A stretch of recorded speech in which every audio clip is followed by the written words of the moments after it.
never guess the places that I've been. You never guess the places that I've been. 'Cause everything is like a dream, yeah, but only in that dream that I live in.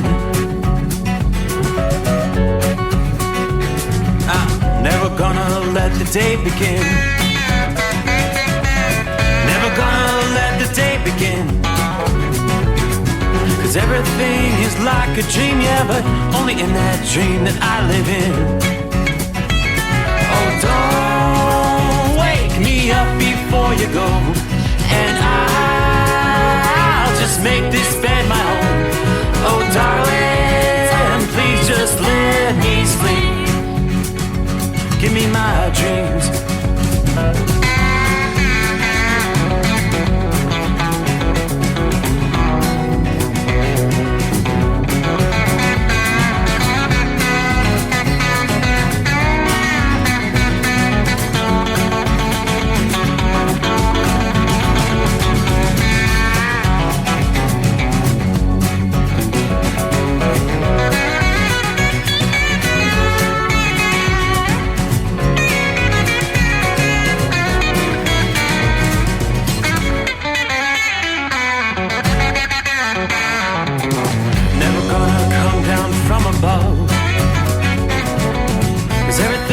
Better from above.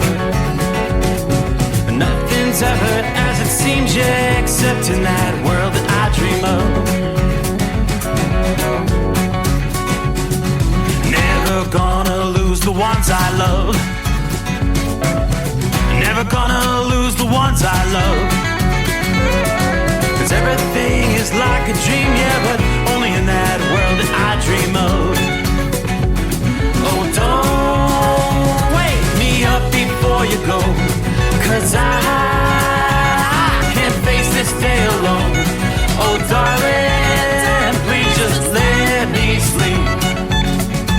Give me my dreams. Give me my dreams. Give me my dreams.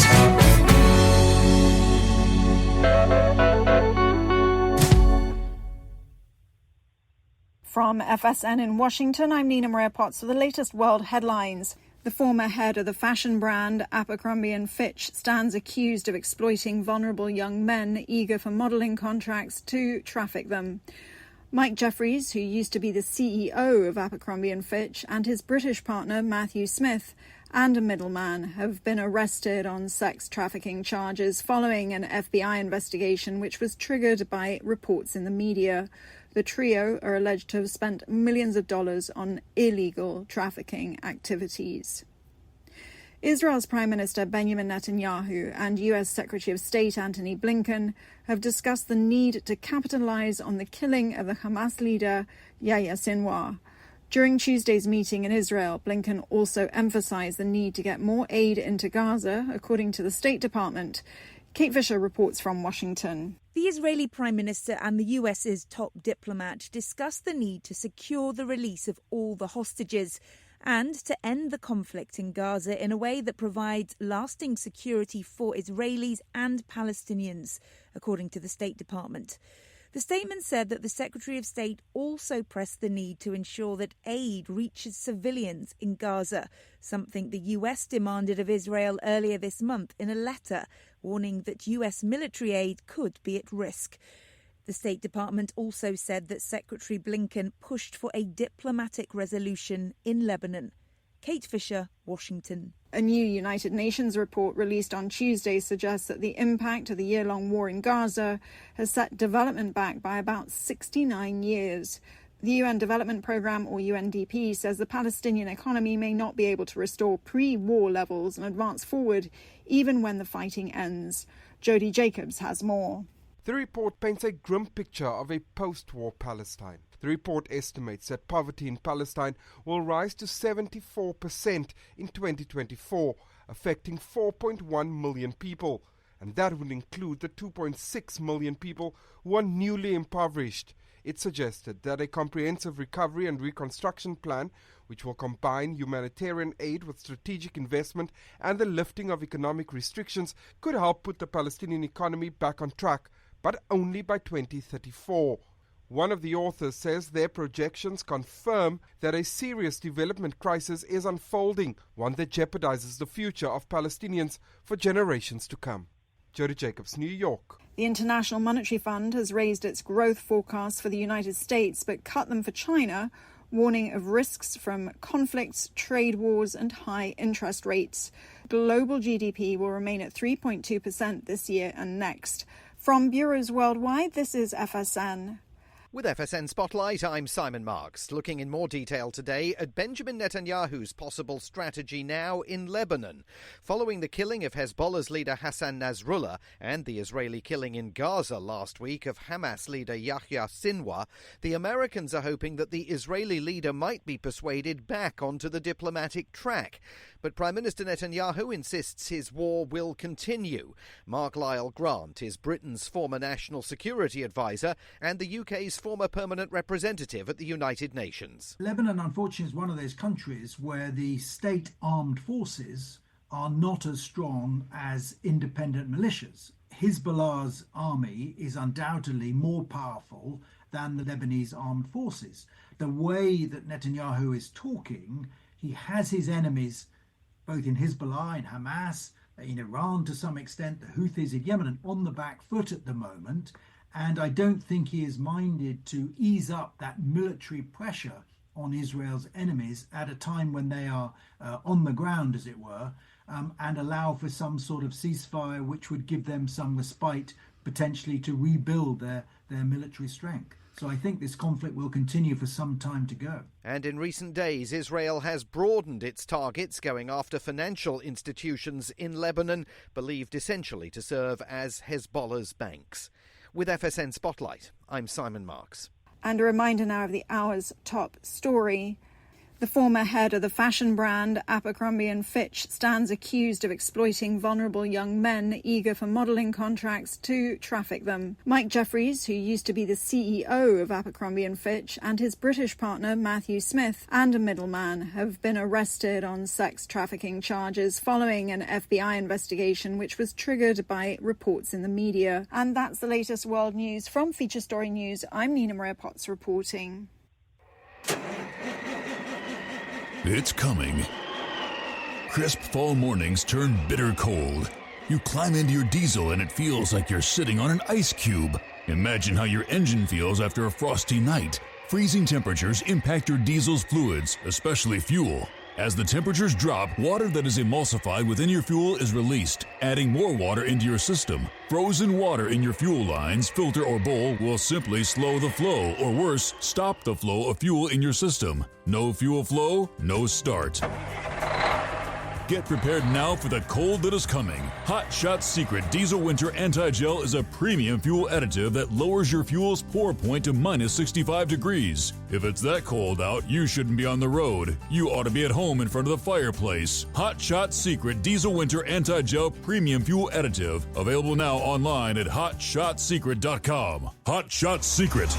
Powered by science. Under the dark night on the interstate, under the 100 miles in the pouring rain, these are worth all the time I've spent away. Under the dark night on the interstate, I'm driving through the year, trying to make it right. My baby's at home, hope she's doing alright. Miss my dogs and I miss my girls. I'm 1,000 miles away from my whole world.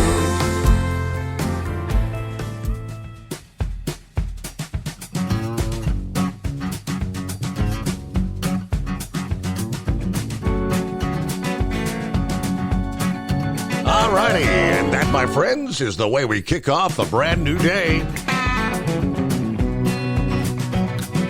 Welcome into Hump Day.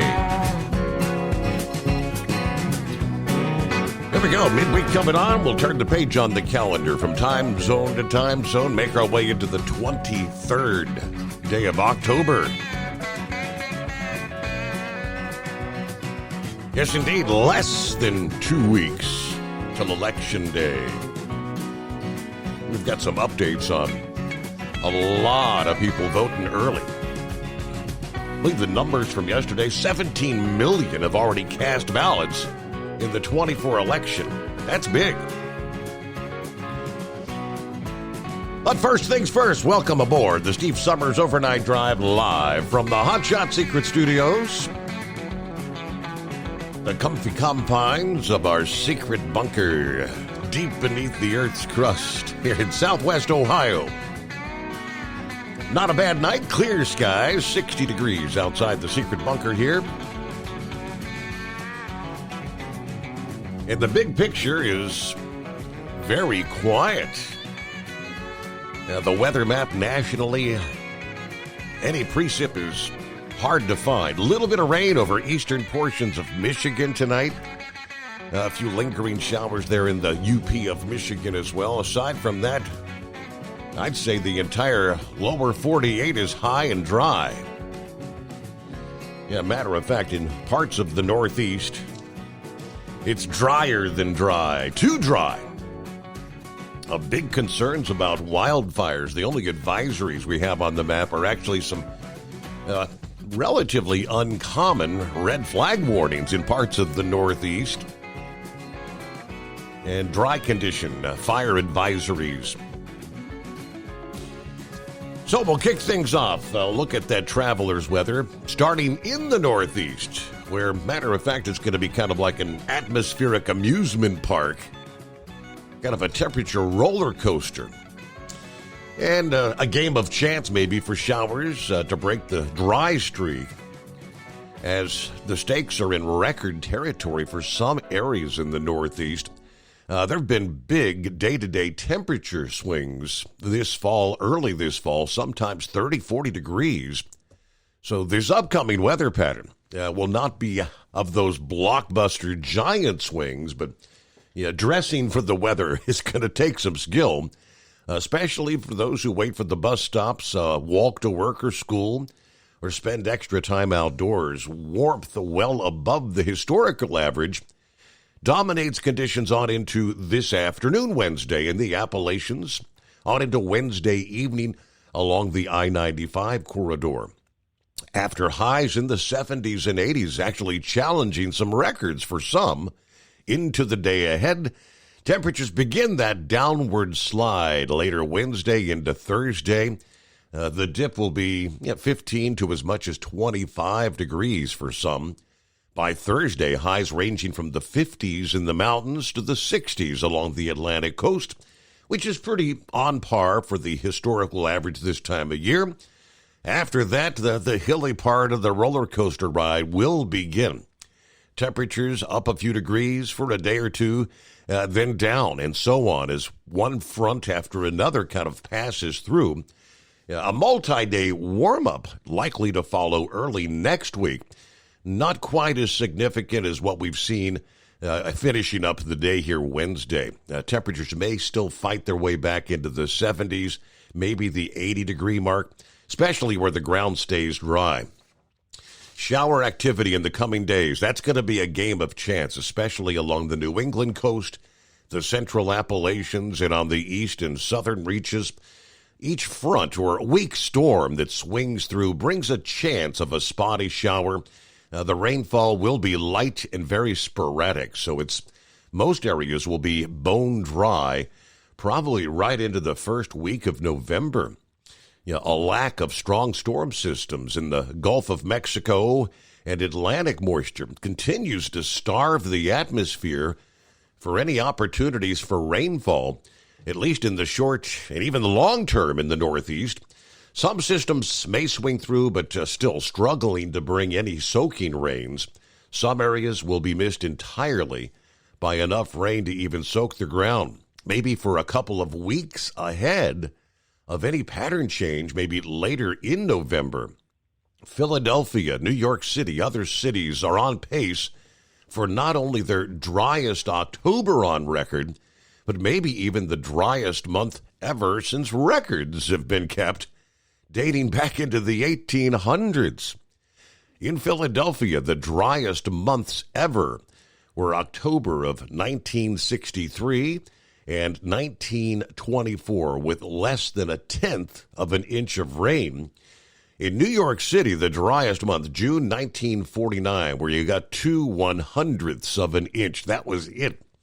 Now, neither Philadelphia or New York City have had a drop of rain so far in the month of October as this past day. Both Trenton and the Atlantic City Marina have never had a drier 60-day period. We're talking records dating back more than 150 years to 1865 in Trenton. It was 1873 for Atlantic City. Recently, several cities have added to the 60-day driest ever list that extends back to mid-August. So this ongoing dry spell, combined with the falling leaves, the grass trending increasingly dormant, raises the risk for brush fires and rapid spread, especially during windy conditions. That brings us to some of the advisories there in the Northeast. Serious wildfire concerns with the extended stretch of dry weather. Even where it has rained, it's done very little to quench the parched landscape that's become widespread across the region since the end of summer. AccuWeather says volunteer firefighters emphasizing that the region's drought conditions are indeed a growing concern. The first 3 months of October, as we just mentioned, some of the driest on record for some of the big cities in the Northeast. It is becoming increasingly likely some areas in the Northeast may go through the first ever October with no measurable rainfall at all. According to the U.S. Drought Monitor, more than a dozen states spanning from the Ohio Valley, the northern mid-Atlantic, and even into the south are currently experiencing some degree of drought. In certain regions, the drought conditions are so extreme, states have declared emergencies and issued various alerts. The most intense drought currently covers areas from eastern West Virginia, northwestern Virginia, parts of western Maryland, into south central Pennsylvania. When your leaves are wet and the wind is blowing, raking leaves can be very difficult. Now, the ongoing dry conditions, in some cases, are causing leaves to fall earlier than usual. The beautiful colors, typically of the fall, have been very brief in some areas. And, of course, the risk of wildfires. With the windy conditions this time of year, many people burn some of the leaves, the small twigs, and other yard debris. But with more dead fuels as the dead leaves and already dry grass, flames are likely to escape and spread very quickly. They're advising residents stay informed, take the necessary precautions to mitigate wildfire risks. Be especially careful avoiding open burning, especially on those windy days. If you live in a forested or wooded area, be sure to be in a defensible space around your home. This time of year, of course, the sun is coming up later. There's still a little bit of vegetation and grass that's holding some moisture. So when the temperature falls in the evening and meets the dew point, you can get some heavy dew. The best times, they say, to burn are in the first 1 to 3 hours after the sun comes up and just before and after sunset. But there are many areas right now with regulations or bans on open burning. So check your local rules before lighting a fire, or consider composting leaves, maybe mulching, or take them to a recycling center. The advice there in the Northeast. Coming up, we'll take a look at the Caribbean, which Oscar is pretty much fading away. We'll be bringing some rains to Bermuda. But Oscar will not mark the end of tropical activity in the southwestern Atlantic, especially in the Caribbean. We suspect there will be another attempt for a tropical depression or maybe tropical storm to brew during the middle to latter part of next week, according to AccuWeather. As a result, they have issued an advanced risk development zone, as they call it. Gulf water temperatures have trended back to near average, but waters remain quite warm over the Caribbean. The deep ocean warmth over the prime development area of the Atlantic still well above historical average. Now, indications are that wind shear will remain low into next week over the western Caribbean. We could be talking, after Oscar, the next name on the list of storms for this season is Patty. All right, the track of any new tropical feature in the Caribbean obviously depends on where it forms and the overall strength and the movement of non-tropical features further to the north over the U.S. and the western Atlantic. Technically, hurricane season actually goes till the end of November, but you get to this time of year, things should begin to trend calmer with each passing day. Round the country, welcome aboard. It's 844-844-3388, the Steve Summers Overnight Drive. As an independent trucker, you work hard to meet your goals. The Owner-Operator Independent Drivers Association has been helping small business truckers for over 50 years with benefits, services, information, and discounts. You work hard, but OOIDA works even harder to give you advantages that large fleets enjoy. And all of our programs support our representation on your behalf in Washington, D.C. Become a member at OOIDA.com, making a difference in the lives of truckers. Fuel filtration is a big deal. Poorly filtered diesel fuel can damage injection systems, reduce efficiency, and rob horsepower, among other things. By removing the water, air, and debris from fuel, fast fuel systems can triple the life of your injection system while restoring power, optimizing fuel economy, and more. Not sure what your truck needs? Give us a call at 636-433-5410 or learn more at fastride.com. At Hot Shot Secret, we share the science behind common diesel problems and their solutions. For example, diesel fuel cetane levels. In many states, the cetane rating in diesel fuel is 42 to 45. Most diesel engines operate more efficiently with a cetane rating of 48 to 50. One treatment of Hot Shot Secret Diesel Extreme will raise your cetane 7 points, increase fuel economy, and improve cold starts. Due to a cleaner burn, there are less hydrocarbons and particulate matter in your exhaust. This reduces the blockage of your diesel particulate filter. Using Diesel Extreme generates 83% less DPF regeneration. The 6-in-1 Diesel Extreme formula also includes the most concentrated detergent on the market, lubricity enhancer, water demulsifier, rust and corrosion inhibitors, and a fuel stabilizer. Hot Shot Secret Diesel Extreme is available nationwide at truck stops, fine farm and auto stores, and online at hotshotsecret.com. Hot Shot Secret, powered by science. Doc's Diesel is your one-stop online shop for diesel filter maintenance. Genuine quality, third-party tested filters for Cummins, PowerStroke, Duramax, and EcoDiesel trucks. Doc's cuts out the middleman and those pesky markups you often find from OMEs, dealerships, and parts stores. We make ordering easy with filter kits, subscriptions, and even dealer sign-ups if you have a fleet. Purchase your filters at www.docsdiesel.com and receive 10% off when you use code SUMMERS10. Doc's Diesel, your one-stop shop for diesel maintenance. And now, back to the Steve Summers Overnight Drive, live from the Hot Shot Secret Studios.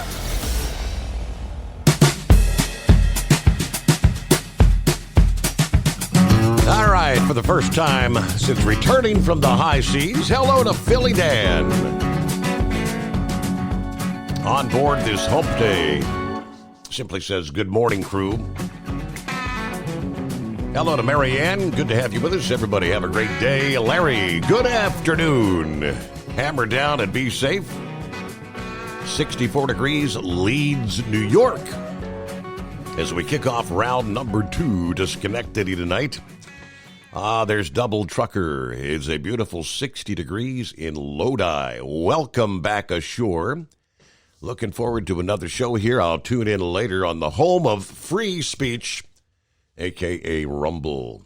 Shorty is on board I-77 northbound, Mount Airy, North Carolina. 53 degrees at this hour. A cool night, huh? Columbus bound. Good morning from Russell. Hello, Steve. How's all at the secret bunker? Hope all is well. 67 clear here in Dayton, Ohio. Starting my shift, getting ready to eat my dinner. Taco Bell tonight. Well, I guess technically you're wrapping up your Taco Tuesday, right? We are ready for another great show. Truckers, be careful, be safe, keep it between the ditches. May God bless you safely to your destinations. Special shout out to all the listeners. Have a good night. All right, Jerry says, welcome back. Yeah, all's good now as Steve's behind the wheel again, putting the pedal to the metal. Have a great night, everybody. Be safe out there. There's our friend from Steve in Ottawa, Canada, listening in. Hello, listeners. I'm enjoying the news. Saddle up, nocturnal listeners. There's Pappy. It is the midnight hour, and what day is it? What day is it? It's not official till Horse Feathers makes it so. 60 degrees, Harrison, Ohio. It was another beautiful day in the tri-state region. 844-844-3388, the digits to hit. Don't be a scarecrow. Be a part of the show. Less than 14 days until we decide the fate of our country. Until then, snuggle up to whomever, whatever. Heat up that cup of joe and crank up the volume. Whatever your listening device, the overnight drive frequency waves are reaching your cranial neurons. Are you with me? Lauren Weiss, two-time world champion, bull hauler. What's happening? 75 Fort Smith, Arkansas tonight. Had a quality conversation this morning with Mr. Ed while I was spurring my powerful chrome-plated cow truck across central Oklahoma at a high rate of speed. Got loaded at Parks Livestock of Texas, headed back the other way. As always, live action continues. A special shout out to the trucking icon, Hall of Famer, Carolina Monkey Gouger from the Razorback. I'm thinking, last time we spoke to the Gouger, didn't he say he was going to be taking about, it was right after Helene, the storm, the flooding there in the Carolinas. I thought he was going to be taken, he said 2 or 3 weeks, off the road. So maybe in fairly short order, he'll be back out there hitting the highways. Not exactly sure when, but Eskimo Mom, howdy, Overnight Drive Nation. Happy Wednesday, hump day. She's kicking her week off, right? My turn for being back in the saddle after a little staycation. It was too short as usual.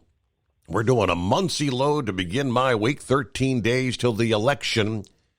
If you have not voted yet, please do your research and make your final plans. Cloudy and 67 in Muncie, a few sprinkles we saw in western Ohio, eastern Indiana.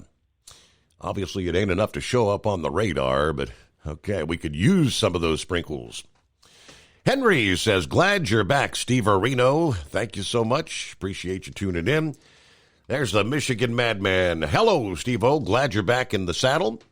See, I see that you and all your cruisers didn't make it on the international news. I'm so proud of you. Are you with me? Did you think we were going to get in that much trouble early? We were minding our P's and Q's. We were good boys and girls. Hello, Randy. Great show, Steve. 51 degrees in New Tazewell, Tennessee. And we also are very dry. Kevin joins us. Buckeye Boy, Ackworth, Georgia. 58 degrees. It was beautiful this past day. Supposed to be 80 degrees for our Wednesday here. Yeah, we could use some rain here also. Getting a new bed delivered tomorrow. Going to have them load the one being replaced, which is still in really good shape, for a Sleep Number, to put that in the straight truck. Take it to my mom's, where my sister and her husband are going to pick it up. They're going to use it. Also have a stop off at a customer's close to Mom to drop off some product that they weren't going to use on the rest of the tour we're doing for them.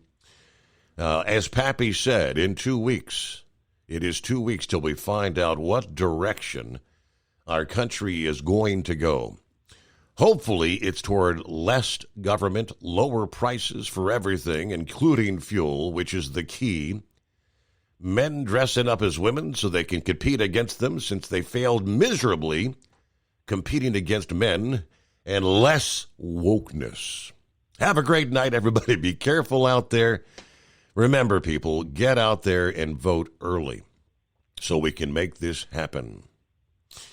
All right, let's see. Lee. Hello, Steve. Just heard the former Dodgers great Fernando Valenzuela passed away this past evening in Los Angeles. I had not caught that headline yet, okay? Another one of the baseball greats. All right. Yeah, Lauren, I knew what you meant. You said Mr. Ed. I meant Big Ed. Mr. Ed, he's a mouthy old horse. Sorry about that, Big Ed. Are you with me?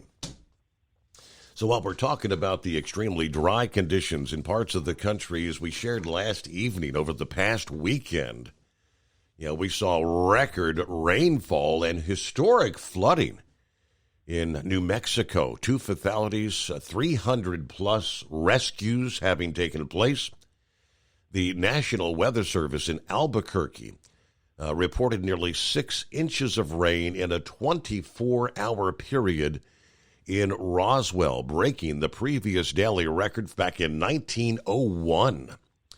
As of this past morning, Tuesday, the New Mexico Department of Transportation said U.S. Highway 285 at the 88-mile marker remained closed due to bridge damage from the flooding there. We'll give you more on that and much more to come. The Steve Summers Overnight Drive.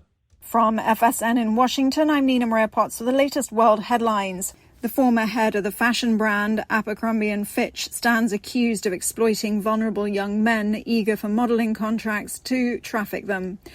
Mike Jeffries, who used to be the CEO of Abercrombie & Fitch, and his British partner Matthew Smith, and a middleman, have been arrested on sex trafficking charges following an FBI investigation which was triggered by reports in the media.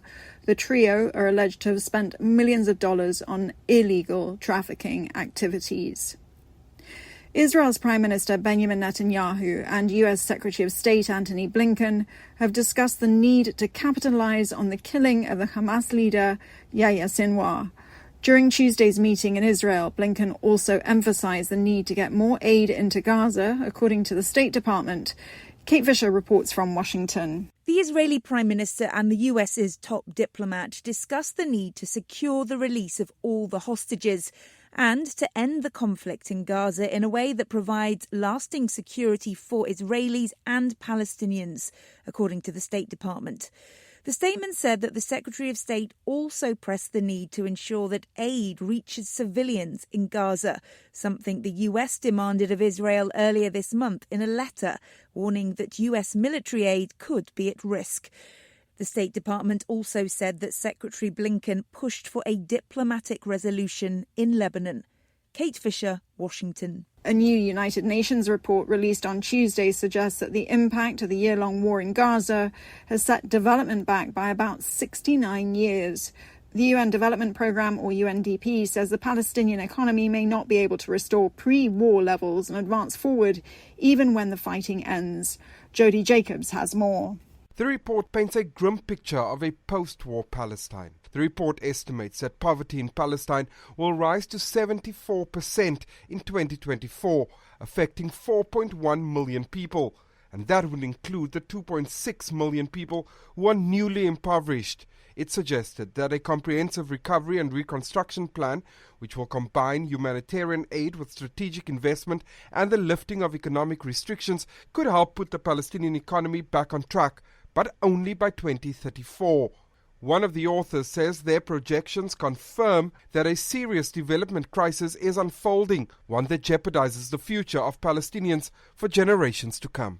Jody Jacobs, New York. The International Monetary Fund has raised its growth forecasts for the United States but cut them for China, warning of risks from conflicts, trade wars and high interest rates. Global GDP will remain at 3.2% this year and next. From bureaus worldwide, this is FSN.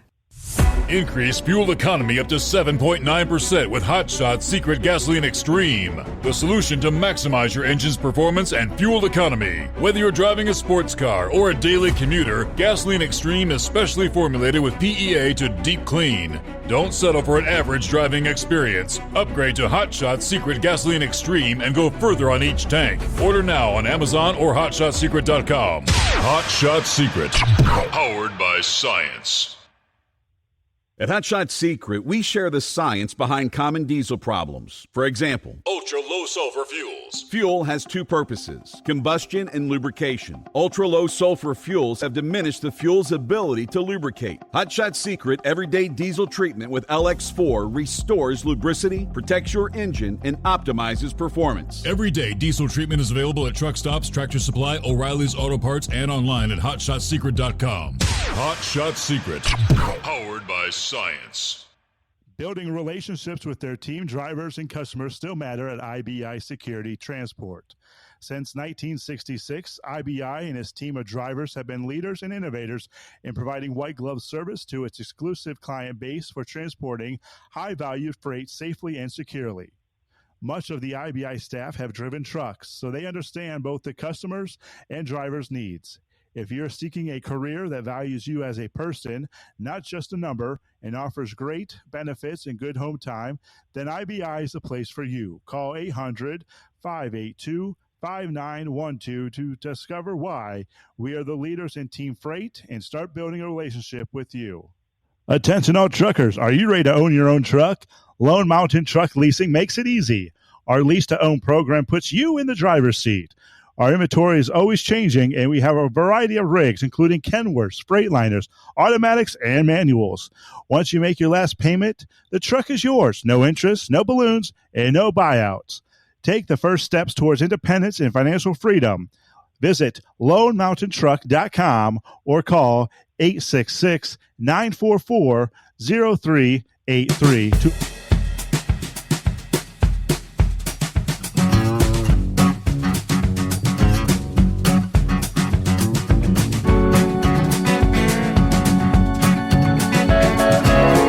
Those phone lines are open as we kick things off here. Another day. Let me get back to the incredible flooding in New Mexico over the weekend. According to an emergency order from Chaves County, issued on Monday, the excessive amount of rainfall led to at least 38 people being hospitalized, as well as extensive damage to infrastructure, homes, and businesses throughout multiple communities. The governor, Michelle Grisham, said, "I'm grateful for the swift actions taken by local authorities and our state departments to help communities in need. The administration is on the ground assisting. We'll continue to provide robust support for relief efforts here."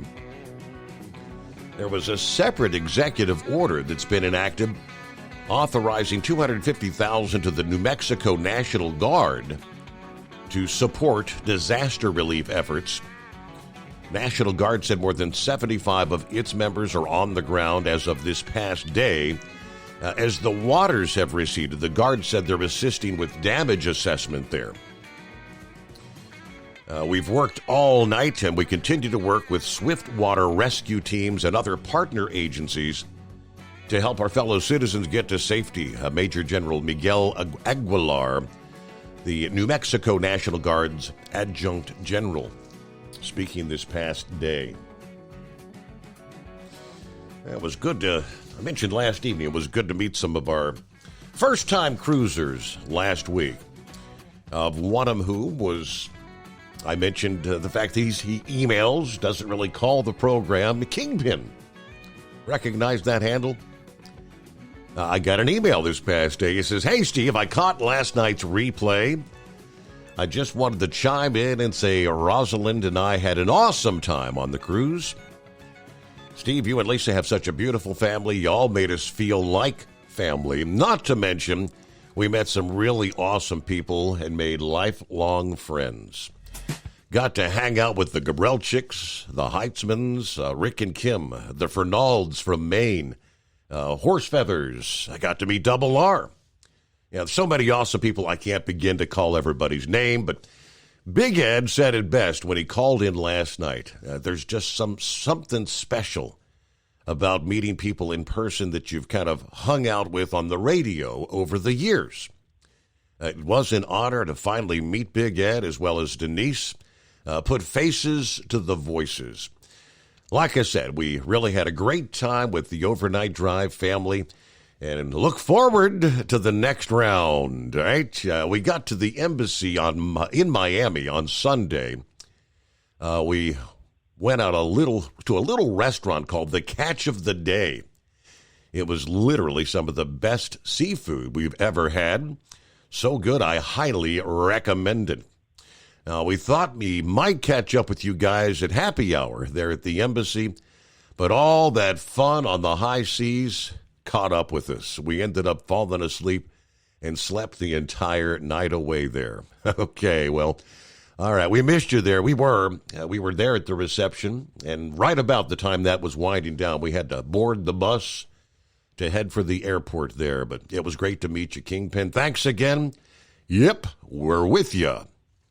Martin, a.k.a. Kingpin, and his lovely wife, Rosalind. All righty. In the Sunshine State, on the flight down, I was trying to get a glimpse, although we had a lot of cloud cover, so I know there was a lot of flooding, especially, obviously, in northern Florida. You know, a lot of water remaining as the hurricane had recently, just a matter of days earlier, had passed through. We're now finding out that Florida's top insurer reportedly did not make payments on more than 3/4 of the claims from Hurricane Debbie. Now, the concern is a similar case may unfold, denying damage caused by the more recent Helene and Milton. Citizens Property Insurance, they tell us, has denied 77% of insurance claims related to Hurricane Debbie that hit Florida's Big Bend region in early August. Across all Florida insurers, as of September 27, 51% of all residential claims made in relation to Debbie were closed without a payment. Now, Citizens Property Insurance was formed as a state-backed insurer, an insurer of last resort, in response to Florida residents struggling to obtain policies amid a major surge in premiums from the private insurers. It has since become the largest provider in the Sunshine State, more than 1.2 million active policies as of this month. Citizens received the majority of all Debbie claims from Tampa and surrounding markets, which is also where the majority of Citizens' policy count is located for this event, according to a spokesperson for Citizens. That area received minimal wind damage, but significant flood and surge damage. Since surge and flood are excluded, most of the claims have been denied or closed with no payment.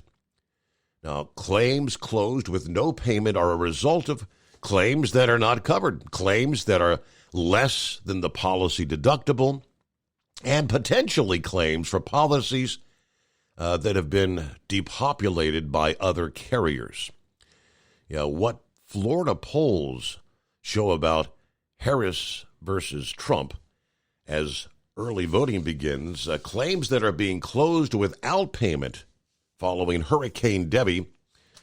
In order for a consumer to qualify for a FEMA emergency grant, they must submit a flood damage claim to the property insurer and prove that it was denied. That's specifically for consumers who don't have flood insurance. They are expecting a similar scenario with flood claims filed with property insurers for Milton and Helene, they tell us. Democrat Senator Sheldon Whitehouse expressing concerns about this particular insurer's ability to stay solvent. Citizens, according to its own documents, is potentially one catastrophic storm or storm season away from finding itself with losses that exceed its immediate ability to pay by billions, many billions of dollars. Now, White House's chairman of the U.S. Senate Budget Committee launching an investigation into Citizens and their ability to address increasing underwriting losses from climate-related extreme weather events.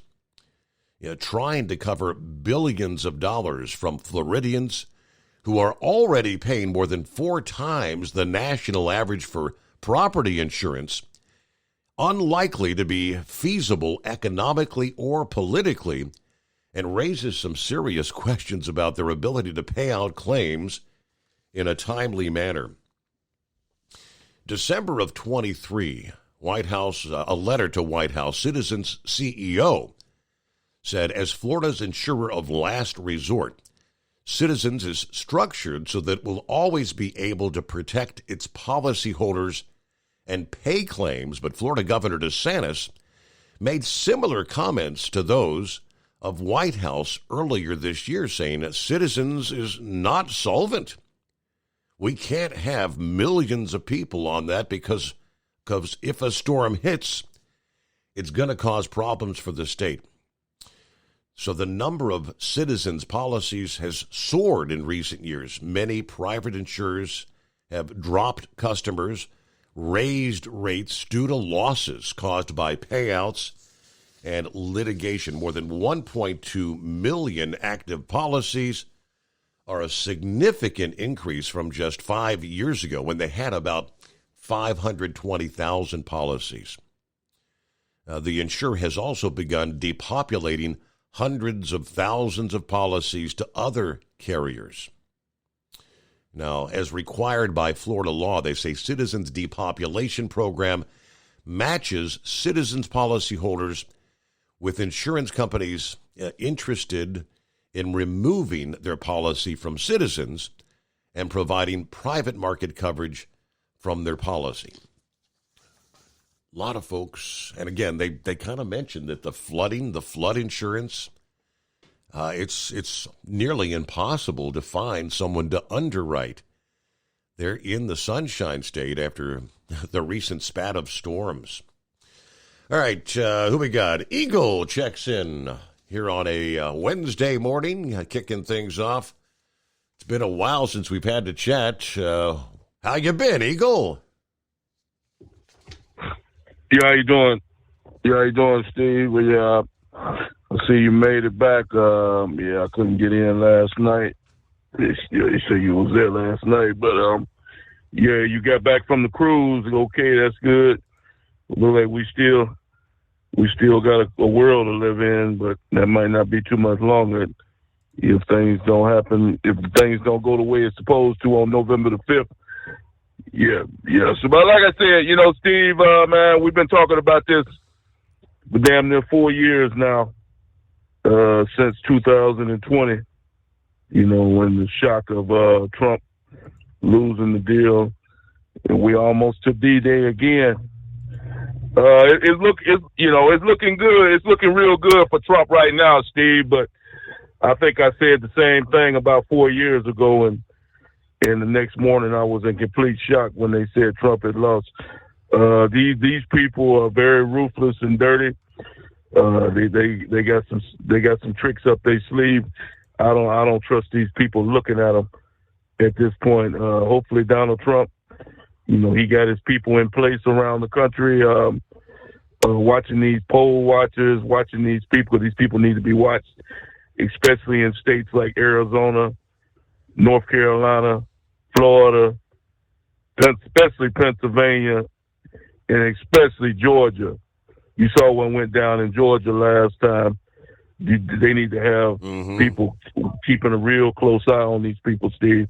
Because if you go by what's going on television, Steve, if you go by what's going on television. Oh, by the way, Steve, yeah, I wanted to say before I continue on that you do a good.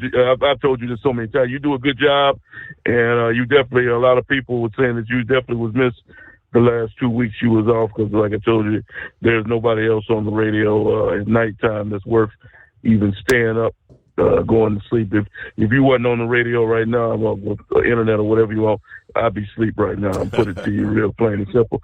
That's how good of a job you do. I would be asleep right now because there's nobody else worth listening to.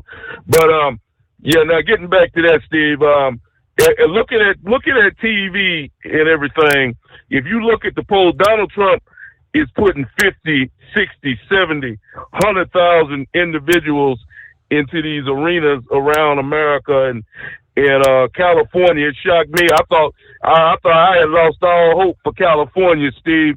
I thought there was no way in hell Donald Trump could win the state of California. But then he went out to California a couple of weeks ago and put 100,000 people into an arena. I still couldn't believe that. So I believe Trump probably can walk away with California too, because even those people are smart enough to realize that the Democrats are a dead-end road, and that's saying a lot when California is making that move, Steve. Because I had lost all hope for the state of California. Even they're fed up with these high, exaggerated prices on food, gasoline, home prices, anything else you purchase in America is blown way out of proportion, and it's going to get even worse. Not better if Kamala keep getting in, because she said it, the words came right out of her mouth. That should have disqualified her, Steve. They should have disqualified Kamala. Well, she disqualified herself when she said that about a week or 2 weeks ago. I guarantee you that Barack Obama, when he heard those words come out of his mouth, he's still pissed off. I would have loved to have been a fly on the wall behind the doors of that room when he got Kamala. When she made the mistake of saying that she wouldn't do nothing different from Joe Biden if she was the president. That right there was a disqualifier for Kamala right there. I guarantee you Barack Obama was still in shock when she said that. But then Barack Obama made a move probably as dumber than what she did, Steve, last week, when he had the nerve, and I told you how I feel about people that do that, when he had the nerve to come out and say that black people should vote for Kamala because she's black.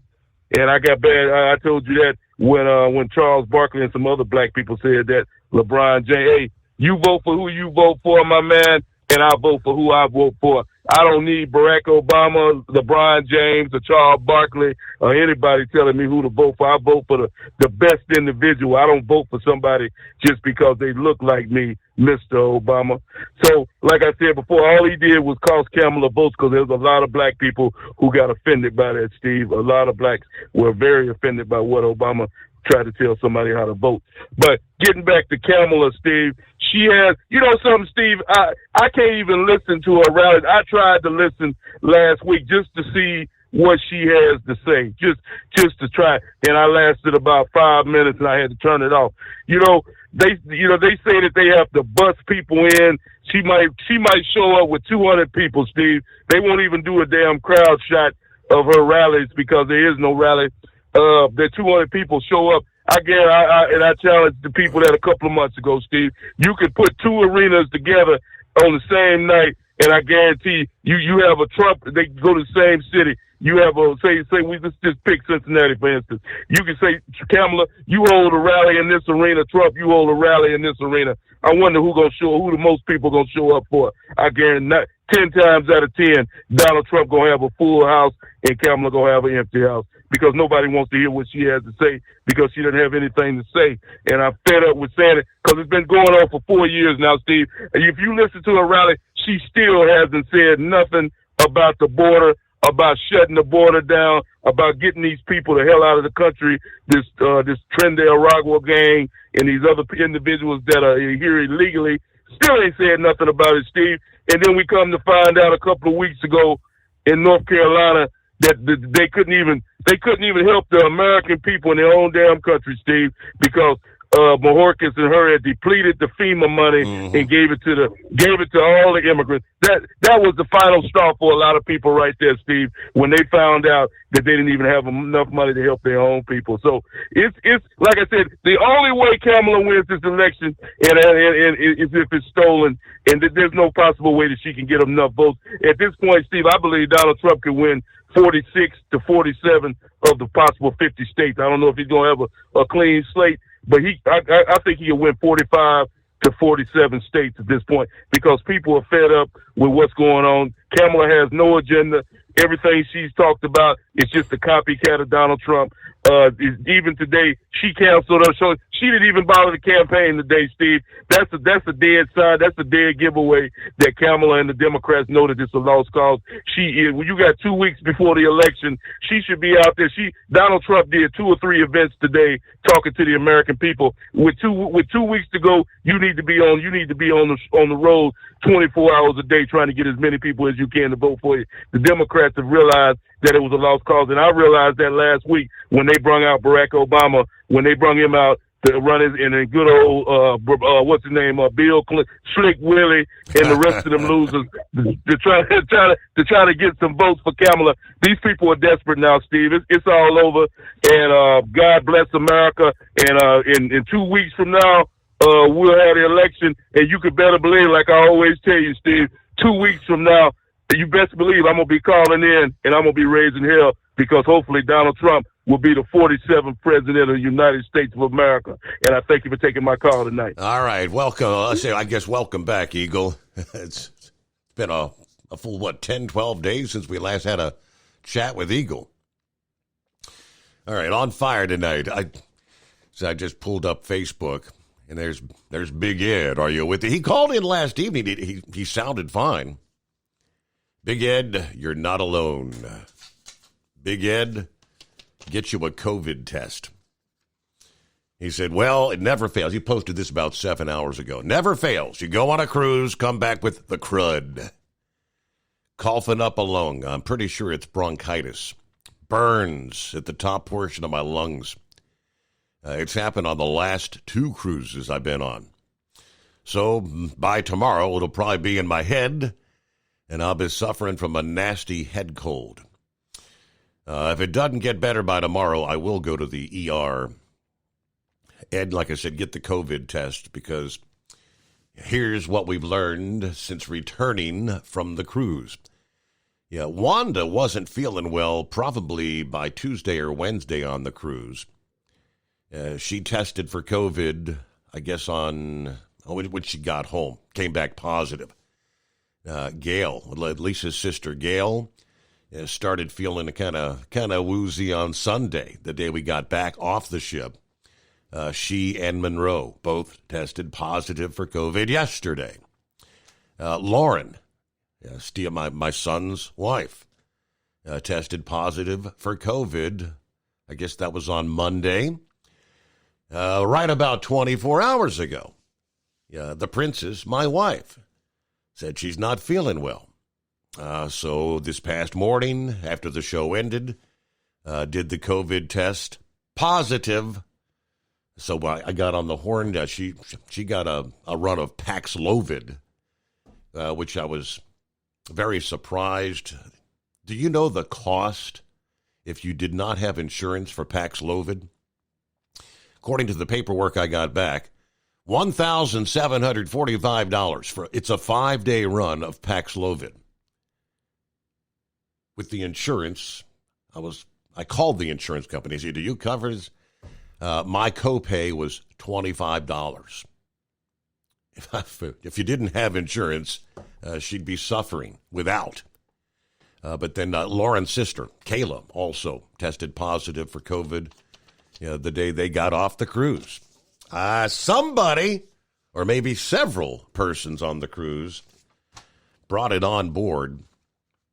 And I'm thinking back, we all remember early on when the whole COVID was just in the beginning phases, and the country was in the beginning process of shutting down. Remember the people that were on cruise ships that when the ships got back to port, they were refusing to let them debark. They were making them stay on the damn boat, remember? And more and more and more were getting sick. That, come to find out, it was traversing from one cabin to the other through the ventilation system. They have the shared ventilation. So I'm thinking essentially what we did over the past 10 days with however many people may have not been feeling well through the ventilation system. We know it's airborne. So I'm just kind of waiting. What are the odds with my wife coming down positive this past day that I'll be able to escape without? I'm hoping and praying that's the case. But nearly everybody I've known, when one spouse gets it, the other, within a few days, comes down with it, almost inevitably. So there you go. Big Ed, get you a COVID test. And if you just started feeling bad yesterday, they say if you can get the Paxlovid early on, it really will help shorten the duration and the severity. But Princess is feeling like, you know what, hell right now. So, the price you pay, they say. We get a news break here. What do we have? Clear lines, 844-844-3388. Vote early. Vote early. I wouldn't say vote early and vote often, but yes, vote early. A lot of people are. More details coming up. The Steve Summers Overnight Drive. Ultimate comfort on the road. That's the Bostrom difference. And why so many drivers are upgrading their seats to Bostrom seating.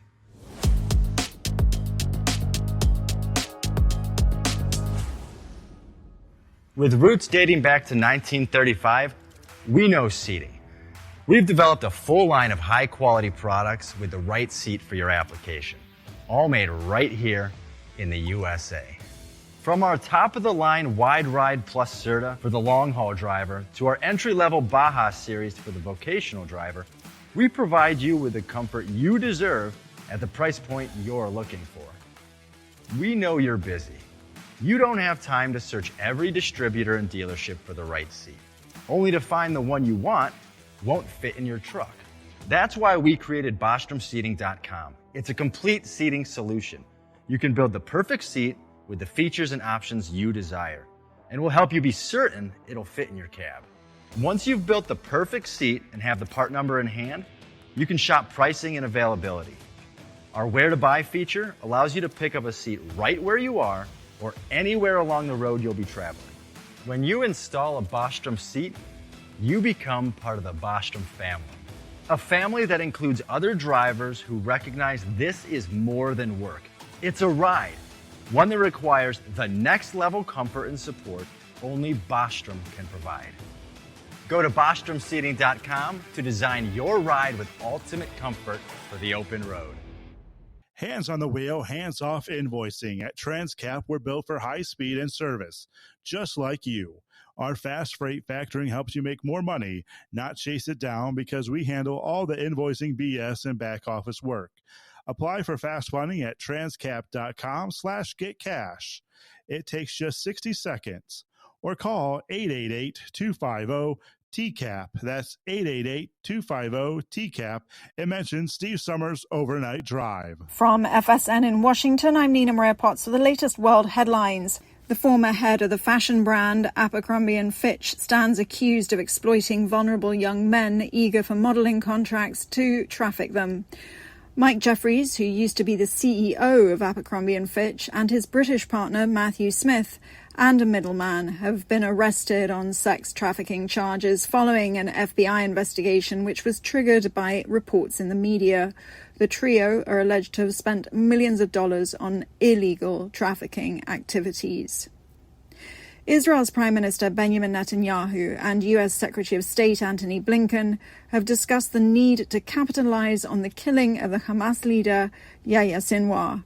During Tuesday's meeting in Israel, Blinken also emphasized the need to get more aid into Gaza, according to the State Department. Kate Fisher reports from Washington. The Israeli Prime Minister and the US's top diplomat discussed the need to secure the release of all the hostages and to end the conflict in Gaza in a way that provides lasting security for Israelis and Palestinians, according to the State Department. The statement said that the Secretary of State also pressed the need to ensure that aid reaches civilians in Gaza, something the US demanded of Israel earlier this month in a letter warning that US military aid could be at risk. The State Department also said that Secretary Blinken pushed for a diplomatic resolution in Lebanon. Kate Fisher, Washington. A new United Nations report released on Tuesday suggests that the impact of the year-long war in Gaza has set development back by about 69 years.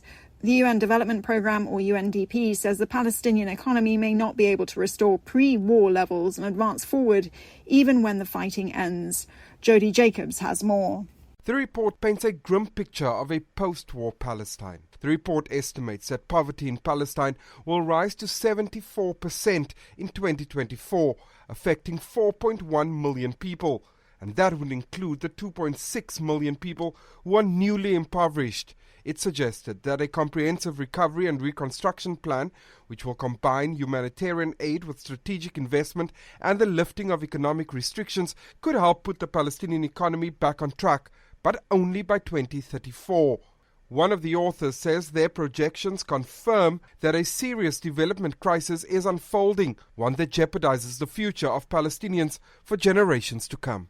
Jody Jacobs, New York. The International Monetary Fund has raised its growth forecasts for the United States but cut them for China, warning of risks from conflicts, trade wars and high interest rates. Global GDP will remain at 3.2% this year and next. From bureaus worldwide, this is FSN. With FSN Spotlight, I'm Simon Marks, looking in more detail today at Benjamin Netanyahu's possible strategy now in Lebanon. Following the killing of Hezbollah's leader Hassan Nasrallah and the Israeli killing in Gaza last week of Hamas leader Yahya Sinwar, the Americans are hoping that the Israeli leader might be persuaded back onto the diplomatic track. But Prime Minister Netanyahu insists his war will continue. Mark Lyle Grant is Britain's former national security advisor and the UK's former permanent representative at the United Nations. Lebanon, unfortunately, is one of those countries where the state armed forces are not as strong as independent militias. Hezbollah's army is undoubtedly more powerful than the Lebanese armed forces. The way that Netanyahu is talking, he has his enemies both in Hezbollah, in Hamas, in Iran to some extent, the Houthis in Yemen, on the back foot at the moment. And I don't think he is minded to ease up that military pressure on Israel's enemies at a time when they are on the ground, as it were, and allow for some sort of ceasefire which would give them some respite, potentially to rebuild their military strength. So I think this conflict will continue for some time to go. And in recent days, Israel has broadened its targets, going after financial institutions in Lebanon, believed essentially to serve as Hezbollah's banks. With FSN Spotlight, I'm Simon Marks. And a reminder now of the hour's top story. The former head of the fashion brand Abercrombie & Fitch stands accused of exploiting vulnerable young men eager for modelling contracts to traffic them. Mike Jeffries, who used to be the CEO of Abercrombie & Fitch, and his British partner Matthew Smith, and a middleman, have been arrested on sex trafficking charges following an FBI investigation which was triggered by reports in the media. And that's the latest world news. From Feature Story News, I'm Nina Maria Potts reporting. It's coming. Crisp fall mornings turn bitter cold. As you fire up your diesel, you can see your breath on the inside of a cab. Imagine looking deep into your engine. Freezing temperatures impact your diesel's fluids, especially fuel. On a 23-degree morning, the paraffin wax in your untreated fuel starts to morph from fluid to large crystals. These crystals clump together and form a gel. At minus 10 degrees, your fuel hits the point where it no longer pours like a liquid. It's so dense that the flow through the fuel filter will slow, causing hard starts or no starts. Get prepared now for the cold that is coming. Hot Shot Secret Diesel Winter Anti-Gel is a premium fuel additive that lowers your fuel's pour point to minus 65 degrees. If it's that cold out, you shouldn't be on the road. You ought to be at home in front of the fireplace. Hot Shot Secret Diesel Winter Anti-Gel Premium Fuel Additive. Available now online at hotshotsecret.com. Hot Shot Secret. Powered by science.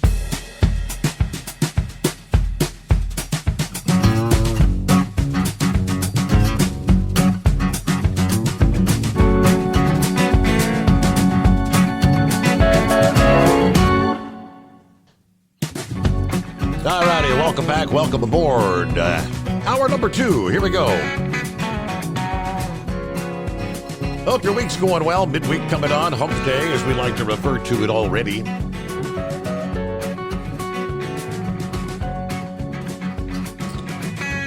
Who else we got checking in here? It's talking about the insurance companies. Buckeye Boy said insurance companies are scam artists. They should be in jail.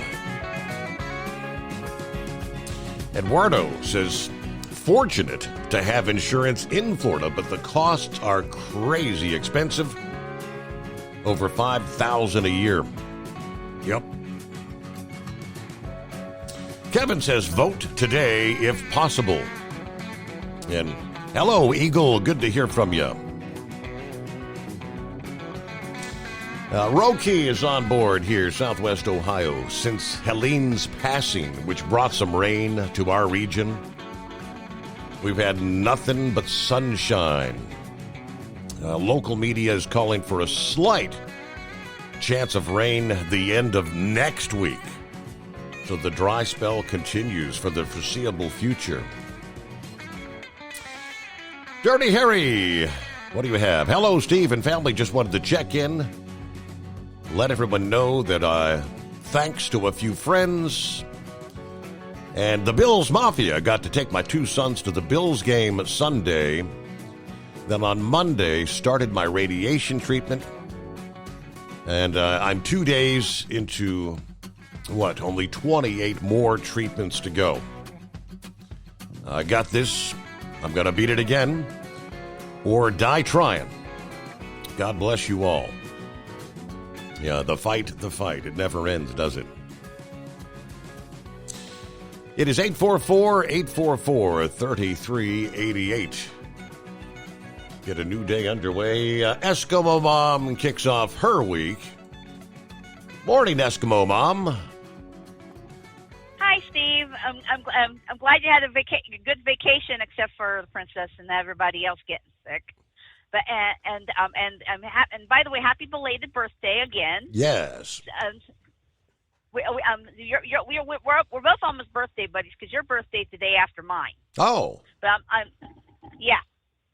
So I got to celebrate my birthday and just hanging out around the house. My brother took me to Texas Roadhouse for supper and I really enjoyed it, and it was a nice staycation. I did cast my ballot because here in 13 more days and in about 4 hours or so I got to be over there at the fairgrounds there in my home county in the home 20. And getting everything set up for Tuesday for the voting. And if you haven't done the research, get your research done now. Get yourself taken care. Get yourself voted if you can, and so that way you're not forgetting about it and having the old crap moment. Mm-hmm. But one of the things I wanted to talk to you about is that something that happened in my home county. Here right there before right there about the time you guys went on the cruise. Mm-hmm. And here we had I was sitting watching some TV. I heard my windows rattling and everything, and the house was shaking. And come to find out, 4 miles from my house, somebody had a propane had propane to heat their homes, and somehow or another something happened, and their house exploded. Wow! And such a way that there's nothing left of the house. And except for like debris and everything, splinters and stuff like that. And I want people to know that please, if you got natural gas, propane, whatever, please get your furnaces checked. Make sure that you don't smell any gas or anything like that. Get them shut off. Do what you can. Make sure that they're not going, because we're coming into heating season, and we're going to have a lot more of that stuff going on. And they're still investigating that explosion. Wow, scary. Was anybody in the house at the time? Yes. A couple that lived there and their 2 dogs, they all died. Wow. And since that area's out there in the country, the houses are kind of spread far enough apart that there's no damage to anybody else's house. But I have a cousin that lives like 3 houses down from them. It's maybe like a half mile, and it scared them half to death. And it's just a sad reminder that natural gas and propane, wonderful things, except they have a bad side effect when they're not contained right. No doubt about it. Yeah. Well, otherwise, Eskimo Mom, good to hear from you. Thanks for checking in here. No problem. And right now it's cleared up over in Muncie. And all right, well, have a safe night, safe travels. All right, there you go. Thank you much, Eskimo Mom. The headline, what was it? Death by E. coli, or death by quarter pounder, I think it was. McDonald's shares dropping in extended trading this past day after the Centers for Disease Control and Prevention said an E. coli outbreak linked to McDonald's quarter pounder burgers has thus far led to, they confirmed, 10 hospitalizations and at least 1 fatality. 49 cases reported in 10 states between September 27 and October 10. And when you start getting these E. coli occurrences, it's sometimes very difficult to trace back. What do these people have in common that could have been passing this on? Now, most of the illnesses, Colorado and Nebraska, most of those sick people reported eating a McDonald's quarter pounder, according to the CDC. One of the patients developed hemolytic uremic syndrome, which is a serious condition that can cause kidney failure. An older adult in Colorado died from the infection. Meanwhile, McDonald's shares dropped about 7% in after-hours trading this past day. They did issue a statement saying McDonald's is taking swift, decisive action following the E. coli outbreak in certain states. They said initial findings from the ongoing investigation show some of the illnesses may be linked to the slivered onions or fresh onions that they're sliced into thin shape that they use in the quarter pounder. It is sourced by a single supplier that serves 3 distribution centers. McDonald's has instructed all local restaurants to remove slivered onions from their supply, and they have paused the distribution of that ingredient in the affected area. In other words, quarter pounder hamburgers will be temporarily unavailable in several western states, including Colorado, Kansas, Utah, and Wyoming, and portions of other states. McDonald's said they're working with suppliers to replenish ingredients. Now, the majority of states and menu items are not affected by this outbreak, according to McDonald's USA president. The company's other beef products, including the cheeseburger, hamburger, Big Mac, McDouble, double cheeseburger, not being affected. Those sandwiches use a different type of onion product, they say. So we're working quickly to return our full menu in these states as soon as possible. And I hope these steps demonstrate McDonald's is committed to food safety. All right, the slivered onions. Of course, when I ordered a quarter pounder, it's a quarter pounder with cheese, no onion. That's my go-to. I'm not a big fan of onions. All righty, clear lines, 844-844-3388. The Steve Summers Overnight Drive. Taxes for Truckers provides full-service accounting solutions for owner-operators. Taxes for Truckers is the driver's financial co-pilot. We help independent truckers keep their taxes, filings, and bookkeeping running smoothly so they can focus on the road ahead. Drivers who want their business to run as smooth as their truck choose to partner with Taxes for Truckers for their accounting and tax filing needs. Stop overpaying taxes. Call 888-TAX-4TRK to start paying less tax today. At Hot Shot Secret, we share the science behind common diesel problems. For example, ultra-low sulfur fuels. Fuel has 2 purposes, combustion and lubrication. Ultra-low sulfur fuels have diminished the fuel's ability to lubricate. Hot Shot Secret Everyday Diesel Treatment with LX4 restores lubricity, protects your engine, and optimizes performance. Everyday diesel treatment is available at truck stops, Tractor Supply, O'Reilly's Auto Parts, and online at HotShotSecret.com. Hot Shot Secret, powered by science. Building relationships with their team drivers and customers still matter at IBI Security Transport. Since 1966, IBI and its team of drivers have been leaders and innovators in providing white glove service to its exclusive client base for transporting high-value freight safely and securely. Much of the IBI staff have driven trucks, so they understand both the customers' and drivers' needs. If you're seeking a career that values you as a person, not just a number, and offers great benefits and good home time, then IBI is the place for you. Call 800-582-5912 to discover why we are the leaders in team freight and start building a relationship with you. At Hot Shot Secret, we share the science behind common diesel problems. For example, Fuel additives. the purpose behind most fuel additives is to impact performance of your diesel or provide protection to your fuel system.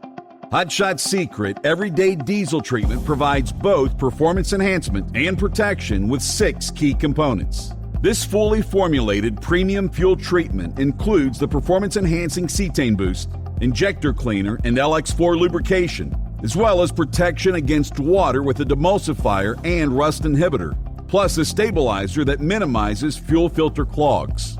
Everyday Diesel Treatment delivers a 6-in-1 premium fuel treatment for every fill-up, every time. Everyday Diesel Treatment is available at truck stops, Tractor Supply, O'Reilly's Auto Parts, and online at HotShotSecret.com. Hot Shot Secret, powered by science. Fuel filtration is a big deal. Poorly filtered diesel fuel can damage injector systems, reduce efficiency, and rob horsepower, among other things. By removing the water, air, and debris from fuel, Fast Fuel Systems can triple the life of your injector systems while restoring power, optimizing fuel economy, and more. Not sure what your truck needs? Give us a call at 636-433-5410 or learn more at fastride.com.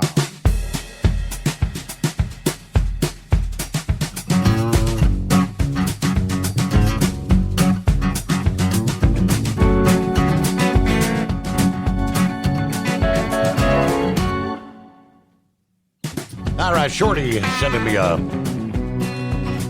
handful of interesting tidbits in the headlines over the past day. This one from Breitbart, where apparently Vice President Kamala Harris told NBC News this past day that she needs another 4 years in power to lower costs that rose about 20% across the board under the Biden-Harris administration. Of course, Kamala Harris cast the tie-breaking vote in the Senate for the so-called Inflation Reduction Act that ultimately fueled inflation. Now, NBC's Hallie Jackson asked Harris, "I wonder, are the last 4 years an obstacle to you in this race?" In her response, "Here's how I look at it. First of all, let me be very clear. Mine will not be a continuation of the Biden administration. I bring my own experiences, my own ideas to it. And it has informed a number of my areas of focus, most of which are on to your point of lowering costs. So my plans and my policies are really directed at exactly your point, doing what we must to bring down the cost of living, but also to help people not just get by, but get ahead." Meanwhile, the latest polling from Gallup this past Friday saying a majority of Americans at 52% feel worse off today than 4 years ago under former President Donald Trump. Meanwhile, I mentioned early voting.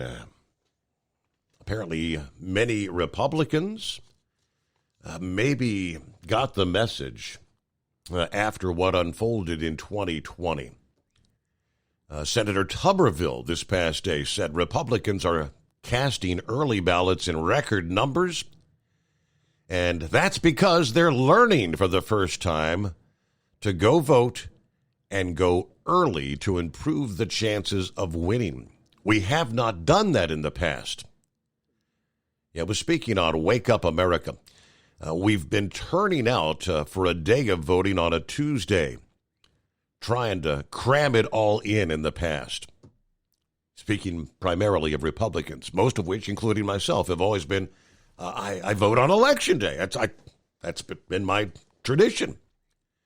But now you are seeing record turnouts of Republicans, especially in the South. And we've been keeping up with it. Data from the University of Florida's election lab shows nearly 18 million Americans have voted early as of this past day.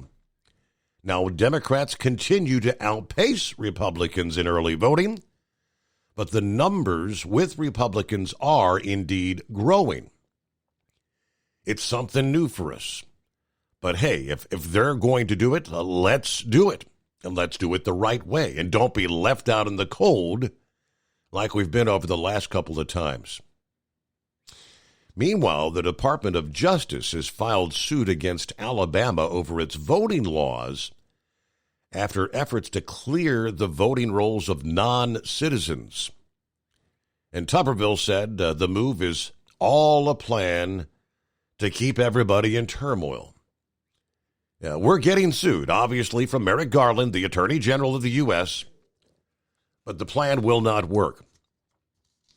Alabama obviously will be a Donald Trump state. There's no problem there. But we have to make sure we have congressional seats covered because our representatives run every 2 years. I'm not up this year. Republican Senator Katie Britt is not up this year, but our representatives are, and we want to make sure we turn out strong. At the same time, Democrats are trying to do everything they can to keep Republicans from voting. Now, he also commented on Kamala's choosing to prepare for an upcoming NBC interview rather than being out campaigning like Trump. I think they're just trying to keep her off camera. She's been a disaster. Her poll numbers keep going down. Donald Trump is the Energizer Bunny. He does not quit. He keeps going and going. I mean, the guy only sleeps 2-3 hours a night, and he loves what he's doing. He's our only chance. But I had more on the numbers here. And as he mentioned, especially in the South, the early turnout is breaking records in swing states like Georgia and North Carolina. The Republican hopes, the GOP hopes this surge of early votes will fix a mechanical problem that some in the party blame for costing the 2020 presidential election and several key races in 22. Campaigns usually want their voters to cast ballots ahead of Election Day so they can focus their resources on getting more marginal supporters to the polls at the last minute. Republicans excelled at that before Trump turned against early in-person and mail voting back in 2020. He was kind of spinning some conspiracies about that process and convinced many of his supporters to wait until Election Day. But the party is now again pushing voters, cast your ballot early. And Trump is largely encouraging that change. He's had a change of thought. Trump was on the podcast last week with Dan Bongino. And he said, I'm telling everybody, vote early. All right, Republicans seem to be responding in North Carolina, where in 2022, Democrats had an edge of more than 30 percentage points at this stage of early voting. They're ahead by just 2 percentage points this year. Major change. In Nevada, where Democrats for decades relied on a robust early vote to counter the Republicans on Election Day, about 6,000 more Republicans than Democrats have actually cast early ballots this year as of this past day. It's unclear what this means for the election, but the early vote data only reveals whether voters are registered with the party, not who they're voting for. And the early electorate can change from day to day as more people continue to vote early.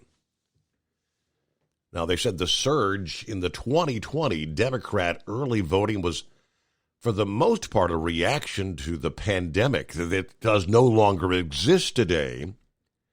and it kind of skewed the historic comparisons. What may seem like demographic trends in the early vote can suddenly disappear once Election Day votes are factored in. And of course, it's still very early in the voting process. Let's see, the last of the 7 swing states, like Wisconsin, actually kicked off their early voting yesterday morning.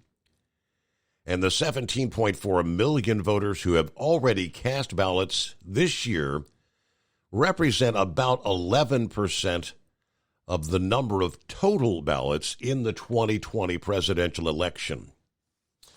Now, parties can run up leads in the early vote just to watch them vanish on Election Day because all their supporters have already cast ballots and the other side has not. Yeah, the Democrats are still, as far as I can tell, banking more early votes. It's just less of a disadvantage for Republicans, according to Michael McDonald, political scientist at the University of Florida who tracks the early voting. But he cautioned, we don't know if this is a shifting of furniture yet or an added strength when it comes to Republicans. But one thing is clear, the return to bipartisan early voting has helped bust records. North Carolina, Georgia, both reporting record turnout on the first day of in-person early voting, and even despite the destruction caused by Hurricane Helene that spilled over into those states. All right. South Carolina, which reported their own record when they opened early voting this past Monday. It is 844-844-3388. Industry headlines coming up following a news break. From FSN in Washington, I'm Nina Maria Potts for the latest world headlines. The former head of the fashion brand Abercrombie & Fitch stands accused of exploiting vulnerable young men eager for modelling contracts to traffic them. Mike Jeffries, who used to be the CEO of Abercrombie & Fitch, and his British partner Matthew Smith, and a middleman have been arrested on sex trafficking charges following an FBI investigation which was triggered by reports in the media. The trio are alleged to have spent millions of dollars on illegal trafficking activities. Israel's Prime Minister Benjamin Netanyahu and U.S. Secretary of State Antony Blinken have discussed the need to capitalize on the killing of the Hamas leader Yahya Sinwar. During Tuesday's meeting in Israel, Blinken also emphasized the need to get more aid into Gaza, according to the State Department. Kate Fisher reports from Washington. The Israeli Prime Minister and the US's top diplomat discussed the need to secure the release of all the hostages and to end the conflict in Gaza in a way that provides lasting security for Israelis and Palestinians, according to the State Department. The statement said that the Secretary of State also pressed the need to ensure that aid reaches civilians in Gaza, something the US demanded of Israel earlier this month in a letter, warning that US military aid could be at risk. The State Department also said that Secretary Blinken pushed for a diplomatic resolution in Lebanon. Kate Fisher, Washington. A new United Nations report released on Tuesday suggests that the impact of the year-long war in Gaza has set development back by about 69 years. The UN Development Programme, or UNDP, says the Palestinian economy may not be able to restore pre-war levels and advance forward even when the fighting ends. Jody Jacobs has more. The report paints a grim picture of a post-war Palestine. The report estimates that poverty in Palestine will rise to 74% in 2024, affecting 4.1 million people. And that would include the 2.6 million people who are newly impoverished. It suggested that a comprehensive recovery and reconstruction plan, which will combine humanitarian aid with strategic investment and the lifting of economic restrictions, could help put the Palestinian economy back on track, but only by 2034. One of the authors says their projections confirm that a serious development crisis is unfolding, one that jeopardizes the future of Palestinians for generations to come. Jody Jacobs, New York. The International Monetary Fund has raised its growth forecasts for the United States but cut them for China, warning of risks from conflicts, trade wars, and high interest rates. Global GDP will remain at 3.2% this year and next. From bureaus worldwide, this is FSN. Ultimate comfort on the road. That's the Bostrom difference, and why so many drivers are upgrading their seats to Bostrom seating.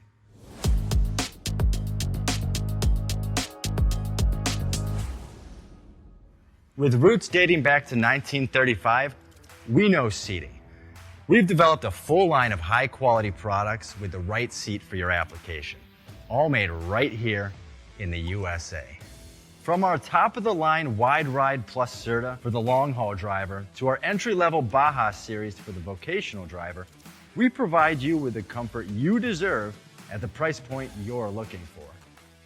We know you're busy.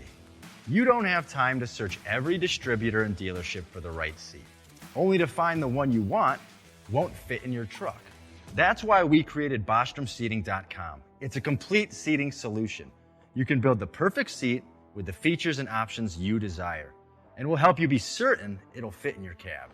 Once you've built the perfect seat and have the part number in hand, you can shop pricing and availability. Our Where to Buy feature allows you to pick up a seat right where you are or anywhere along the road you'll be traveling. When you install a Bostrom seat, you become part of the Bostrom family. A family that includes other drivers who recognize this is more than work. It's a ride, one that requires the next level comfort and support only Bostrom can provide. Go to BostromSeating.com to design your ride with ultimate comfort for the open road. Hands on the wheel, hands off invoicing. At Transcap, we're built for high speed and service, just like you. Our fast freight factoring helps you make more money, not chase it down, because we handle all the invoicing BS and back office work. Apply for fast funding at transcap.com/getcash. It takes just 60 seconds. Or call 888-250-TCAP. That's 888-250-TCAP. And mention Steve Summers Overnight Drive.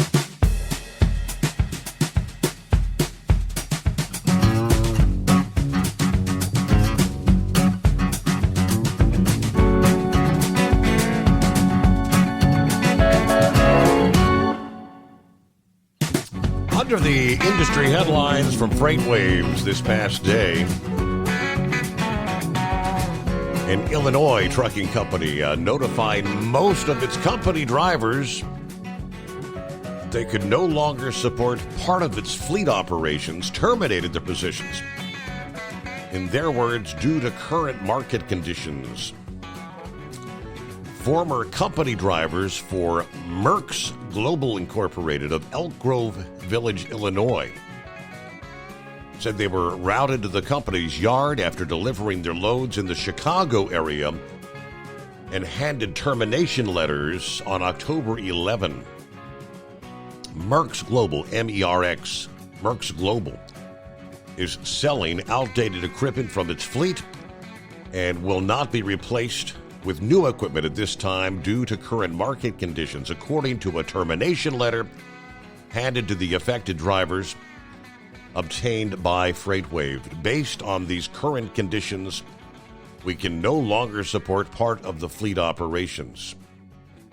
Now, the FMCSA's Safer website shows Merck's Global has 246 drivers and 244 power units. However, some former drivers said the number of drivers listed on their MCS 150 form, which was updated in February, counts both company drivers and owner-operators in the number provided on the FMCSA form. So the exact number of company drivers is not clear. How many have been laid off? A source said Merck's Global, which hauls general freight and hazmat, kept on about 20 company drivers who live in Illinois and Indiana to run regional routes. FreightWaves reached out to the president of Merck's Global for comment. One former company driver who hauled hazmat tankers said she was unaware that she and most of the company's drivers were being terminated when she pulled into the company's yard. Yeah, they found us loads to the Chicago area, then quietly routed us to the terminal, and we were told to go by the yard. The ex-driver did not want to be named for fear of retaliation. When I got there, though, I saw a bunch of trucks parked, and people with pallets beside their trucks throwing tons of stuff away. I've got my final paycheck, which included my pay time off, which was nice. The termination letter stated that Merck's would assist with arranging travel for the company drivers who were let go to help them get home, and offered to subsidize part or all of the travel cost. However, none of the owner-operators leased on with Merck's Global were actually let go. Earlier this year, Merck's reduced what company drivers were paid from 70 cents per mile to 60 cents, with the promise that it would be bumped up to the higher amount once the freight environment improved. That never happened. Some of these company drivers stayed on with Merck's for 9 or 10 months after their pay was cut, only to be terminated. Another former driver was headed to the airport Monday to start orientation with a new trucking company. Before they did these layoffs, I really didn't have anything bad to say about Merck's. I made money, and they kept me moving while I was there, according to another former driver. Guess we're still seeing the process, as they say, of thinning the herd. Supply and demand. There's still apparently too many trucks out there with not enough freight. Well, good morning, Grump. How you been? Well, good. I've been good, man. Glad to hear you back. Hated Wanda and all, and Lisa and everybody got COVID, man. That's too bad. Brought back the vid. Damn. Yeah. It's they say there's a big surge of that crap going around though everywhere. So I don't know. It's kind of showing its ugly face again, I guess. I'm glad the Republicans are finally getting their head out of their butts and starting this, a little more early voting. We've always did the in-person absentee voting, because I'm rarely ever home on Super Tuesday. I'm always on the road. Mm-hmm. And, with my wife, and everything the way she is right now, it's hard to get her in and out of places that with her leg the way it is. And, so we're having to deal with that. But, we went, last week and did some early voting and we had to park down the street a little bit, and there can't be anybody within 100 feet of the polling stations or anything like that, doing any kind of campaigning and just walking in, there was a couple young ladies and I don't know, dumber than hell, they had a Kamala shirt on and all that and said, keep women's health in mind when you go in for, to vote. And I said, how's your health being jeopardized here? I said, I'm not following you. You not have access to health insurance? And she goes, yes, but it's Donald Trump that, did away with abortions. I said, Donald Trump didn't do away with a damn thing. I said, all they did was return it back to the state. So I'm not following how that equates to women's health at all. And she said, well, I guess you just wouldn't understand. And I said, what I understand is you people need a freaking life. You tell us crap, but there's nothing to it. There's not a damn thing to it. Mm-hmm. And I said, yeah, I'd like to have that shirt right there. And she said, why? I said, we're out of toilet paper. And, so, kind of did that thing. But I had my shirt on that said, my dog even hates Kamala, and it's got his leg hiked up and, peeing on the word Kamala. And my wife said, you better take that off. They may say something. I said, all right. So I didn't wear it. But anyway, we've listened to more and more of this stuff about, the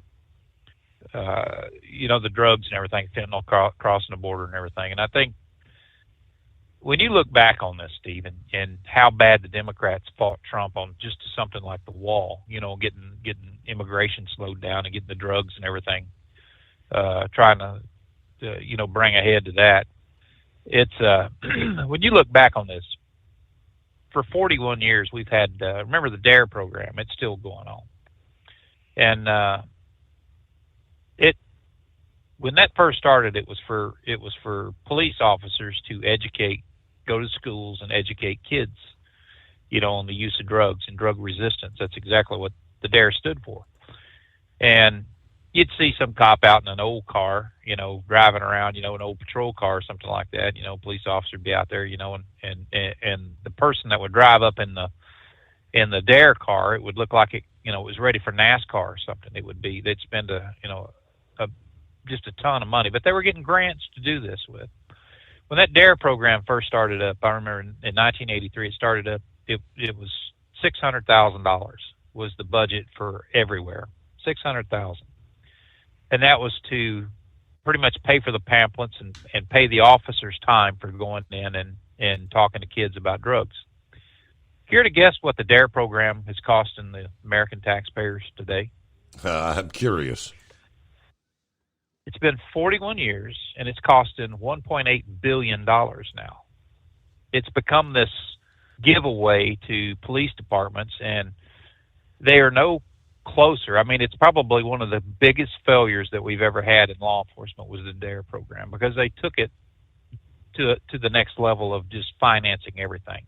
These big grants for everything under the sun, and police departments and municipalities got to using it for anything and everything except education of kids and on the use of drugs. So here we got this behemoth now, that does absolutely nothing to stop the drug flow or anything else. And when you look at the drugs that are coming across the border, this is a money making business for states and governments and everybody. Insurance companies, they may say that they are tired of drugs or anything like, treatment centers or anything like that, but the drugs that they give out for like Narcan and stuff like that states or the government's bought to bring people basically back to life, has just been a phenomenal business for drug companies. And I don't see politicians really getting that serious about stopping the flow of drugs. It seems like it's just never going to happen. They keep talking this big game and stuff like that, and then right around the corner you'll see a pot shop open up or something like that. Where and I don't care what anybody says. I still think marijuana is a gateway drug to stuff. They can't get get into the pot again or something like that. Fentanyl is very cheap, and a little bit of that cut 97,000 different ways and this and that, got somebody a good short high until it killed them. And man, I tell you, this election, it's been just a back and forth about campaign promises, bumper stickers, and I agree 100% with Eagle. I tried to listen to a little bit of Kamala's a spiel that she was giving. You can't listen to 5 minutes of that damn woman without wanting to throw up. I mean, I've never in my life seen a more phony politician. For somebody that was just given something, she's never ran for any kind of a major office in her life like this. I mean, same way with the Senate. I mean, she didn't do a damn thing to become a senator, except become a senator. And this is just, I don't know, it's a shot in the eye of every American that actually fills out a ballot. And, look at all the Democrats. Do you honestly think that woman would have stood a snowball's chance in hell of becoming the nominee if she had ran independently? Hell no. Mm-hmm. They would have laughed her goofy butt off the stage. I mean, there was no chance. But now the Democrats are looking at this and going, well, we had to do something because of Joe Biden. This is what they do. I mean, it just makes absolutely no sense when they talk about Russian collusion and everything else and election interference and all this other garbage, and then they do this to their candidate who got 16 million votes, in the primaries and was overwhelmingly chosen by the Democrat Party, and then all of a sudden because he lost a damn debate, I mean, just was horrible in a debate and everything, it's like, oh, we got to replace him. So let's cut Joe out and it wouldn't surprise me, Dan. But I always thought that maybe he might, right there before the election, or after the election, before whoever took over or something, if he lost the election, would bow out for health reasons, and just so that the Democrats could say that they had the very first woman president, even if it wasn't for 2 damn days, and somebody as stupid as Kamala Harris. I mean, it's just, I don't know, man. I tell you, I keep looking at this and I'm thinking, what the hell is, this country coming to? And now we've got the threat of this, World War III, and trust me, man, this is some scary stuff that's going on in this country, in this world right now. When you look at India and China, it's been fighting forever over the borders, the Himalayas, and they've been going back and forth. Well, they just the president of India just got back from Russia, and apparently Putin brokered a ceasefire and a pact where they both share the border. So now they're fat, dumb, and happy. They're going to see how it works, because they had that skirmish in 2020 where, I think it was 6 or 8 Indian, military got killed and a couple of Chinese. So they're trying to tone that down. But China and Russia has one of the major trade partnerships right now of anybody. And now I just read an article not a few days ago about Iran and North Korea. They've got a major trade deal there, and it's kind of brokered again through Russia. So when you look at everything that's going on, you got Russia, China, Iran, and North Korea. All of them are, dangerous countries. Don't get me wrong. I mean, who in the hell is going to stand up for the United States? The Brits probably, Canadians probably, but is that going to be enough to fight for everybody else?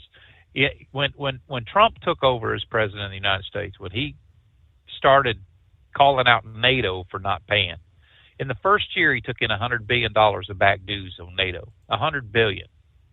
And as soon as Biden got into office, guess what Joe Biden did? He didn't just stop them from paying again. He gave them back money. Said it was unfair of them. So here we are today, and when you look at it, we have NATO that so many countries in NATO. Germany's one of them.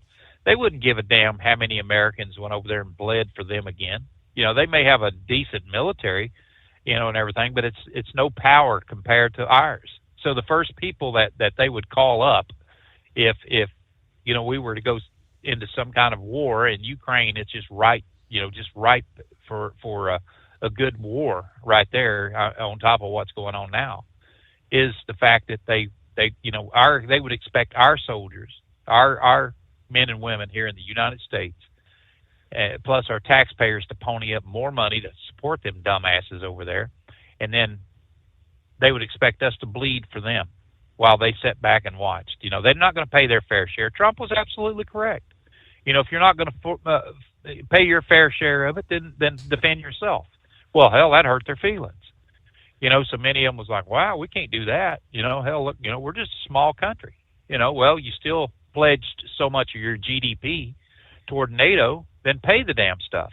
Why should American soldiers die every damn time there's a skirmish in the Middle East or anywhere else over NATO when they don't want to pay a damn thing in return? And it's just, it's coming, man. I mean, the lack of leadership that we have in this country right now is just unbelievable. From the defense secretary to the secretary of state to that idiot we call a vice president. She couldn't find her ass with both hands. And here we got Joe Biden that, he would rather, you talk about the nuclear football, it's something that he thinks you were to give the grandkids to go out and throw around in the damn White House lawn or something like that.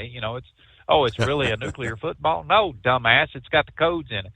But this is what we're up against. We are so lagging right now in so much of what's going on in this country. They've pretty much, after that Afghanistan debacle, they looked at us like we were some kind of, fools, and they talk about Russia, Trump and Russia. Well, who in the hell was it that killed 200 Russian mercenaries on their like fourth or fifth week in office. It was Donald Trump. Who was it that sent 28 Russian diplomats' asses home for spying here in the United States? And or at least saying they were spying, or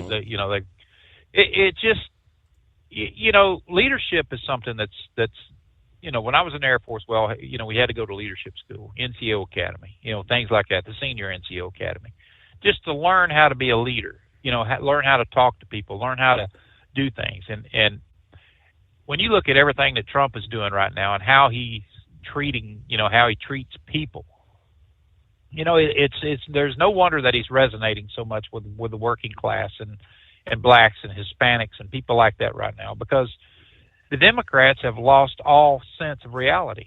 They're no longer the party of the working man. They're the party of the crazy man. Whatever cause that they can drum up right now is what they go after. Look at Kamala. All she talks about is abortion. That's it. That's all she talks about. And that damn debate that they had, or that interview she had with Bret Baier, I'm sure you watched that. Every question he asked her, well, Donald Trump, she would go into some diatribe about Donald Trump. She never would answer a damn question. Trump will stand there for an hour answering questions. And what hurts the news people's feelings the most is when he says, you're an idiot, you're just fake news, or he calls them out for exactly what they are. I've always been a critic of Trump because I've always thought the man could do better, especially when he stopped that little petty name calling. Now, I've changed my mind on that. Get in there and call them what the sons of bitches they are. That's just the way it is. He has to point out to these people exactly where they are in his list of priorities, and they're not very damn high. He's got news organizations that he caters to more, like Fox News and some of the pundits on there, but for the most part, when you look at CNN and people like that, it's not. They would love to have Trump on just for a second, just long enough to try to get their point across to how much they like Kamala, but he's going to throw it right back in their face. So I don't see any more of interviews, big interviews like he's got the Joe Rogan interview coming up, which is going to happen. I think that's going to be a pretty good interview. I think Rogan is somebody that's, he's gotten better with his interviews. And I don't know, man, you listen to, I heard Eagle talking about, Shaq and a bunch of them, was talking about, Kamala Harris just for the, because they're black. Well, hell, that was all Barack Obama knew was to divide and try to get people to vote on that division. And, he's back out running his damn mouth. Why don't him and Hillary Clinton and all the rest of them phonies, just ride off into the sunset and be never heard of again? Barack Obama was the most privileged person, and the only time he would turn on his blackness was when he wanted to influence the black vote. That's the only damn time. Other than that, he was as white could be. He didn't. I don't know. That guy. He's somebody that has never lived a life other than the life of leisure and luxury. He's from his dope smoking days and his laid back, in Hawaii, and everything. And all you got to do is pick his damn book up and read through it a little bit, and you'll find out real fast that Barack Obama is 100% phony. He's had everything handed to him, and yet he's trying to convince the poorest of people to vote for Kamala Harris because it's the right thing to do, and she feels their pain. She's another one that had never felt a damn thing in her life. So I don't know, man. Like I said, I've been listening to this. I'll be glad when it's over. I think it's still going to be a struggle for Trump. I think he's going to win, but I think he's not going to win by a lot. This country stays divided, and there is so many issues right now that people look at. They've felt the sting of higher prices for so long now. They're getting used to it and getting complacent with going to the store and paying $6 for a damn dozen eggs and things like that. And in the beginning they knew who to blame, but right now it's I don't think they really care anymore. They just want to, get this over with. So they're going to do whatever they got to do. But I don't know. Like I said, I've listened to this crap from the left and had arguments with people. I mean, in truck stops, I've had discussions, serious discussions with people about it, and I usually try to avoid that because I got a bad temper. It's just, the days I'm getting, 64 years old, the days of me getting up and knocking the crap out of somebody just, it's kind of gone because I don't want to get my ass whipped anymore. But it's just one of these things where you got to bite your tongue, man. And I've said it before, Steve. When you look at the immigration that's coming into this country, and if we was to have a world war for whatever reason, look at the amount of trucking right now that has been given away to immigrants, that is just here to make a damn dollar. The people that couldn't give a rat's ass less about flying the American flag or anything else. About the country as a whole. About it. Yeah, Grump, I gotta cut it there because we are up to news break, top of the hour. But good call. Thanks, Grump. It's 844-844-3388. Ultimate comfort on the road. That's the Bostrom difference. And why so many drivers are upgrading their seats to Bostrom seating.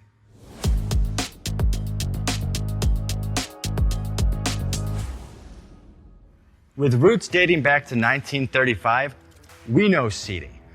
We've developed a full line of high-quality products with the right seat for your application, all made right here in the USA. From our top-of-the-line Wide Ride Plus Certa for the long-haul driver to our entry-level Baja series for the vocational driver, we provide you with the comfort you deserve at the price point you're looking for. We know you're busy. You don't have time to search every distributor and dealership for the right seat, only to find the one you want won't fit in your truck. That's why we created BostromSeating.com. It's a complete seating solution. You can build the perfect seat with the features and options you desire, and we'll help you be certain it'll fit in your cab. Once you've built the perfect seat and have the part number in hand, you can shop pricing and availability. Our Where to Buy feature allows you to pick up a seat right where you are or anywhere along the road you'll be traveling. When you install a Bostrom seat, you become part of the Bostrom family. A family that includes other drivers who recognize this is more than work. It's a ride, one that requires the next level comfort and support only Bostrom can provide. Go to BostromSeating.com to design your ride with ultimate comfort for the open road. Hands on the wheel, hands off invoicing. At Transcap, we're built for high speed and service, just like you. Our fast freight factoring helps you make more money, not chase it down, because we handle all the invoicing BS and back office work. Apply for fast funding at transcap.com/getcash. It takes just 60 seconds. Or call 888-250-TCAP. That's 888-250-TCAP. And mention Steve Summers Overnight Drive. From FSN in Washington, I'm Nina Maria Potts for the latest world headlines. The former head of the fashion brand Abercrombie & Fitch stands accused of exploiting vulnerable young men eager for modeling contracts to traffic them. Mike Jeffries, who used to be the CEO of Abercrombie & Fitch, and his British partner Matthew Smith, and a middleman, have been arrested on sex trafficking charges following an FBI investigation which was triggered by reports in the media. The trio are alleged to have spent millions of dollars on illegal trafficking activities. Israel's Prime Minister Benjamin Netanyahu and U.S. Secretary of State Antony Blinken have discussed the need to capitalize on the killing of the Hamas leader Yahya Sinwar. During Tuesday's meeting in Israel, Blinken also emphasized the need to get more aid into Gaza, according to the State Department. Kate Fisher reports from Washington. The Israeli Prime Minister and the US's top diplomat discussed the need to secure the release of all the hostages and to end the conflict in Gaza in a way that provides lasting security for Israelis and Palestinians, according to the State Department. The statement said that the Secretary of State also pressed the need to ensure that aid reaches civilians in Gaza, something the US demanded of Israel earlier this month in a letter, warning that US military aid could be at risk. The State Department also said that Secretary Blinken pushed for a diplomatic resolution in Lebanon. Kate Fisher, Washington. A new United Nations report released on Tuesday suggests that the impact of the year-long war in Gaza has set development back by about 69 years. The UN Development Programme, or UNDP, says the Palestinian economy may not be able to restore pre-war levels and advance forward even when the fighting ends. Jody Jacobs has more. The report paints a grim picture of a post-war Palestine. The report estimates that poverty in Palestine will rise to 74% in 2024, affecting 4.1 million people. And that would include the 2.6 million people who are newly impoverished. It suggested that a comprehensive recovery and reconstruction plan, which will combine humanitarian aid with strategic investment and the lifting of economic restrictions, could help put the Palestinian economy back on track, but only by 2034. One of the authors says their projections confirm that a serious development crisis is unfolding, one that jeopardizes the future of Palestinians for generations to come. Jody Jacobs, New York. The International Monetary Fund has raised its growth forecasts for the United States but cut them for China, warning of risks from conflicts, trade wars and high interest rates. Global GDP will remain at 3.2% this year and next. From bureaus worldwide, this is FSN. With FSN Spotlight, I'm Simon Marks, looking in more detail today at Benjamin Netanyahu's possible strategy now in Lebanon. Following the killing of Hezbollah's leader Hassan Nasrallah and the Israeli killing in Gaza last week of Hamas leader Yahya Sinwar, the Americans are hoping that the Israeli leader might be persuaded back onto the diplomatic track. But Prime Minister Netanyahu insists his war will continue. Mark Lyle Grant is Britain's former national security advisor and the UK's former permanent representative at the United Nations. Lebanon, unfortunately, is one of those countries where the state armed forces are not as strong as independent militias. Hezbollah's army is undoubtedly more powerful than the Lebanese armed forces. The way that Netanyahu is talking, he has his enemies both in Hezbollah, in Hamas, in Iran to some extent, the Houthis in Yemen, on the back foot at the moment. And I don't think he is minded to ease up that military pressure on Israel's enemies at a time when they are on the ground, as it were, and allow for some sort of ceasefire which would give them some respite, potentially to rebuild their military strength. So I think this conflict will continue for some time to go. And in recent days, Israel has broadened its targets, going after financial institutions in Lebanon, believed essentially to serve as Hezbollah's banks. With FSN Spotlight, I'm Simon Marks. And a reminder now of the hour's top story. The former head of the fashion brand Abercrombie & Fitch stands accused of exploiting vulnerable young men eager for modelling contracts to traffic them. Mike Jeffries, who used to be the CEO of Abercrombie & Fitch, and his British partner Matthew Smith and a middleman have been arrested on sex trafficking charges following an FBI investigation which was triggered by reports in the media. And that's the latest world news. From Feature Story News, I'm Nina Maria Potts reporting. It's coming. Crisp fall mornings turn bitter cold. You climb into your diesel and it feels like you're sitting on an ice cube. Imagine how your engine feels after a frosty night. Freezing temperatures impact your diesel's fluids, especially fuel. As the temperatures drop, water that is emulsified within your fuel is released, adding more water into your system. Frozen water in your fuel lines, filter, or bowl will simply slow the flow, or worse, stop the flow of fuel in your system. No fuel flow, no start. Get prepared now for the cold that is coming. Hot Shot Secret Diesel Winter Anti-Gel is a premium fuel additive that lowers your fuel's pour point to minus 65 degrees. If it's that cold out, you shouldn't be on the road. You ought to be at home in front of the fireplace. Hot Shot Secret Diesel Winter Anti-Gel Premium Fuel Additive. Available now online at HotShotSecret.com. Hot Shot Secret. Powered by science.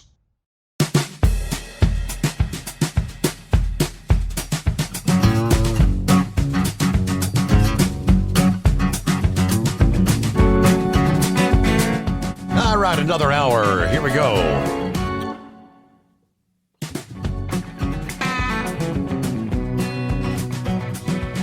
Hello to Kenny as we roll into the early hours of a Wednesday, 23rd day of October.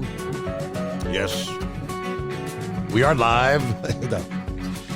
I hope we have Jacob on board. Hello, Steve and the overnight crew. 49 degrees, Kingsport, Tennessee tonight. Norman checking in from north central Kansas at 58 degrees. Actually got about a half inch of rain yesterday. Anyway, made it back from Odessa. We're reloading tomorrow for Kansas City, then back to Odessa to load crane booms back to Kansas City. Everybody have a good morning. Gilligan chimed in a little bit ago. What do you say? Morning, Steve, fellow listeners. Sorry I'm late for class, but I'll catch up later. Clear, 52, Greensboro, North Carolina tonight. Everybody keep it shiny side up. You got it. And there's Gary. Good morning, Steve and the overnight crew. I know Eagle wanted to chime back in about the whole Elon Musk situation right now. Former Republican Justice Department and other officials sent a letter to Democrat Attorney General Merrick Garland requesting he open an investigation into this cash prize awards being given to registered voters in the swing states. We had talked about that on last night's program. It's Musk's America PAC, selecting a $1 million lottery winner each day until the election to registered voters who sign his petition saying they support the First and Second Amendments. Again, it's the handful of what they call swing states. Petition signers must be registered voters. He handed out the first 2 checks for $1 million at a Trump rally in Harrisburg, PA on Sunday. Now, the America PAC is also awarding $47 to everyone who recruits a registered voter to sign the petition. On Monday, apparently 11 former Republican officials sent a letter to Garland, as well as the Attorney General of Pennsylvania and all the district attorney offices in the state, saying, "We are aware of nothing like this in modern political history." Federal law imposes up to 5 years in prison on anyone who knowingly or willfully pays or offers to pay or accepts payment for registering to vote. The legal provision the former officials cite also carries up to a $10,000 fine for each violation. We're urging you to investigate whether these payments are prohibited for voter registration. We recognize they are framed as payments for signing a petition or for referring voters who sign, but many of the payments are restricted to registered voters. So anyone who wishes to get paid must first register. That is the argument. Musk responded to the allegation that he was paying people to register to vote, writing on X, "All you need to do is sign the American petition in support of the constitutional rights to free speech and to bear arms to have a daily chance to win $1 million. You can be from any or no political party, and you don't even have to vote."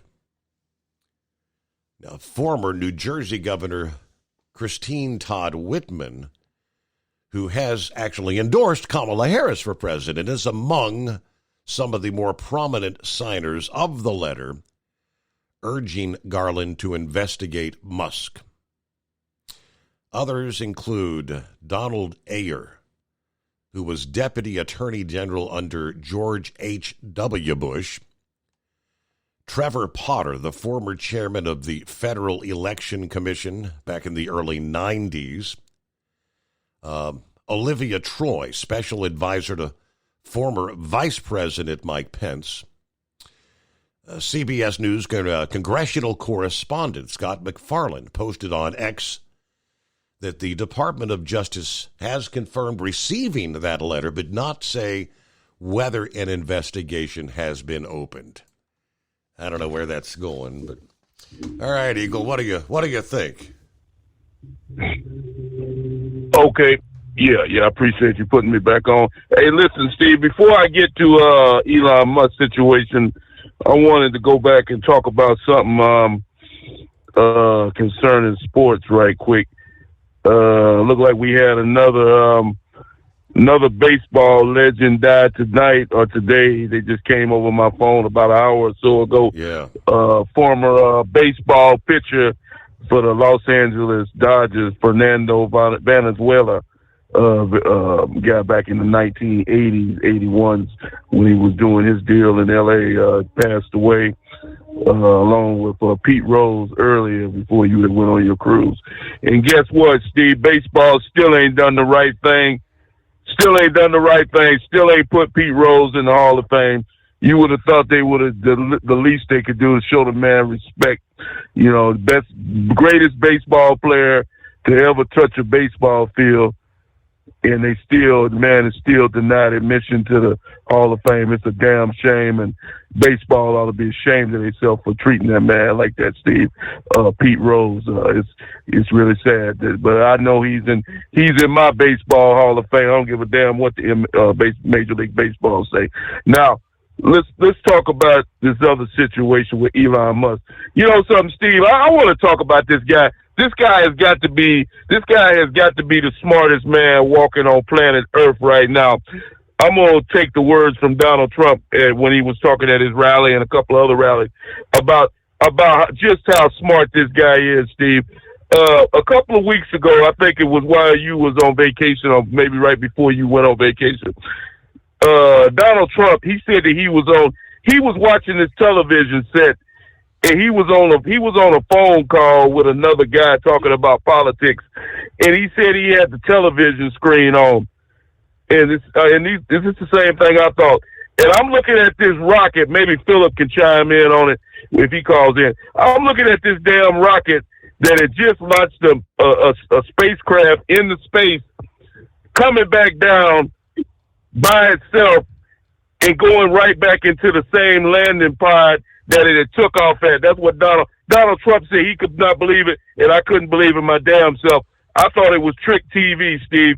I could not believe that a rocket that had sent a spacecraft into space actually came back down and landed in the same damn spot that it took off at. You have to be a genius to do something like that. No other man on this planet has ever done that, Steve. And Donald Trump said today, and I believe every word that came out of his mouth, Donald Trump said if he gets in the White House before the 4 years are up, we will have a U.S. man on the planet Mars. And I believe that.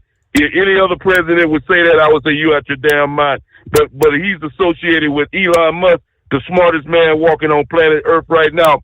I believe in 4 years, less than 4 years, we will have a spacecraft in Mars, on the planet Mars. And as for those astronauts that still stuck in space right now, Steve, due to Joe Biden and Kamala's stupidity, you could better believe Elon Musk, he's going to get those people back down too, get them back down to earth. There's only one man that can do it, and his name is Elon Musk. And I'm glad that he's associated with Donald Trump, because this guy here is an asset to Donald Trump. Not only is he the rich, he got two things going for him, Steve. Not only is he the richest man in the world, he's also the smartest man in the world. And I congratulate that man because he's on the right team, the Donald Trump team. And that's why they hate him so much. Like I said, I don't even use the other outlets, Steve, Facebook, and all these other people. I don't even associate with those people anymore. I use the X channel. Elon Musk is the only man out there besides Donald Trump and his Truth Social that actually let the American people speak their mind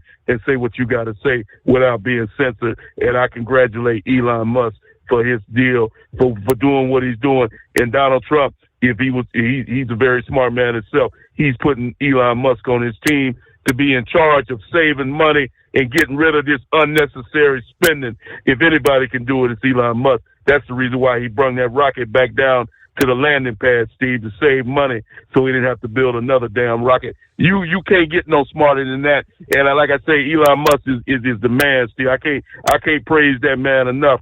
In 4 years, if he decides to run for damn president, I'll vote for him. I promise, or either J.D. Vance, one of them, because you can't go wrong with neither one of them at this point. The United States, hopefully in 2 weeks, Steve, the United States will be right back on track, and we'll be shooting straight up to the moon, just like Elon Musk is trying to do for America, and get us right back on track and make us the number one country in the world. Because right now, Steve, as much as I hate to say it, like Donald Trump said, we're at the lowest point that we've ever been in this country. And if Kamala gets in, it's going to be a total disaster. This woman can't even do a 15-minute interview without screwing that up, without saying something dumb.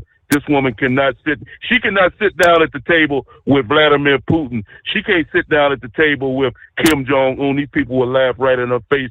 They'll laugh her right out of the room, because she won't get no respect, because she doesn't deserve any respect from nobody. And now, one last thing before I hang up with you, Steve, and I wanted to talk about this situation with Joe Biden situation. There was a very controversial deal that went down last week, and just like I told people, Joe Biden didn't step away on his own accord. Joe Biden was forced out. There was a funeral last week in which Joe Biden and Barack Obama appeared, and there was a conversation between those two, a very heated conversation. And from lip readers are saying that Joe Biden said to David, he basically told Obama, "You made a bad mistake by getting rid of me and putting Kamala in that job as president." And Barack Obama told him just keep his mouth closed and don't worry about it. Just go back to Delaware and lay on the beach and go to sleep like you do every day. And Joe Biden is very pissed off about what happened. That's why over the weekend, Steve, I don't know if you noticed or not, the Kamala Harris administration said that Joe Biden's help is no longer needed, that he is not to go out any more campaign rallies, not to speak up for Kamala, because they know that Joe Biden is a very angry man and he might say something that could hurt her campaign. That's why they told Joe Biden to stay the hell away from Kamala Harris and her campaign. And I thank you for taking my call tonight. I did see something about the lip readers. I didn't really delve into it, what the conversation was about, but I guess that's it. Well, let's see what Pappy has going on. Morning, Pappy. What's happening, Steve? Man, great to hear from the great American Eagle Patriot. Man, I'll tell you, Grump knocked it out of the park tonight too, Steve. Man. What a great call, man. A Grump there. I'm serious. Every time he calls, man, he just hits the nail on the head. Talking about DARE. Steve, we got out of DARE several years ago just for the reasons that Grump was talking about, man. Really? And him talking about the government being involved in this. Steve, listen to the man. He knows what he's talking about. Everything he talked about with NATO, all facts. All facts, man. Knocked it out of the park. Speaking of home runs, Steve, man, you guys were on the high seas. I want to talk about baseball just for a second, man. The reason I'm going to talk about it because it has to do with confidence. And when I'm speaking about confidence, I just want you to think of the confidence between the Trump campaign and the Harris campaign. I mean, you can just smell the confidence on Trump. He just reeks of it. You remember, what was it, 1988, L.A. Dodgers playing the Oakland A's. Do you remember this, Steve? What the heck was it? Was it Steve Garvey? Ninth inning, they're down, bottom of the ninth, 2 outs. Tommy Lasoto puts in Steve Garvey. Man, if I'm getting his name wrong, somebody let us know. He didn't start because he had a bummed knee and a foot, I believe. He had 2 injuries. He couldn't start. He gets up to the plate. They bring him in. Last batter. First pitch, he knocks a home run in the right field. Remember that one? He could hardly run, Steve. And he's coming, when he gets around second base, he gave the old fist pump, you know, like he's starting a lawnmower. Do you remember that? I do. Steve, I'm sitting here watching the playoffs with the Cleveland and New York Yankees. And the Yankees are up 3-1 game. And I don't know if you've seen the highlights of it, but Juan Soto, bottom of the ninth, 2 outs. They are down by 1. And this dude by the name of Juan Soto gets up. Steve, apparently I haven't been really following too much baseball here in the last few years. I mean, I recognize the guy, you know, but Steve, he comes to the plate, man, and as he's walking up to the plate, he's just reeking confidence. Before they threw the first pitch at him, I told myself and said it out loud, dude, he's going to get a hit, he's going to score a run. They are not getting this dude out. And he gets up and takes a few pitches. Steve, he's like talking to the pitcher. You see some guys get up there, you know, you can just tell they're not. Dude, he was so relaxed. Pitcher throws a good pitch, he's nodding at the pitcher like, yeah, man, that was a good one. Come on, bring on the next one. Anybody that watched this knows what I'm talking about. And that man got up and slammed another home run out in right field also to take the lead. That was the top of the ninth. And they went on to win the 4th game to put them in the World Series. And it's just amazing what confidence, not just skill and ability, but what confidence can do. And I'm telling you right now, the Trump campaign has all the confidence and the momentum. And I said this before, we got to win this by at least 3 points, Steve. At least. Because they're going to cheat and steal and do whatever they got to do. The experts kind of came up with a figure of at least 2% that they're going to be able to steal 2% of the votes. We're saying that in the United States elections.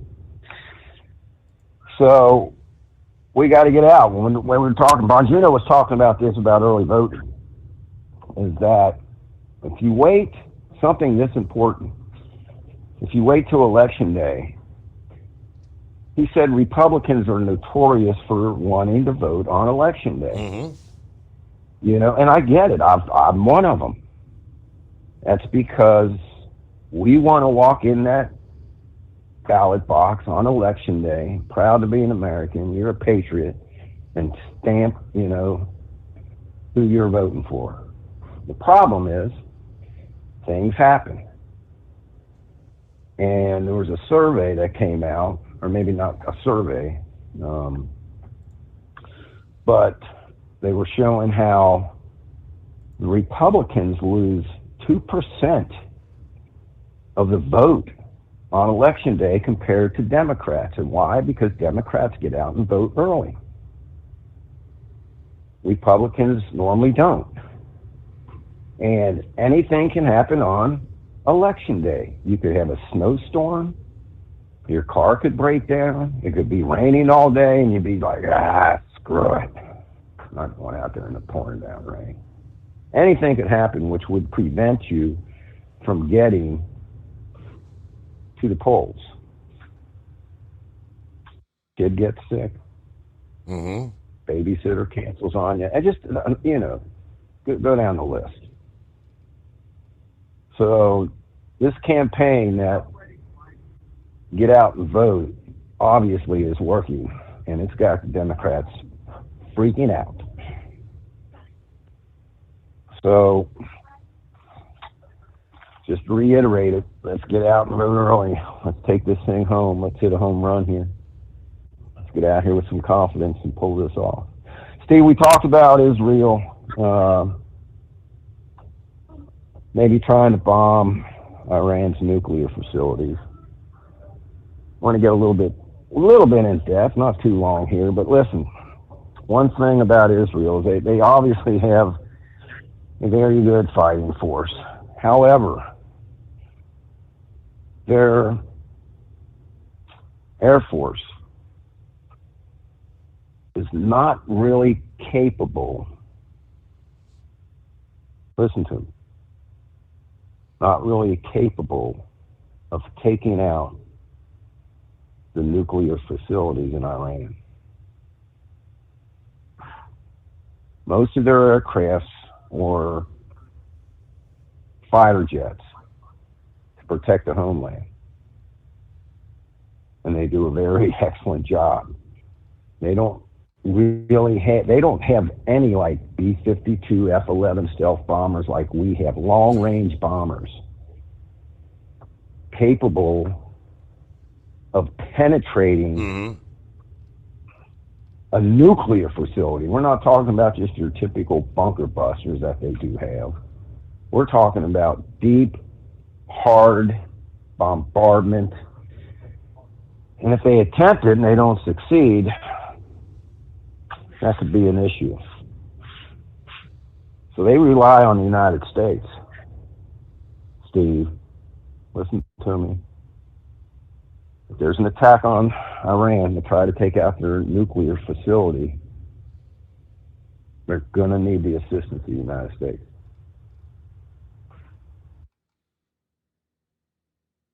I'm wondering if that's why this leak came out.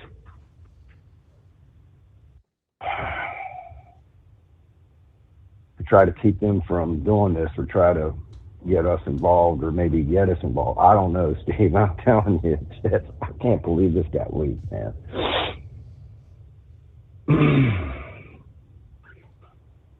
I don't know. We need to keep an eye on this. Maybe they might hold off till after the election. See what happens here. Mm-hmm. I've got more on the leak. That's actually espionage. But we'll be right back. From FSN in Washington, I'm Nina Maria Potts for the latest world headlines. The former head of the fashion brand Abercrombie & Fitch stands accused of exploiting vulnerable young men eager for modelling contracts to traffic them. Mike Jeffries, who used to be the CEO of Abercrombie & Fitch, and his British partner Matthew Smith, and a middleman, have been arrested on sex trafficking charges following an FBI investigation which was triggered by reports in the media. The trio are alleged to have spent millions of dollars on illegal trafficking activities. Israel's Prime Minister Benjamin Netanyahu and US Secretary of State Antony Blinken have discussed the need to capitalize on the killing of the Hamas leader Yahya Sinwar. During Tuesday's meeting in Israel, Blinken also emphasized the need to get more aid into Gaza, according to the State Department. Kate Fisher reports from Washington. The Israeli Prime Minister and the US's top diplomat discussed the need to secure the release of all the hostages and to end the conflict in Gaza in a way that provides lasting security for Israelis and Palestinians, according to the State Department. The statement said that the Secretary of State also pressed the need to ensure that aid reaches civilians in Gaza, something the US demanded of Israel earlier this month in a letter, warning that US military aid could be at risk. The State Department also said that Secretary Blinken pushed for a diplomatic resolution in Lebanon. Kate Fisher, Washington. A new United Nations report released on Tuesday suggests that the impact of the year-long war in Gaza has set development back by about 69 years. The UN Development Programme, or UNDP, says the Palestinian economy may not be able to restore pre-war levels and advance forward even when the fighting ends. Jody Jacobs has more. The report paints a grim picture of a post-war Palestine. The report estimates that poverty in Palestine will rise to 74% in 2024, affecting 4.1 million people. And that would include the 2.6 million people who are newly impoverished. It suggested that a comprehensive recovery and reconstruction plan, which will combine humanitarian aid with strategic investment and the lifting of economic restrictions, could help put the Palestinian economy back on track, but only by 2034. One of the authors says their projections confirm that a serious development crisis is unfolding, one that jeopardizes the future of Palestinians for generations to come. Jody Jacobs, New York. The International Monetary Fund has raised its growth forecasts for the United States but cut them for China, warning of risks from conflicts, trade wars and high interest rates. Global GDP will remain at 3.2% this year and next. From bureaus worldwide, this is FSN. Increase fuel economy up to 7.9% with Hot Shot Secret Gasoline Extreme, the solution to maximize your engine's performance and fuel economy. Whether you're driving a sports car or a daily commuter, Gasoline Extreme is specially formulated with PEA to deep clean. Don't settle for an average driving experience. Upgrade to Hot Shot Secret Gasoline Extreme and go further on each tank. Order now on Amazon or HotShotSecret.com. Hot Shot Secret, powered by science.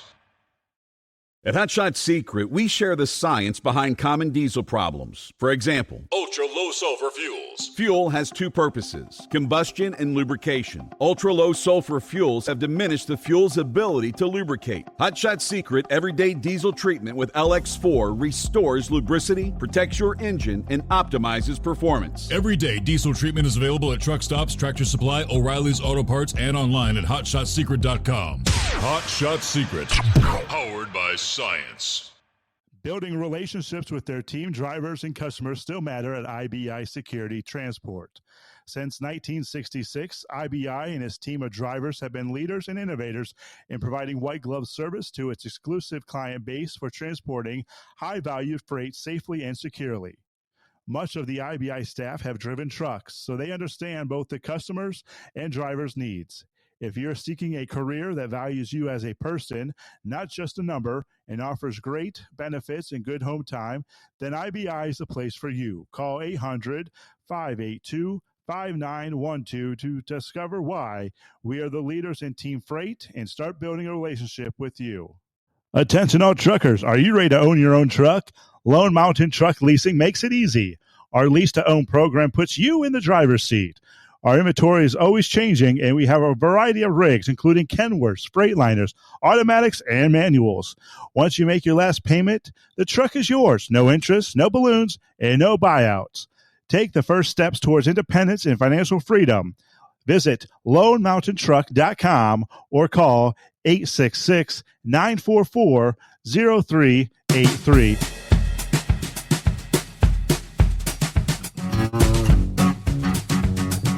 We left off talking about the highly secretive, top secret intel leak that occurred over the weekend. The House Intelligence Chair, Mike Turner, said he was briefed on the leak of highly classified documents detailing Israel's plans to attack Iran. Based on the briefing that I've received, the FBI's investigation is imperative of what clearly would constitute a criminal act of espionage. Leaking highly classified, damaging information of the United States not only affects an important ally, but risks the safety of our men and women serving in uniform in the Middle East. The security of our personnel and our allies is dependent on the integrity of our intelligence community's work. This is actually a criminal act if it occurred from an American source. That individual will be located and they will be held accountable. Now, the FBI did announce this past day they are investigating, working closely with the Department of Defense and the intelligence community. As this is an ongoing investigation, we have no further comment. On Monday, of course, John Kirby said that the administration was not clear. Was this leaked or was it hacked information? He went on to say, we are deeply concerned.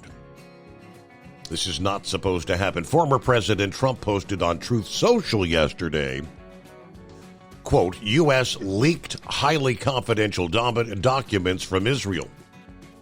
May have come from the Defense Department.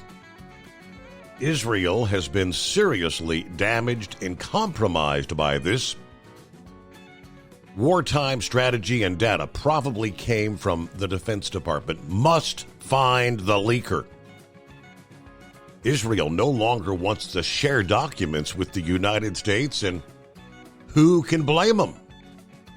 And that's for sure.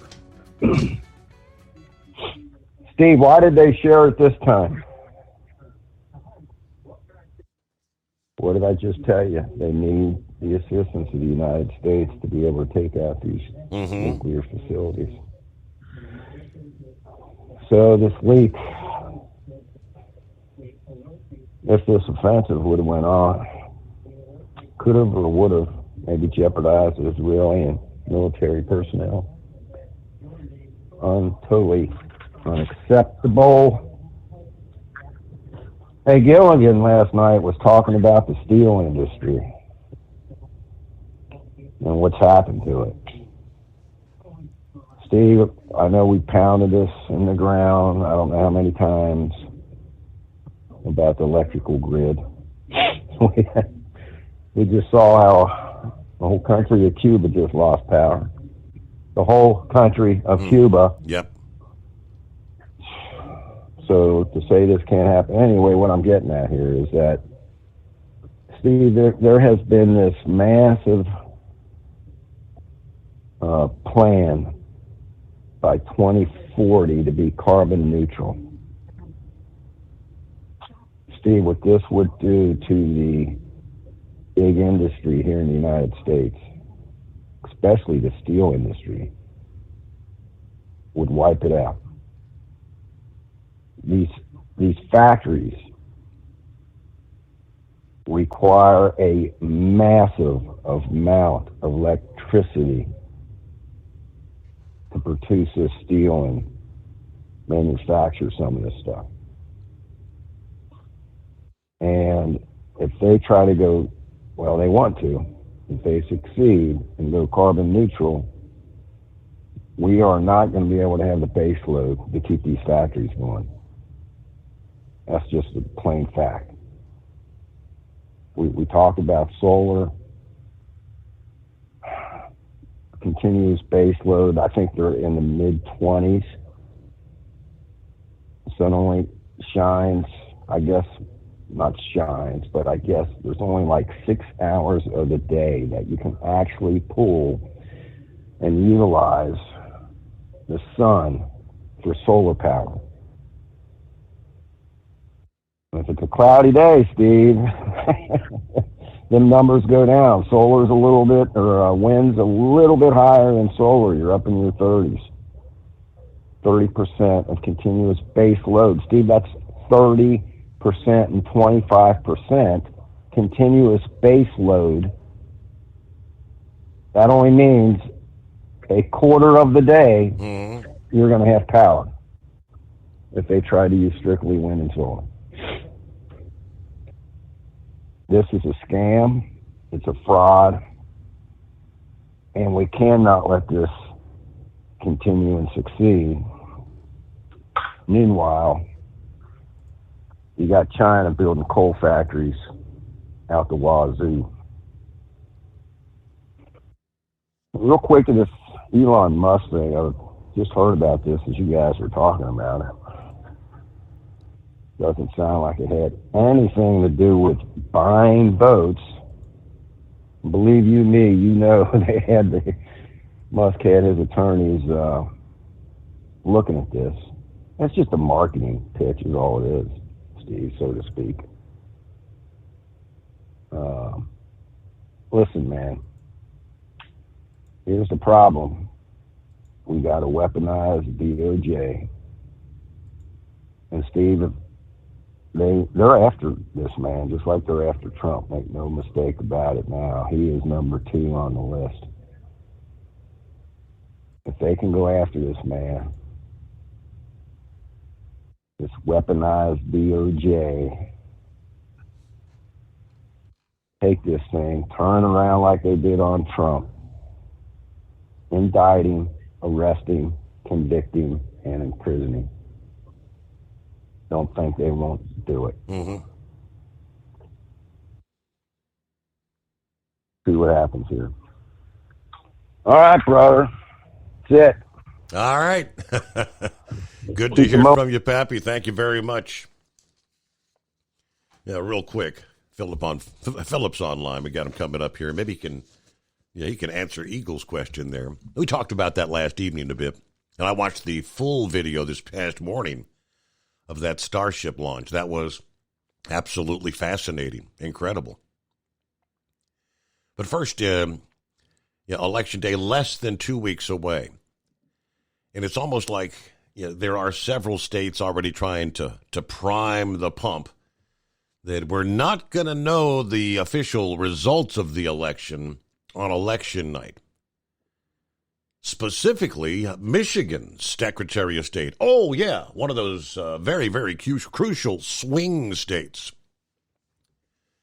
Michigan Secretary of State announcing that the pivotal swing state is not expecting to have the final results for the election tallied until the end of the day, Wednesday, after Election Day. She was on Face the Nation Sunday. Asked how quickly Michigan's election officials expect to have the results finalized, she said, well, in 2020, we had the results of our highest turnout election in Michigan history within 24 hours of the polls closing. The unofficial results were completed by 8 p.m. on Wednesday. So we're tracking that again this year. Explaining that Michigan has more options to process ballots before Election Day in this year's election, which is a significant change from the ballot processing restrictions they faced in 2020.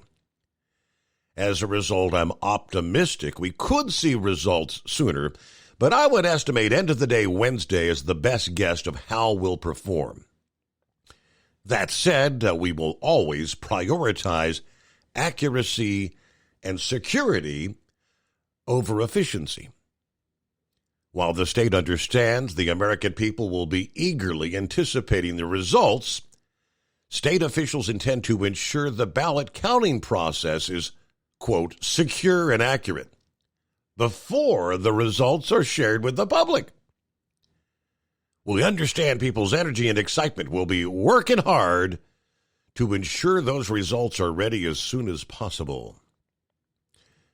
According to The Hill, over 1 million people have already voted in that state, while over 2 million residents have requested absentee ballots. The Post-Millennial reported that both the Michigan Republican Party and the Republican National Committee have filed a lawsuit against Benson due to her election certification process for absentee ballots, arguing that the information election workers currently need to verify an absentee ballot is not complete. Now, The Hill said Benson's indicated she will certify the results of the 24 election regardless of who wins. Whether that was supposed to be a question to begin with? All right, Philip, what's happening this morning? Oh, not much, bud. Just on my way to work right now. You guys had a question about that big rocket? What's the question? Well, Eagle was just asking how is it possible they were able to launch a rocket like that and bring it back to the same place and catch it like they did? Okay, so think of it this way, Steve. You know what GPS is, right? Sure. Okay. Every inch of the Earth is mapped with GPS. Okay, so think of it this way. We know back in the old days it's latitude and longitude. It still use latitude and longitude with GPS. All you have to do is program the vehicle to come back to a certain position or location. And that's how it did it. They send a signal up to it. That tower that booster came back to was sending that booster a signal saying, this is where I'm at, this is where you're going to land. It's the same way with the barge. And the computers decipher that, and they put the vehicle on a trajectory to come right back to that location. It's the same stuff that they used for the barge, they use it for that tower. Same technology. And that's how they do it. So they send a signal up, the rockets talk. Go ahead. Normally, when you have a launch, the rocket's going up and it's going what they say they're going down range. So they're not going straight up and coming straight.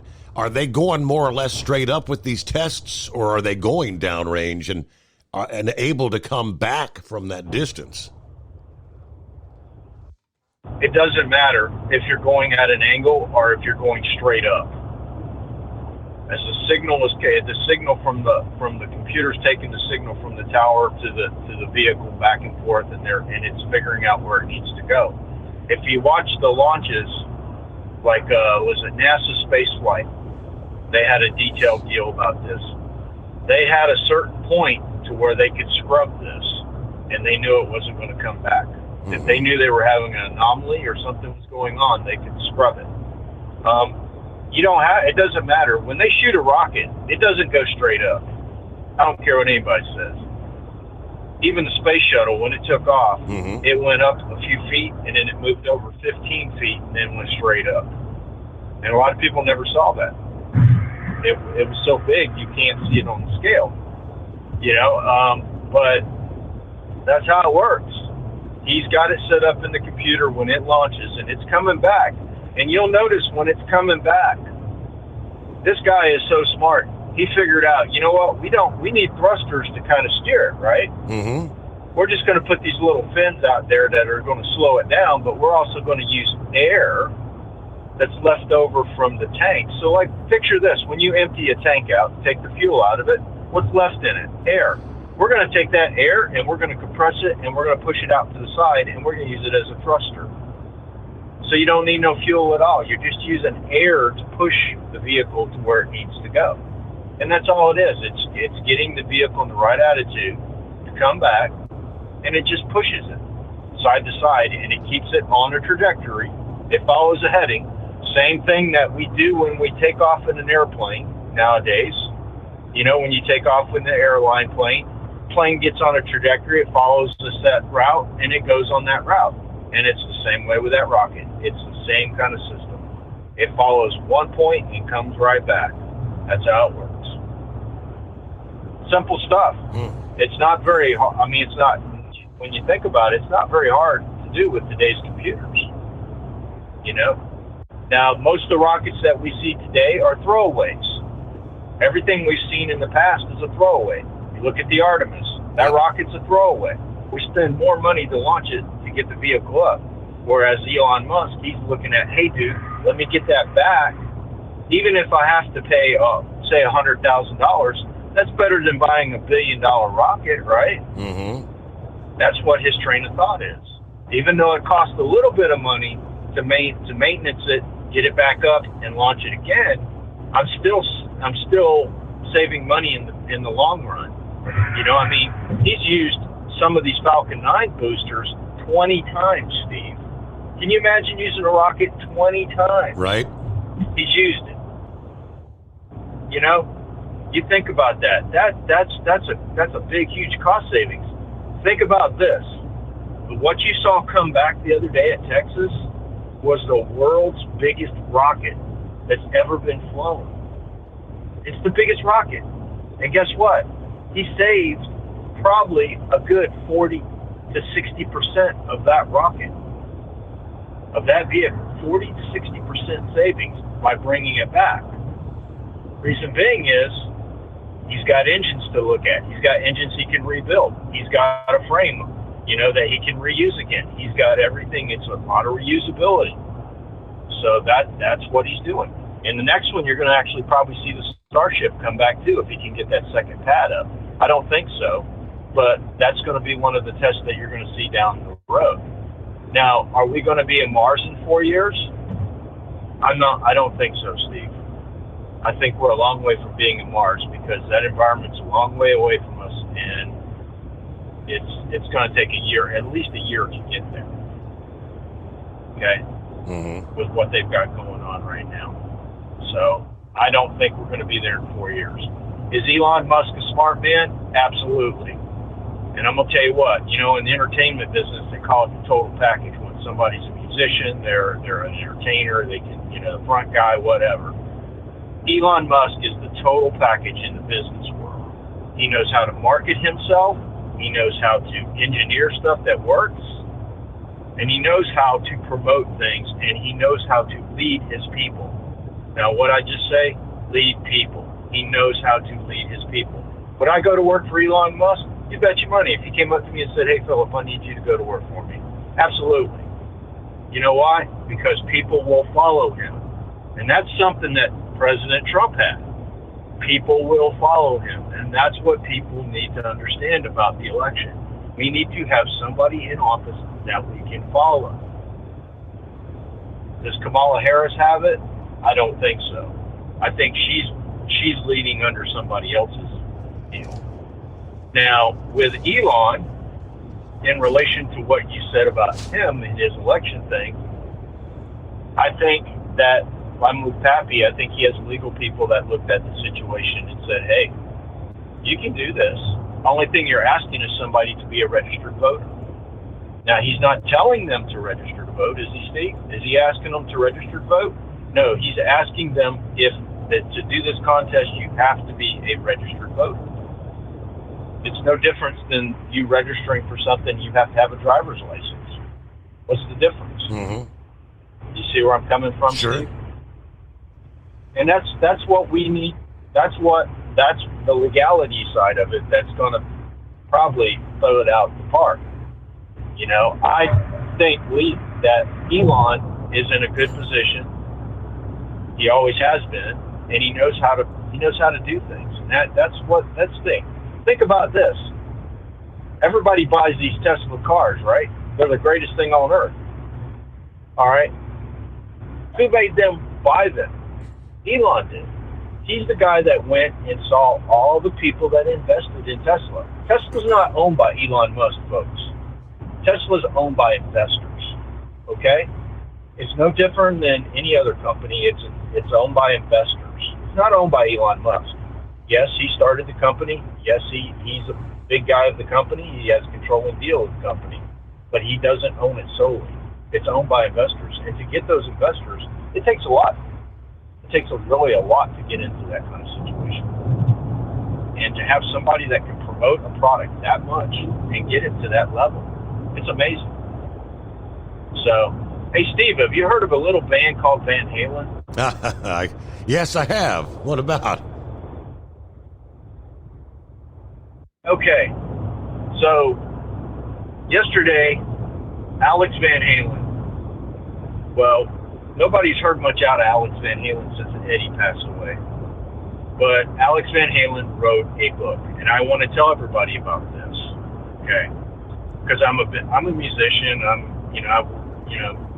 It's amazing and what Van Halen did over its course. Okay, he wrote a book called Brothers. Now, if anybody out there has Spotify and they have the premium package, you can read this book. It's an audio book. I've already started doing it. It's about a 6-hour book on audio book. Okay? There's been a lot of controversy about this book because Alex has kind of been a recluse during the whole time since Eddie's died. Nobody has heard anything out of Alex. Okay? This book is about his relationship with his brother. Now, a lot of people are getting kind of bent out of shape because they weren't mentioned in the book and that their parts of the band era were not mentioned in the book, but he couldn't write the whole thing. And he came out with a few interviews before this book came out that, weren't nice. And that's business. Business is that way. But if you want to hear this book, and you've got Spotify, and you got the premium package, you got to have the premium package, not the freebie. you can actually hear this book. And I've started listening to it. It's a 6-hour deal. So I just started yesterday, so I've got a long way to go. But if you're into Van Halen and you want to listen to Alex's side of the story with this book, check it out. I just wanted to put that out there, Steve. I hope you didn't mind me doing that. It's Van Halen was a pretty crucial thing in my life growing up. So that's all I pretty much got today, buddy. I appreciate you, and y'all have a good one. Thank you. Absolutely. All right, yeah. Spent a lot of time rocking and rolling with Van Halen. Absolutely. Well, NASA made an unusual announcement.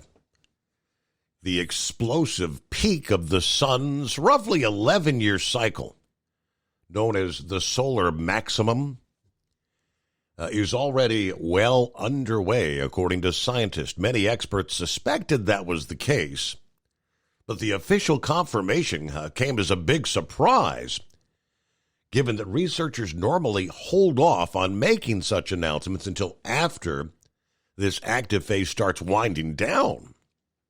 Representatives from NASA, NOAA, and the International Solar Cycle Prediction Panel made the announcement Tuesday a week ago, confirming the solar maximum has begun, suggesting that it may have started as early as 2 years ago, long before the initial forecasts had predicted.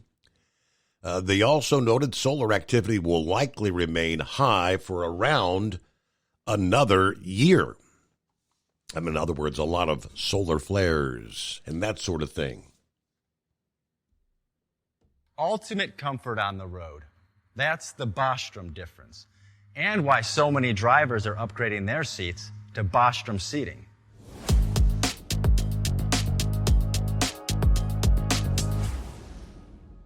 With roots dating back to 1935, we know seating. We've developed a full line of high-quality products with the right seat for your application, all made right here in the USA. From our top-of-the-line Wide Ride Plus Certa for the long-haul driver to our entry-level Baja series for the vocational driver, we provide you with the comfort you deserve at the price point you're looking for. We know you're busy. You don't have time to search every distributor and dealership for the right seat, only to find the one you want won't fit in your truck. That's why we created BostromSeating.com. It's a complete seating solution. You can build the perfect seat with the features and options you desire, and we'll help you be certain it'll fit in your cab. Once you've built the perfect seat and have the part number in hand, you can shop pricing and availability. Our Where to Buy feature allows you to pick up a seat right where you are or anywhere along the road you'll be traveling. When you install a Bostrom seat, you become part of the Bostrom family. A family that includes other drivers who recognize this is more than work. It's a ride, one that requires the next level comfort and support only Bostrom can provide. Go to BostromSeating.com to design your ride with ultimate comfort for the open road. Hands on the wheel, hands off invoicing. At Transcap, we're built for high speed and service, just like you. Our fast freight factoring helps you make more money, not chase it down, because we handle all the invoicing BS and back office work. Apply for fast funding at transcap.com/getcash. It takes just 60 seconds. Or call 888-250-TCAP. That's 888-250-TCAP. And mention Steve Summers Overnight Drive. From FSN in Washington, I'm Nina Maria Potts for the latest world headlines. The former head of the fashion brand Abercrombie & Fitch stands accused of exploiting vulnerable young men eager for modeling contracts to traffic them. Mike Jeffries, who used to be the CEO of Abercrombie & Fitch, and his British partner Matthew Smith, and a middleman, have been arrested on sex trafficking charges following an FBI investigation which was triggered by reports in the media. The trio are alleged to have spent millions of dollars on illegal trafficking activities. Israel's Prime Minister Benjamin Netanyahu and U.S. Secretary of State Antony Blinken have discussed the need to capitalize on the killing of the Hamas leader Yahya Sinwar. During Tuesday's meeting in Israel, Blinken also emphasized the need to get more aid into Gaza, according to the State Department.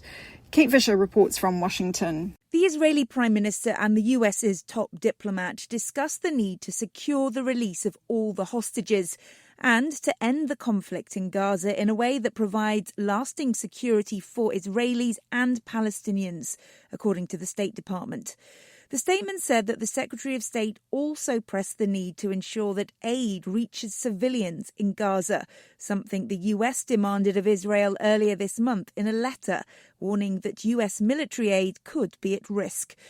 The State Department also said that Secretary Blinken pushed for a diplomatic resolution in Lebanon. Kate Fisher, Washington. A new United Nations report released on Tuesday suggests that the impact of the year-long war in Gaza has set development back by about 69 years.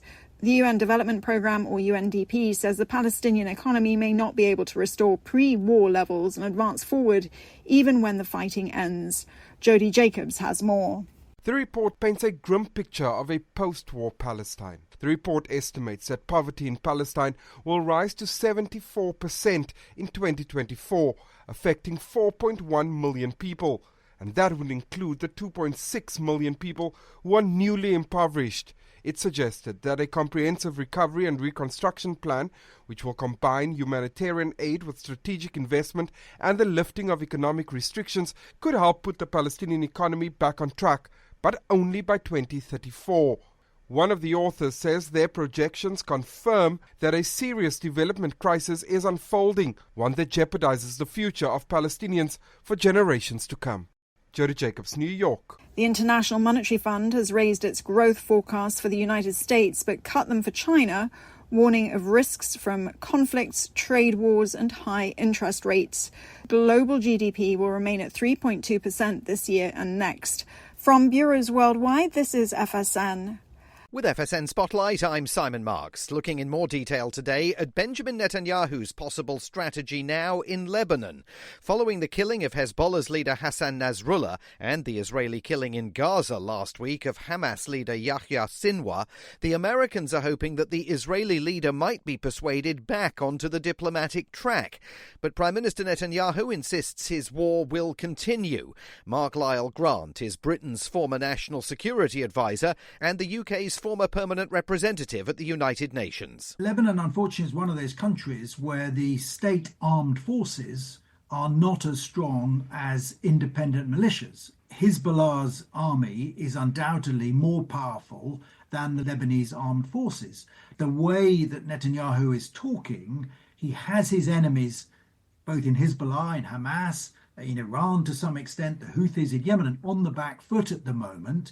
And I don't think he is minded to ease up that military pressure on Israel's enemies at a time when they are on the ground, as it were, and allow for some sort of ceasefire which would give them some respite, potentially to rebuild their military strength. So I think this conflict will continue for some time to go. And in recent days, Israel has broadened its targets, going after financial institutions in Lebanon, believed essentially to serve as Hezbollah's banks.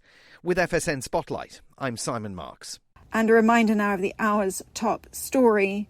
The former head of the fashion brand Abercrombie & Fitch stands accused of exploiting vulnerable young men eager for modelling contracts to traffic them. Mike Jeffries, who used to be the CEO of Abercrombie & Fitch, and his British partner Matthew Smith, and a middleman, have been arrested on sex trafficking charges following an FBI investigation which was triggered by reports in the media. And that's the latest world news. From Feature Story News, I'm Nina Maria Potts reporting.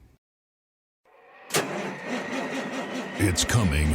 Crisp fall mornings turn bitter cold. As you fire up your diesel, you can see your breath on the inside of a cab.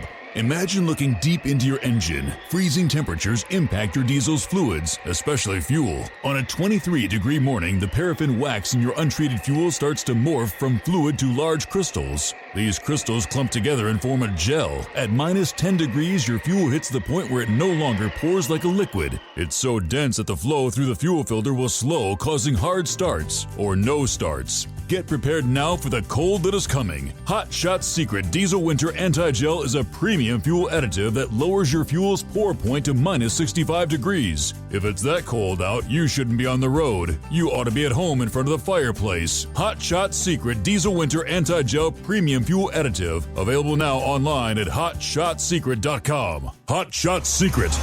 Powered by science.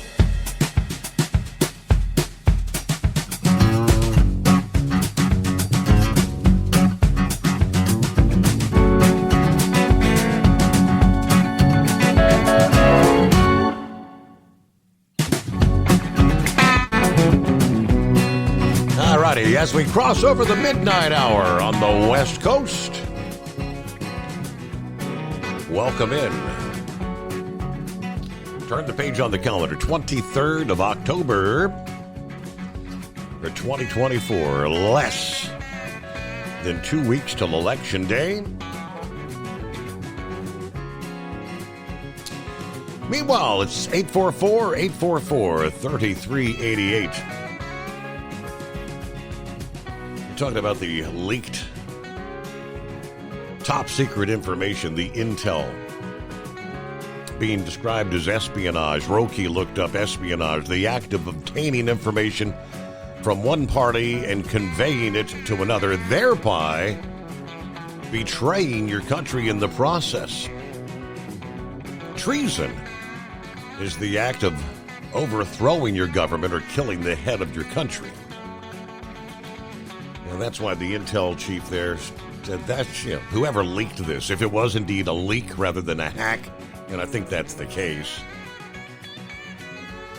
Espionage. Meanwhile, let me get to Brain Dead as we kick off another hour here. What's happening out there? Yeah, I don't know if you've seen this not yet, Steve, but Fernando Valenzuela just passed away. See that? I did. Somebody mentioned that a bit ago. Yeah, sad. Yeah, he is the one that broke the barrier in baseball for the Hispanics, just like how Jackie Robinson broke the color barrier for the blacks into baseball. I don't know what else to say. I just woke up. I just saw that too, Steve, a minute or two ago. But let's get into some NASCAR stuff now. Steve, since you were on your vacation, a lot went on in the world of NASCAR. So I'm going to split this up. We have a lot of charter talk to talk about that happened while you were on your vacation. So did you see that Joey Logano won the Vegas race? I did not catch anything in the world of NASCAR while we were out. Yeah, I figured. That's right. I heard somebody say Skullbuster, and buckets of Skullbuster. So, but yeah, Joey Logano won the race, and he's locked into the championship now. Now, there's an interesting way of how he got into this, and kind of interesting. But also too, Tyler Reddick, he drives for Michael Jordan, but he actually decided to catch air. Literally catch air at the race. Now, Kyle Larson won at the Roval, and also too, Alex Bowman was disqualified after the race for being more than 17 pounds lighter than what the benchmark is. Mm-hmm. And that was even after they added all the fluids. Now, Hendrick has a very good record with the appeals, winning the appeals. They said straight up, this is not going to be appealed. Now, that disqualified Alex Bowman from the playoffs, which means Joey Logano moved back in. Now he's locked into the championship, and this is where all the conspiracy theorists start putting on their tinfoil hats too, Steve. Oh, yeah, you were talking about the whole espionage thing. Well, we got our own coming up, Steve. Joe Gibbs Racing engineer is accused of sharing setup information with the rival teams whose cars are not in the playoffs. Now, he's also in the contract year. Now, Ty Gibbs did raise the red flag about this. as a rumor has it that RCR is the one that is involved. Because if you remember, before the Olympic break, they couldn't find speed at all. Mm-hmm. And all of a sudden after the break, they're running wide open. So there's where the conspiracy theorists are really, really putting on that tinfoil hat too, Steve. Let's see. Haley Deegan is headed to IndyCar next year, which is going to be interesting to watch because she has no open wheel experience. Kind of like Danica Patrick in reverse, right? Mm-hmm. So Spire Motorsports has a rumor that they're going to run a fourth car without a charter, but it's going to be in limited races because we all know how expensive it is to run the sports, the motorsports. Also, Joe Gibbs, too, announced that Tyler Gray will drive their Xfinity car next year. Now, while we were at the Xfinity race, here's where the controversy comes in, part two. Parker Kligerman was coming to take the white flag and was under the flag stand on the white line when the caution came up. NASCAR said he did not take the white flag as the caution was for Leland Honeyman, who crashed to the tire barrier a solid 20 seconds before they threw the caution. Now, NASCAR's excuse was we didn't see it from the tower, which I could believe, but there's a big jumbotron in the back. It's about the size of a football field. Mm-hmm. They showed him in the back stretch stuck for 16 seconds. So NASCAR re-racks and stacks him and packs him, and Sam Mayer gets the win. Boy, a lot of conspiracy talk, and you just thought politics was bad. Ty Gibbs is now the new owner of the 54th car in the Xfinity Series, which that ride will be taken next year by Taylor Gray. But this is also a good thing for him. He's 22 years old. Joe Gibbs is in his 80s, I think, maybe somewhere in that ballpark. He's not going to be around much longer. Probably not so much health-wise or passing away, but the stress of running the teams and whatnot, this is going to be a good step for him to take over. Now, did you also see the other news that Teresa Earnhardt is selling off some land? Not a thing. Well, Teresa Earnhardt has sold off 399 acres of land for a technology park. Now, I know there's some people going to throw a fit, and Dale Sr. spinning in his grave. This is just a small sliver of land that they own for that ranch. Now, this is located about 2.5 miles from the old DEI shop, and this is going to be nowhere near the mausoleum for Dale. Now, but while we're back on controversy, and we said before, a lot of fans are leaving. It's because of the inconsistency in NASCAR. Now, thanks to Larry, who's probably listening somewhere, he corrected me on something. At the Kansas race, Josh Berry flat spotted his 4 tires in a wreck. They towed him back to the pits, and when these cars are so low, if you flat spot the tires, there's no way to drive it back. And remember about a few months ago, there was that whole deal where they come up, put air into it, it would jack the car up, and you could drive back into the pits. Well, now what happened was he spun out, flattened the 4 tires, got towed to the pit lane, and was disqualified. Now at the Talladega race, Denny Hamlin and Chase Elliott had that wreck and flat spotted their tires. They got towed back to the pits. They changed the tires and finished the race. So naturally, NASCAR comes up and changes their policy. They change it back to where if you flat spot your tires or have minor damage, you can change your tires and finish on. But, if it's damaged beyond repair or it's non-drivable, then you're out of the race. Now, let's see. But I'm trying to finish reading my notes here. Sorry, Steve. So they kind of flip-flopping back and forth like they always do, right? Right. And the other thing, too, is at the Dega race, NASCAR rules say that you must have no damage to your vehicle. Stenhouse should not have won that race because he had a hole in the side of the door where it was big enough that the foam was visible.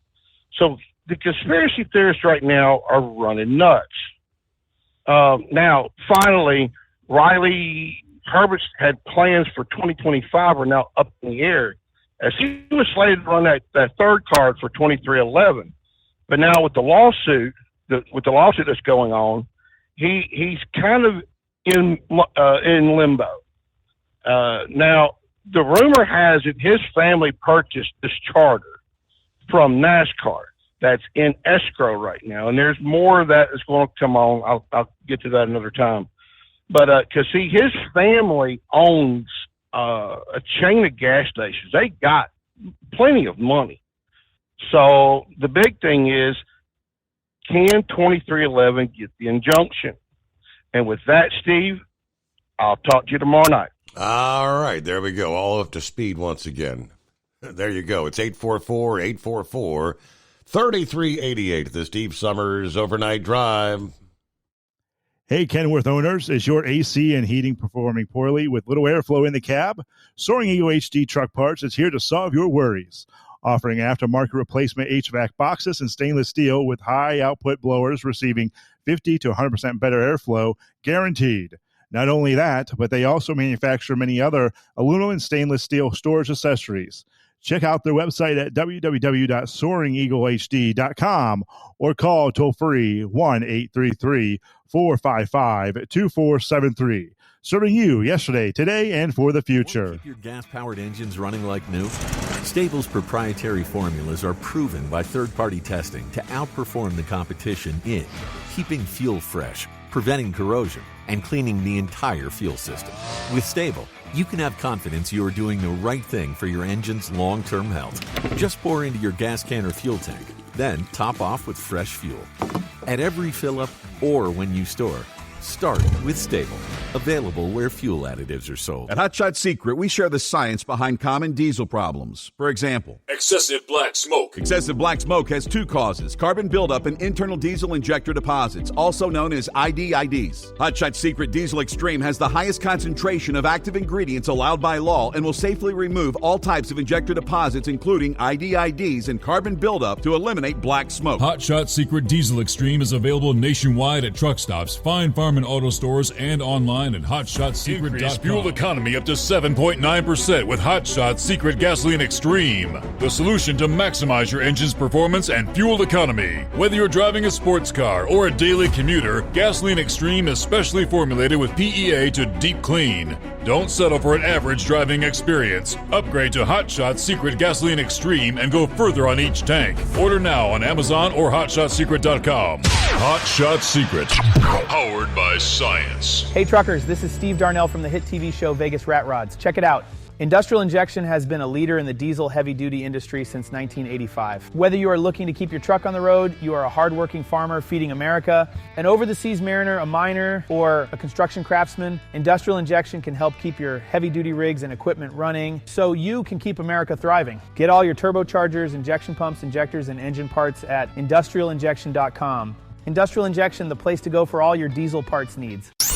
The Overnight Drive with Steve Summers. Live from the Hot Shot Secret Studios. Call Steve now.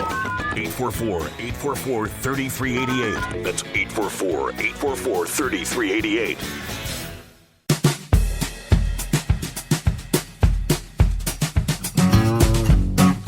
All right, other industry headlines.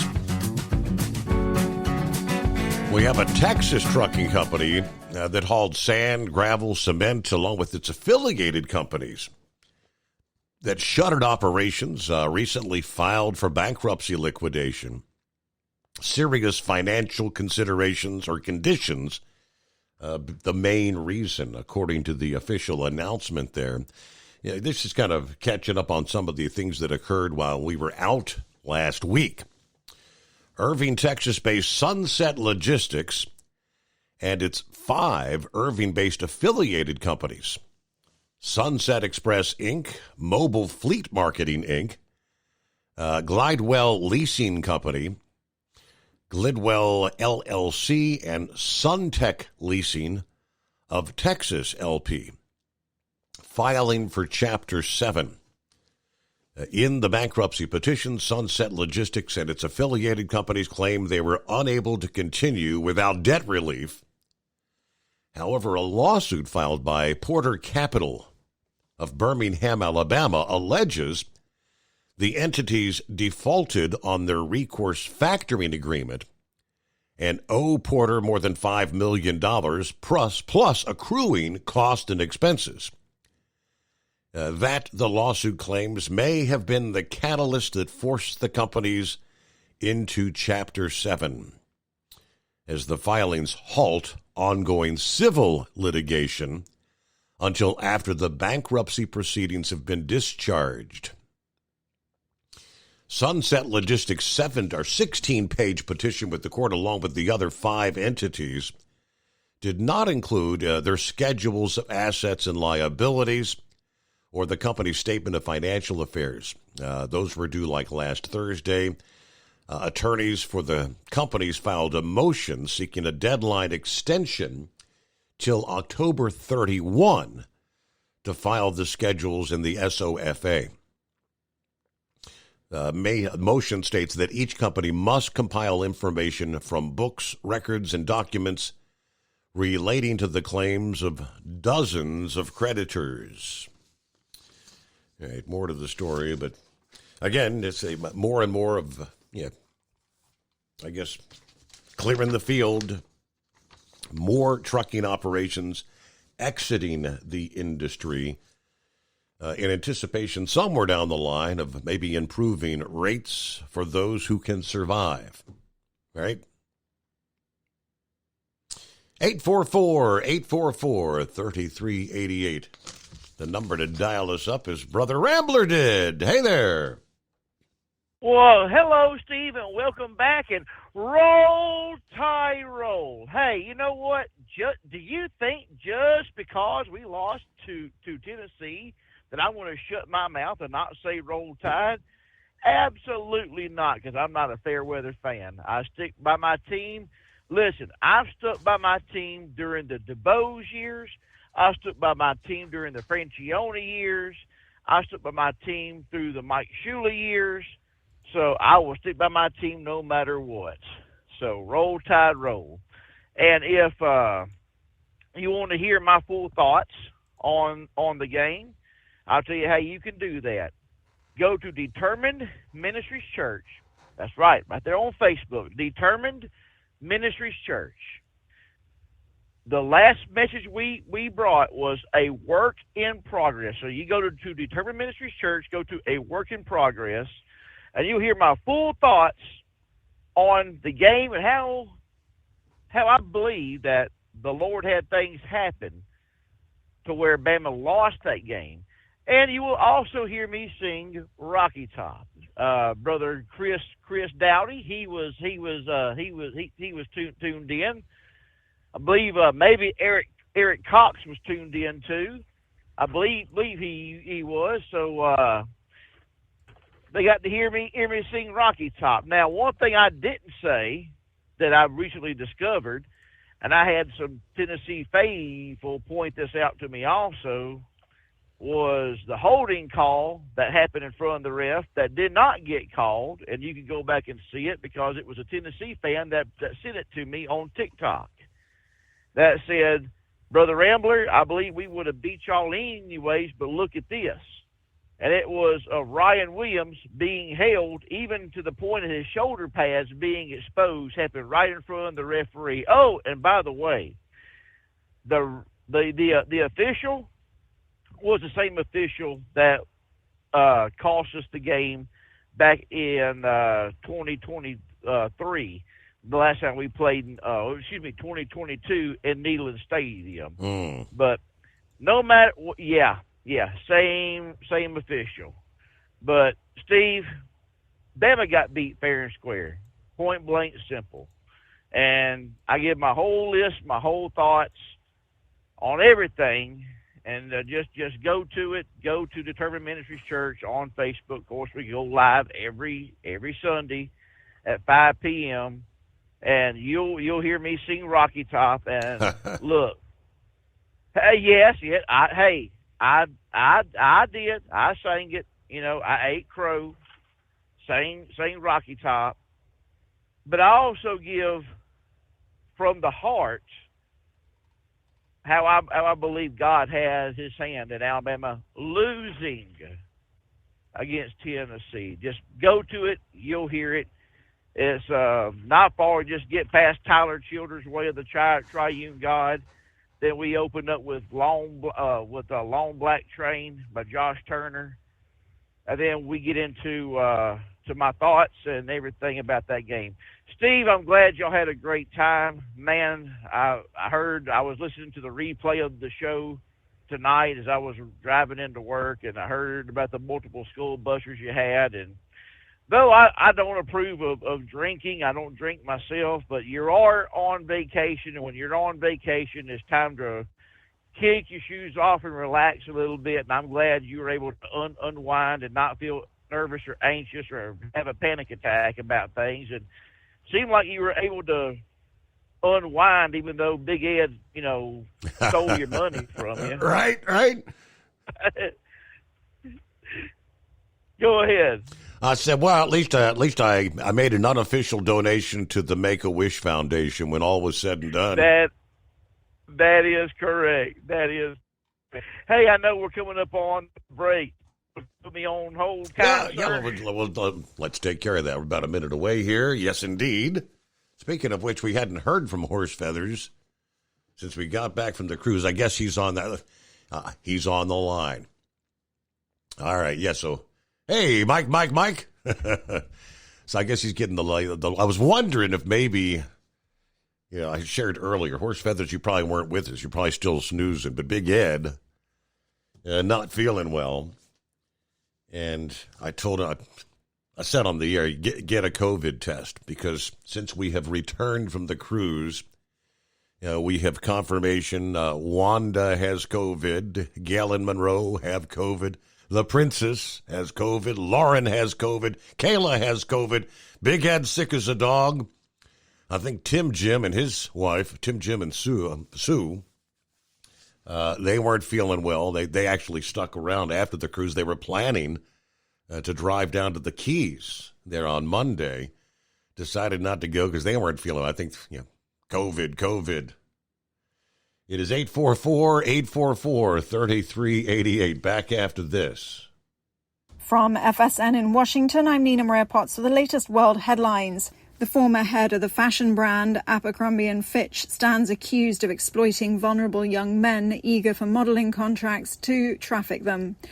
Mike Jeffries, who used to be the CEO of Abercrombie & Fitch, and his British partner Matthew Smith, and a middleman, have been arrested on sex trafficking charges following an FBI investigation which was triggered by reports in the media.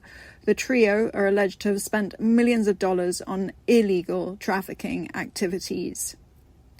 Israel's Prime Minister Benjamin Netanyahu and U.S. Secretary of State Antony Blinken have discussed the need to capitalize on the killing of the Hamas leader Yahya Sinwar.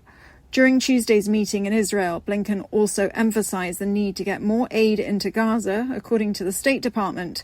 Kate Fisher reports from Washington. The Israeli Prime Minister and the US's top diplomat discussed the need to secure the release of all the hostages and to end the conflict in Gaza in a way that provides lasting security for Israelis and Palestinians, according to the State Department. The statement said that the Secretary of State also pressed the need to ensure that aid reaches civilians in Gaza, something the US demanded of Israel earlier this month in a letter, warning that US military aid could be at risk. The State Department also said that Secretary Blinken pushed for a diplomatic resolution in Lebanon. Kate Fisher, Washington. A new United Nations report released on Tuesday suggests that the impact of the year-long war in Gaza has set development back by about 69 years.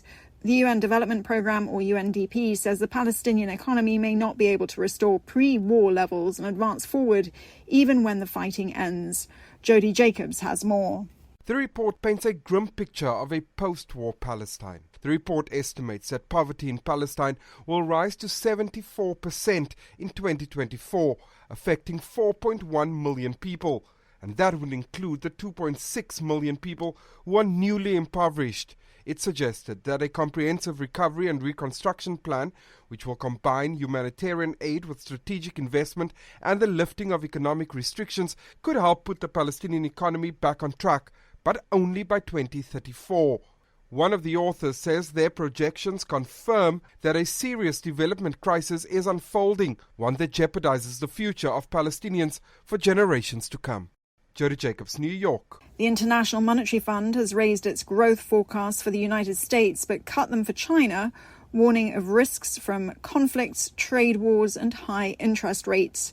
Global GDP will remain at 3.2% this year and next. From bureaus worldwide, this is FSN. Ultimate comfort on the road.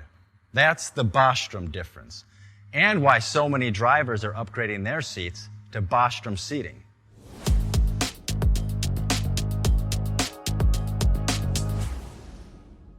With roots dating back to 1935, we know seating.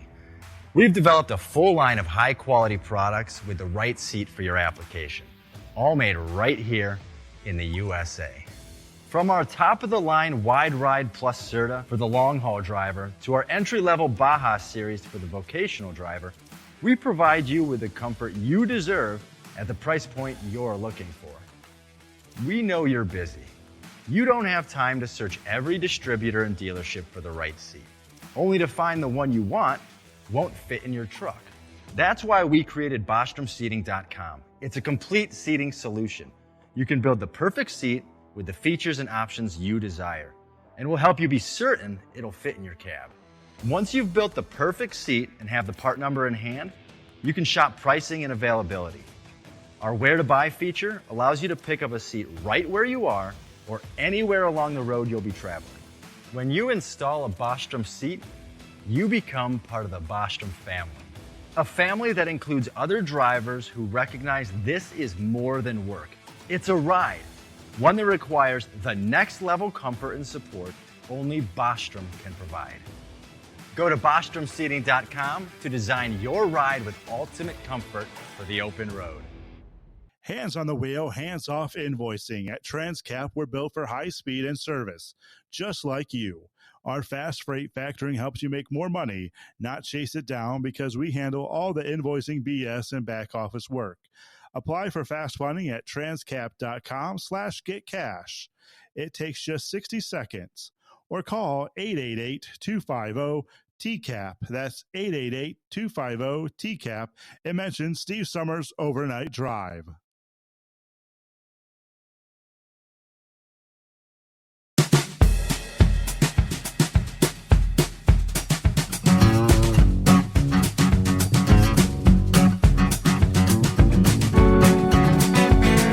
All right, back at it here. Where'd we leave off? Oh, yeah, with Brother Rambler. There you go. Welcome back. All right, brother. Praise God. Well, you were definitely missed, sir. And we had a lot of bored drivers out here. I mean, some of us went back and started listening to Coast to Coast, but there's only so much Bigfoot and UFOs you can listen to before you just have had absolutely enough. And yeah, I tell you, you have a choice to go listening to the other two yahoos, if you put on iHeartRadio, which right now they're running back-to-back Kamala support commercials. I can't even listen to that no more without puking. So yeah, if you want to just listen to iHeartRadio when Steve was gone and go listen to the two yahoos that's on 700 WLW, be my guest, but they're nothing like you, Steve, so we're very happy to have you back. And I hope, and I know it's stressful and you get anxious and all that stuff, trying to plan another cruise. I really hope you do plan another cruise, because there's a lot of people that want to go up there. I know Gary called. I'm sorry that he's not doing good in racing right now. He's going to have to drive for another company. I wish you the best of luck. But, there's something else. Believe it or not, we're 5 months. Do you realize we are 5 months away from the Mid-America Truck Show? Already? Yeah, 5 months.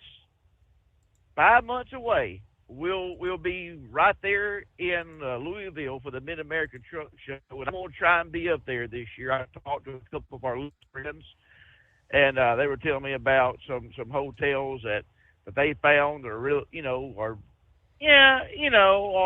decent. So I'm going to try and see if old Little Rambler and Star Wars Dane want to come with me and try and get on up there and meet some of the other listeners and get to finally shake your hand. I ain't seen you since the Great American Trucking Show way back in 2002. Wow. Last time I saw you and your dad, and that's the last time. That's when I ate dinner with me and a bunch of other listeners. We ate dinner with Bill and Cindy Mack and just had a great time. That was a long, God, Steve, that was over 20 years ago, You weren't 60 years old then. You were young then. So was I. Thanks brother. for the reminder. So was I. Do you realize whenever you started taking phone calls back in '96, you were like 33 years old? Yes, you're right. when you were producing the Trucking Bozo show and taking calls and having all these drivers talk to you about putting load locks in tankers and pranking you and janking you and messing with you. You were just 33. Where has time gone, Steve? Yep. Jesus.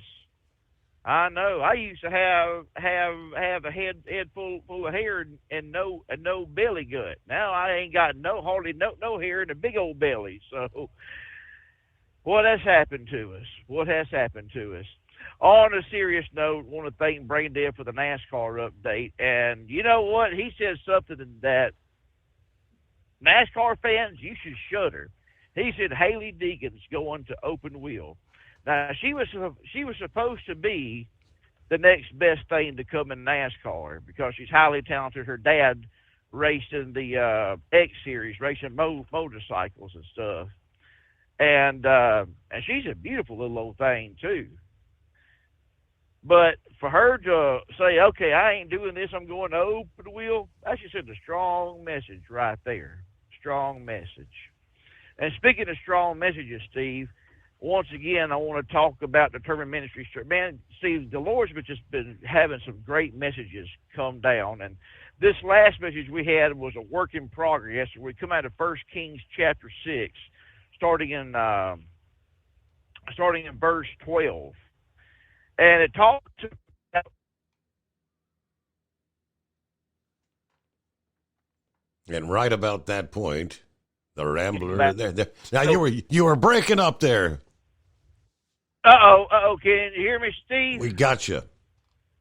All right. Yeah, I'm over this little town called Tickfaw, Louisiana. So, I think that's where Tim McGraw is originally from, Tickfaw. But the title of the message is called A Work in Progress. And, Steve, we're all a work in progress. And we were talking about how the temple was built, and we won't get too much into it. You want to hear more about it, go to Determined Ministries Church. You hear the whole entire message. But as precious as that temple was, as beautiful as that temple was, God views us much more beautiful than Solomon's temple, which Solomon was allowed to build. God views us much more. And, Steve, we house something that the temple housed. We house a Holy of Holies. That's when we ask Jesus Christ to come into our hearts and dwell with us. We house something because we are the temple of God. Our bodies is the living embodiment and the temple of God, created in His own image. No matter if you're black, white, brown, dark, whatever color you are in His image. And it's just we are always a work in progress. And I'm just happy to know that that I'm saved by the blood of Jesus Christ. I'm glad to know that if you're listening to me and if you made that commitment that Jesus Christ is number one in your life, I'm proud of you, and I just am very, very happy. Steve, I'm very happy y'all come back. Well, I'm going to be praying for everyone. It's sad to know that people are coming down with COVID. Yeah. Before I get off here, my dad, he was in the United States Coast Guard 27 years. I had other people, men that were sailors in the Navy, and they say that on board a ship that a virus is spread like wildfire when you're on a ship. And so if you were on the cruise and you're getting sick, you know, hey, we're going to be praying for you. God bless you. You know, go see your doctor, get the proper medication. We want you to get better. We want you to get healed. And, you know, the blood of Jesus Christ applied to your life will cure all sickness. Well, Steve, I know you got horse feathers on the other lines. I'm going to get on off here, and I'll try and call in another night. But welcome back. You were definitely missed. If you ever think to yourself, does anybody really care? Trust me, people really care for you, Steve. They love you, Steve. And we're happy to have you back. And speaking of love, love is just not another four-letter word. It's something you have to do. It's something you have to enact. And if Jesus can love you, and he does, our brother Rambler can love you, and I do. And if you want to support the show, go to overnightdriveradio.com, get all your Steve Summers swag, and help support the show. We love you, God's children, and we'll talk to you later. Bye now. All right, thank you for checking in there. All right, just around the corner here is the busy holiday season. Thank you. And yeah, we get back from the cruise. Halloween coming up next week. And then boom, Thanksgiving, Christmas. With the busy holiday season approaching, new data shows cargo theft numbers continue to surpass those from last year, according to CargoNet. A total of 776 thefts occurred in the third quarter of the year, making it an increase of 14% compared to the third quarter of last year. The company reported over that span, the total value of stolen freight exceeding $39 million. Now, while that data does show a slight decline from the second quarter of this year, CargoNet said they expect that gap to close with delayed reporting. They noted a shift in the type of loads being targeted by cargo thieves in this past quarter, with footwear, computers, high-end audio systems, and hard liquor being the most sought-after freight. Conversely, CargoNet said that solar panels, motor oils, and energy drinks saw a decline in targeted theft. Now, in terms of where cargo theft was at its highest, as typically, California, Illinois, and Texas accounted for 52% of all thefts in the third quarter this year. Those same three states were atop the list in the second quarter as well, with 57% of all reported thefts. Organized crime rings are one of the main contributors to this record rise in cargo theft, they tell us. The continuation of organized crime groups specializing in strategic forms of cargo theft that typically involve some form of document fraud, identity theft, and intent to steal the property that they're being entrusted to transport. Phishing schemes. The company said crime groups have intensified their efforts when it comes to gaining unauthorized access to motor carriers' official email accounts. Once they get those, the groups use those compromised accounts to bid on shipments and bypass compliance checks. This has grown in popularity in response to much of the industry instituting policies that rate confirmation documents should only be sent to official emails. It's not just the methods of theft that are evolving, though. CargoNet said that theft crews are also adapting their methods for evading detection.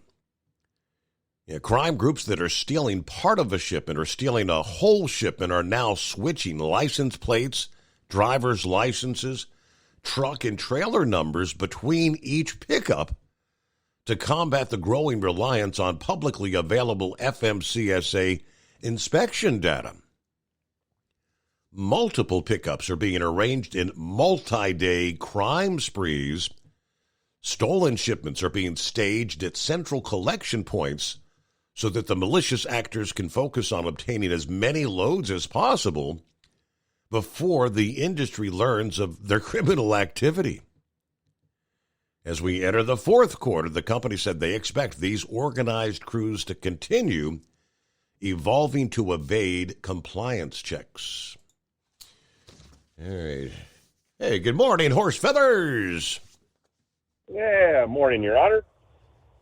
So, anyways, I guess we got to start out. Is today the day we do the hey, Mike thing?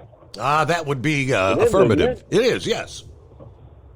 All right, well, hey, Mike. What day is it? What day is it? I guess all you people that think it's hump day. What day is it? It is hump day. It is. All right. We'll go with that then. So how you feeling? You got the creepy crud like everybody else? Well, to tell you the truth, I haven't had anything that's felt much worse than just a little bit of a head cold. So, I don't know. I had one day there that I had a temperature that was like 99 degrees. So it wasn't, I haven't had any major fever or anything, but I don't know. So I guess it's possible I could have what everybody else does. But anyways, I hope everybody else is doing okay. Yeah, Big Ed said that I guess yesterday he started having coughing fits. It was burning in his upper lung area, and he says he can feel it's probably going to be going to his head today. Said that sounds like everybody else. Lisa started off, I guess, about 1 or 2 o'clock there yesterday morning, so a little over 24 hours ago, kind of congested and whatnot. She said, and then. In a matter of like 6 hours, she was feeling really bad. And so we did the COVID test yesterday morning. And, I mean, it was almost, as soon as you put those little drops in there, boom, it was positive. Okay. And what, to say, was it Aubrey you said has it? No, Lauren, remember her sister, Lauren. And then Kayla, her sister. Okay. Wanda positive, Gail and Monroe both positive. Okay. Well, I guess that COVID's still floating around out there, so no doubt. Yep. I guess it's one of those things on the ship. So yeah, I don't know. So we'll see what happens there. I guess we'll see how Cindy's feeling when I talk to her later today then, because if that's the case, she was still okay yesterday. Yeah, but, and I'm just keeping my fingers crossed. And of course, Beth and Rowan. When you're in the same house, you're breathing the same air no matter what. Yeah, absolutely. Yeah, well, kind of in the same boat cabin or in the hotel room too. So. Yep. But so anyways, we had a good trip. Thank you.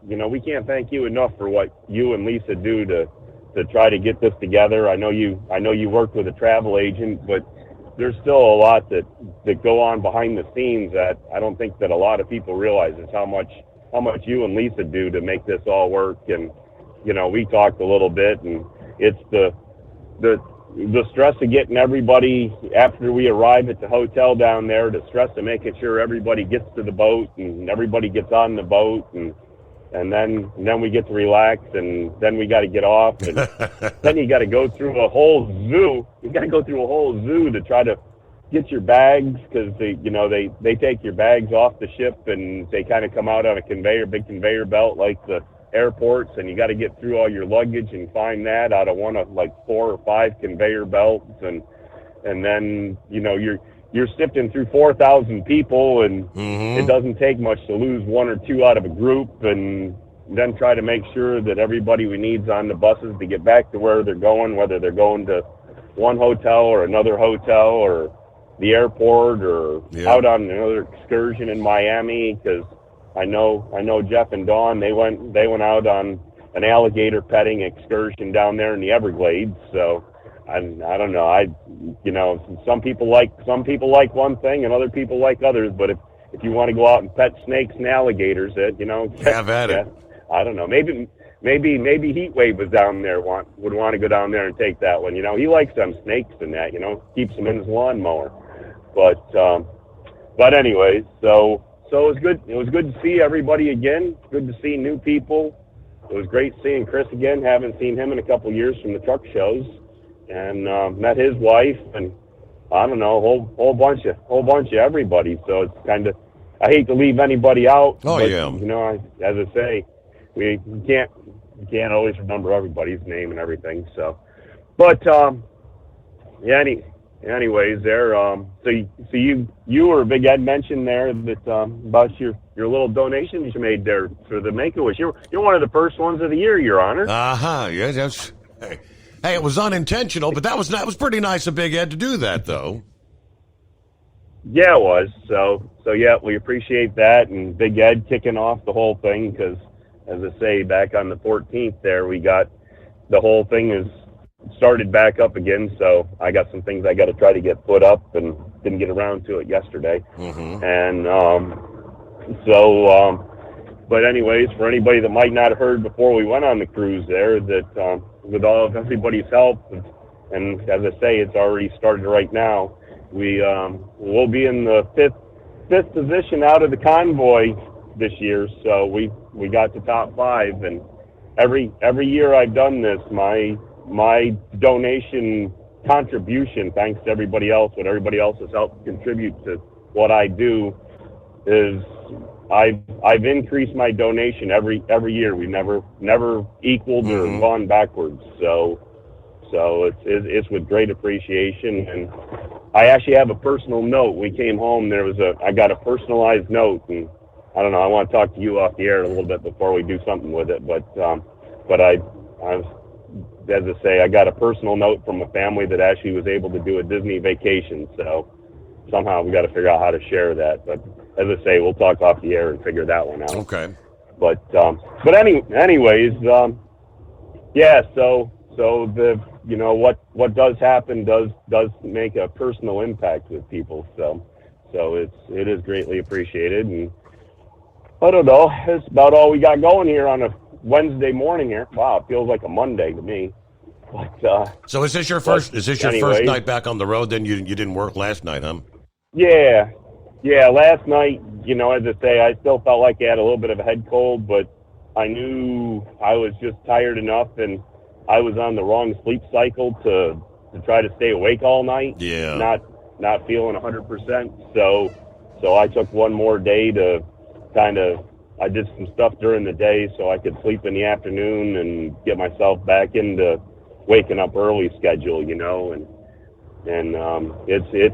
it's one of those things that's really hard, especially, because Cindy there, she stays on the daytime schedule. She's up 6:30 every morning and up until 10:30, 11 o'clock at night. And so it's hard for me to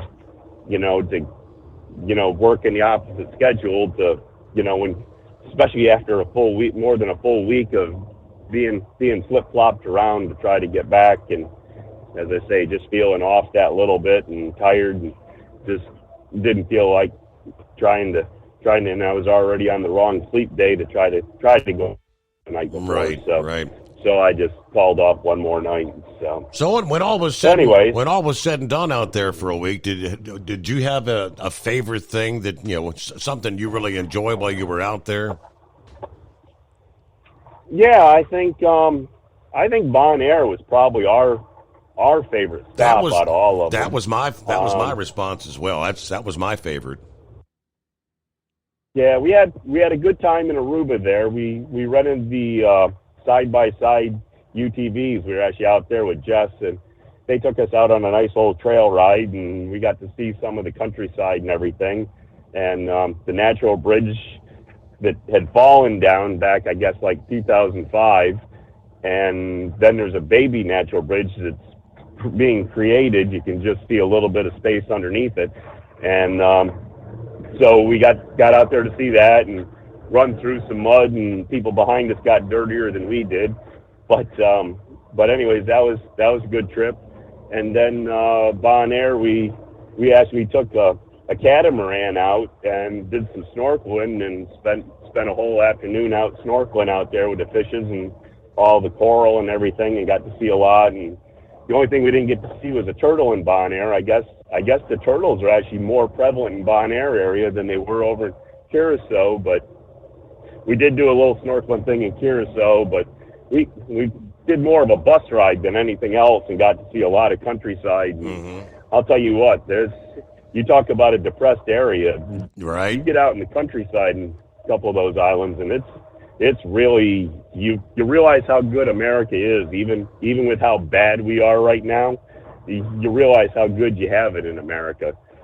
So anyways, but we'll talk more about that catamaran, because there's a whole story behind that. So we'll have to delve into that another time here. But other than that, yeah. So thanks again, though, and as I say, we greatly appreciate everything that you and Lisa did. And you know, if we decide to do another one, that'd be great. We'll look into it. But we also know how much it takes out of you to try to do it. So totally understand, you know, where you guys take a break, relax, and don't think about it for a little bit, and we'll figure out in the future what we want to do. Righto. So.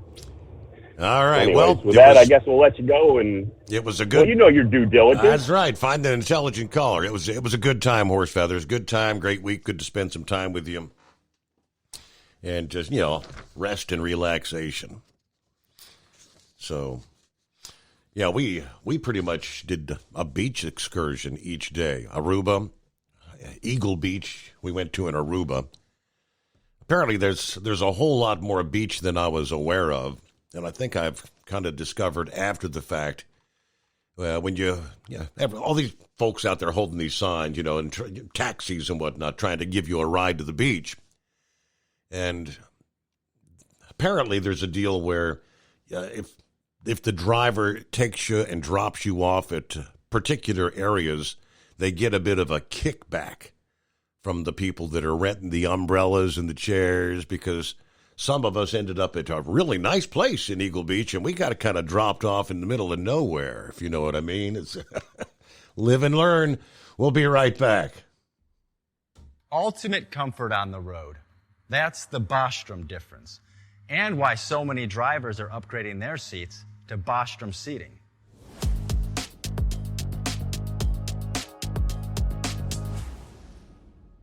With roots dating back to 1935, we know seating.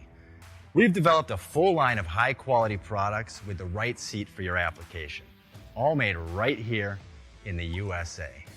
From our top-of-the-line Wide Ride Plus Certa for the long-haul driver to our entry-level Baja series for the vocational driver, we provide you with the comfort you deserve at the price point you're looking for.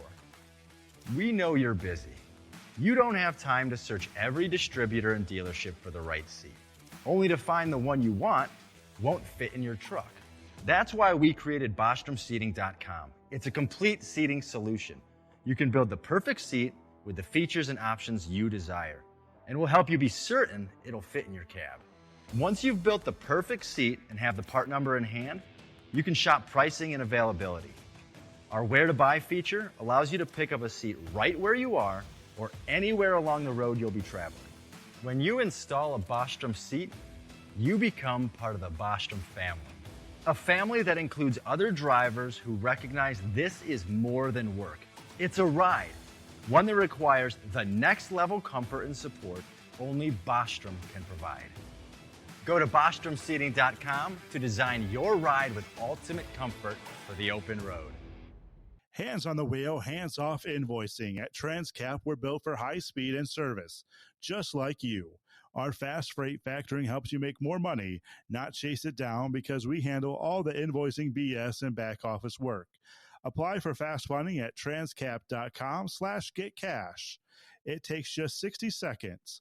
Or call 888-250-TCAP. That's 888-250-TCAP. And mention Steve Summers Overnight Drive. From FSN in Washington, I'm Nina Maria Potts for the latest world headlines. The former head of the fashion brand Abercrombie & Fitch stands accused of exploiting vulnerable young men eager for modelling contracts to traffic them. Mike Jeffries, who used to be the CEO of Abercrombie & Fitch, and his British partner Matthew Smith, and a middleman, have been arrested on sex trafficking charges following an FBI investigation which was triggered by reports in the media. The trio are alleged to have spent millions of dollars on illegal trafficking activities. Israel's Prime Minister Benjamin Netanyahu and US Secretary of State Antony Blinken have discussed the need to capitalize on the killing of the Hamas leader Yahya Sinwar. During Tuesday's meeting in Israel, Blinken also emphasized the need to get more aid into Gaza, according to the State Department. Kate Fisher reports from Washington. The Israeli Prime Minister and the US's top diplomat discussed the need to secure the release of all the hostages and to end the conflict in Gaza in a way that provides lasting security for Israelis and Palestinians, according to the State Department. The statement said that the Secretary of State also pressed the need to ensure that aid reaches civilians in Gaza, something the US demanded of Israel earlier this month in a letter warning that US military aid could be at risk. The State Department also said that Secretary Blinken pushed for a diplomatic resolution in Lebanon.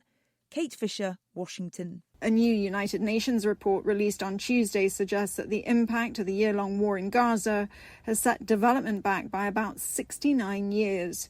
The UN Development Programme, or UNDP, says the Palestinian economy may not be able to restore pre-war levels and advance forward even when the fighting ends. Jody Jacobs has more. The report paints a grim picture of a post-war Palestine. The report estimates that poverty in Palestine will rise to 74% in 2024, affecting 4.1 million people. And that would include the 2.6 million people who are newly impoverished. It suggested that a comprehensive recovery and reconstruction plan, which will combine humanitarian aid with strategic investment and the lifting of economic restrictions, could help put the Palestinian economy back on track, but only by 2034. One of the authors says their projections confirm that a serious development crisis is unfolding, one that jeopardizes the future of Palestinians for generations to come. Jody Jacobs, New York. The International Monetary Fund has raised its growth forecasts for the United States but cut them for China, warning of risks from conflicts, trade wars and high interest rates. Global GDP will remain at 3.2% this year and next. From bureaus worldwide, this is FSN. With FSN Spotlight, I'm Simon Marks, looking in more detail today at Benjamin Netanyahu's possible strategy now in Lebanon.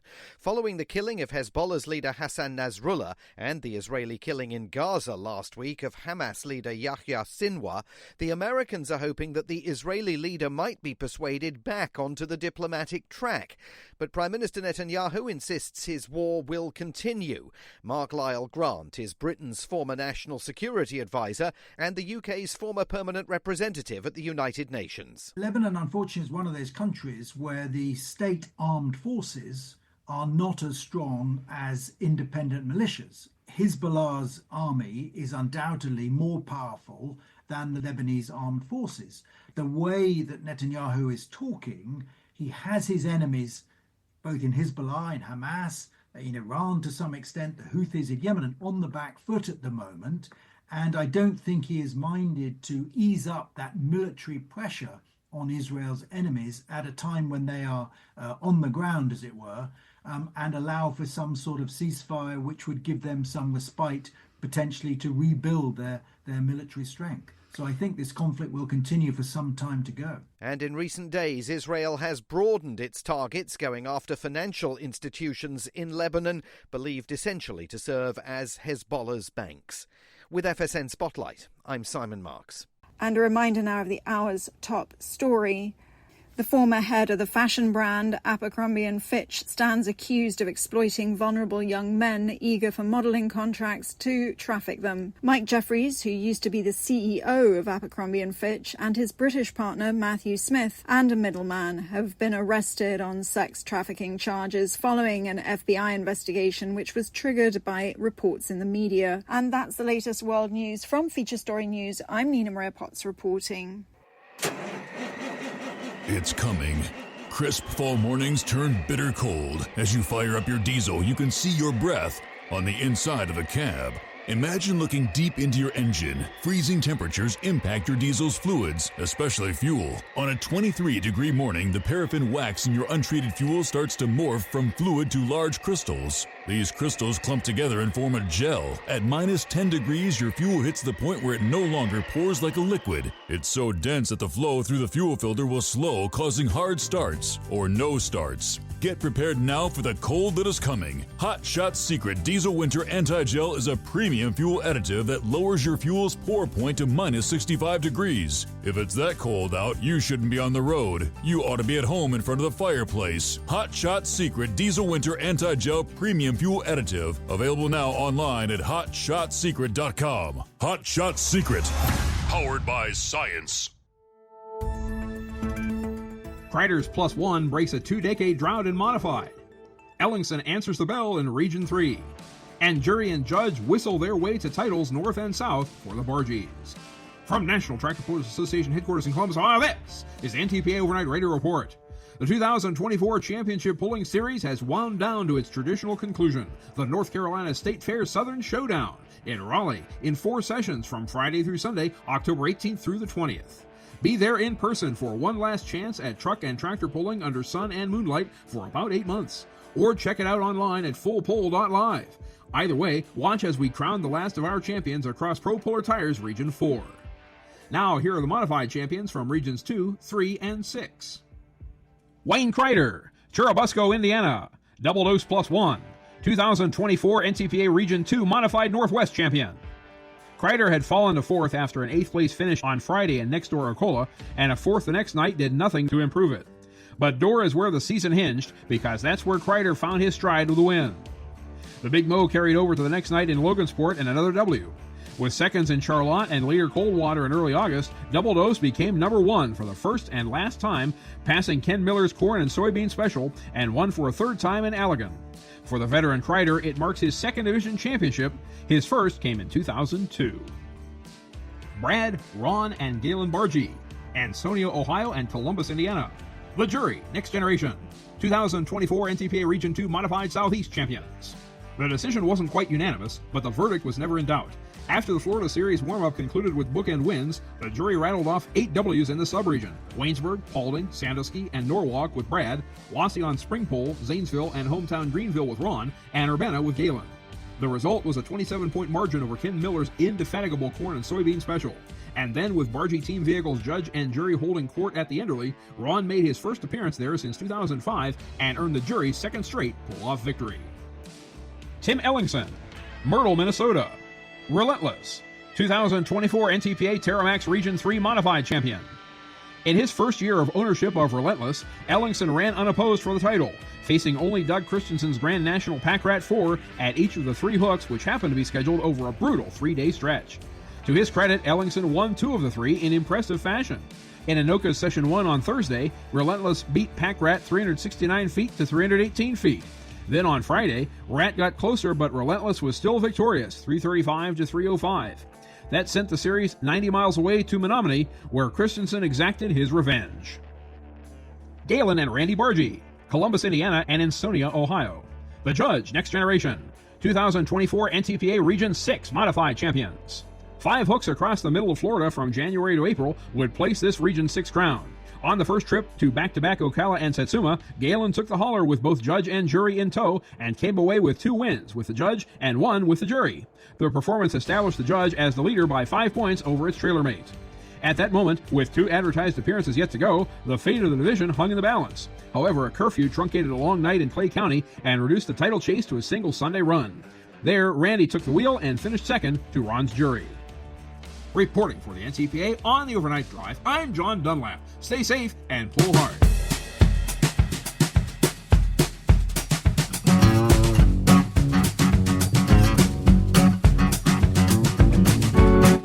All right, get that final hour off and rolling. Hump Day, that is correct. Midweek already. Hope your week's going well. Plenty of room for you this final hour at 844-844-3388.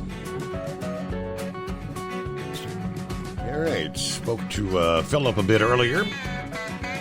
Jeffrey, good morning. Hello, Steve, in the Overnight Drive.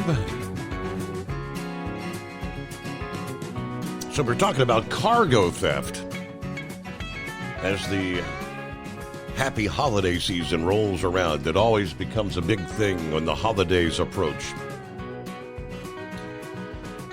How much of a ho-ho holiday will this year be? A former Target executive and retail expert is warning of a not-so-jolly holiday shopping season as Americans struggle with the Biden-Harris economy. Former Target Vice Chairman Gerald Storch, in an interview this past Thursday, said, "It is very clear that consumers are running out of money. They are increasingly stressed by inflation and the exhaustion of their pandemic-era savings. When you take a look over the last several years, what you see month after month, everybody talks about the consumers still spending. Well, they might be, but they're spending less than the growth of inflation." In 2023, a Lending Club study found a majority of Americans living paycheck to paycheck. Polling at the time showed only 14% of voters believed Biden's economic policies were helping them. More recently, the outlet noted the Biden-Harris administration's inflation was destroying wages, and the average U.S. worker was suffering under a 3.9% pay cut since that pair of Democrats took office. Per the article, Storch did not have a very positive outlook regarding the upcoming holiday shopping season. Yet now, and the time between Thanksgiving and Christmas is very, very short, so that's going to be bad.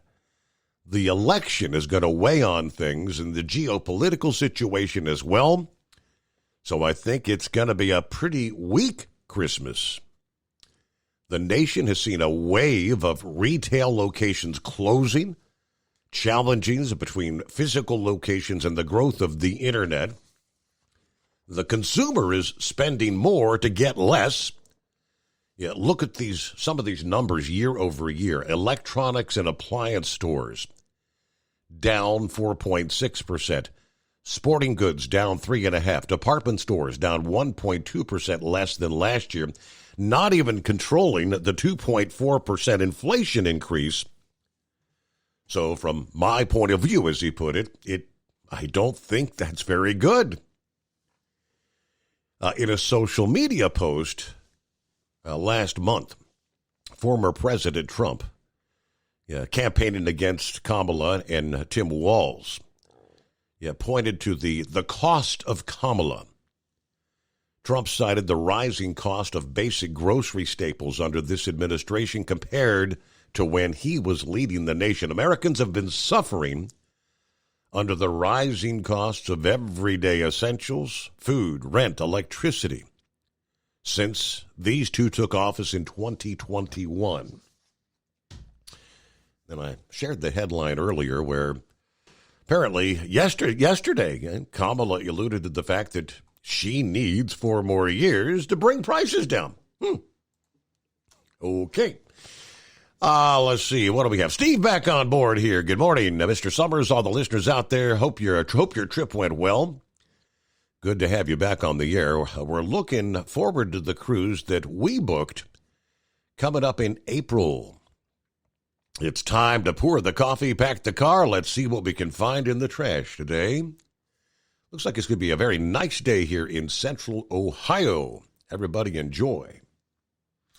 All right. A little bit cool out there, a little breezy to start the day, but very nice. 844-844-3388. Good morning, Dingbat. Good morning. How are we doing? Well, we made it back in one piece from our big excursion there. Over the high seas, had a good time. So you wanted a welcome back, I heard last night from the cartoon characters. Yes. Does that mean a back welcome or a welcome back? Take your pick. Go ahead. Take your pick. Okay, I'll just say welcome back. But giving everybody a heads up, the I-55 bridge from Tennessee to Arkansas, or Arkansas to Tennessee, the way you look at it, is going to be closed Saturday morning at 4 a.m. and will not be reopened until Monday early morning. I forgot what time. Mm-hmm. So just giving everybody a heads up. And, of course, you heard about my lovely Florida Gators loss. But don't worry, Rambler. I feel your pain on that one.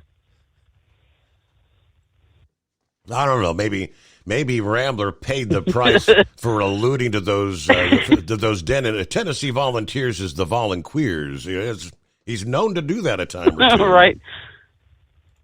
But like I told Brain Dad, I said, I guess we're all going to be a Tennessee fan one way or another, but not right.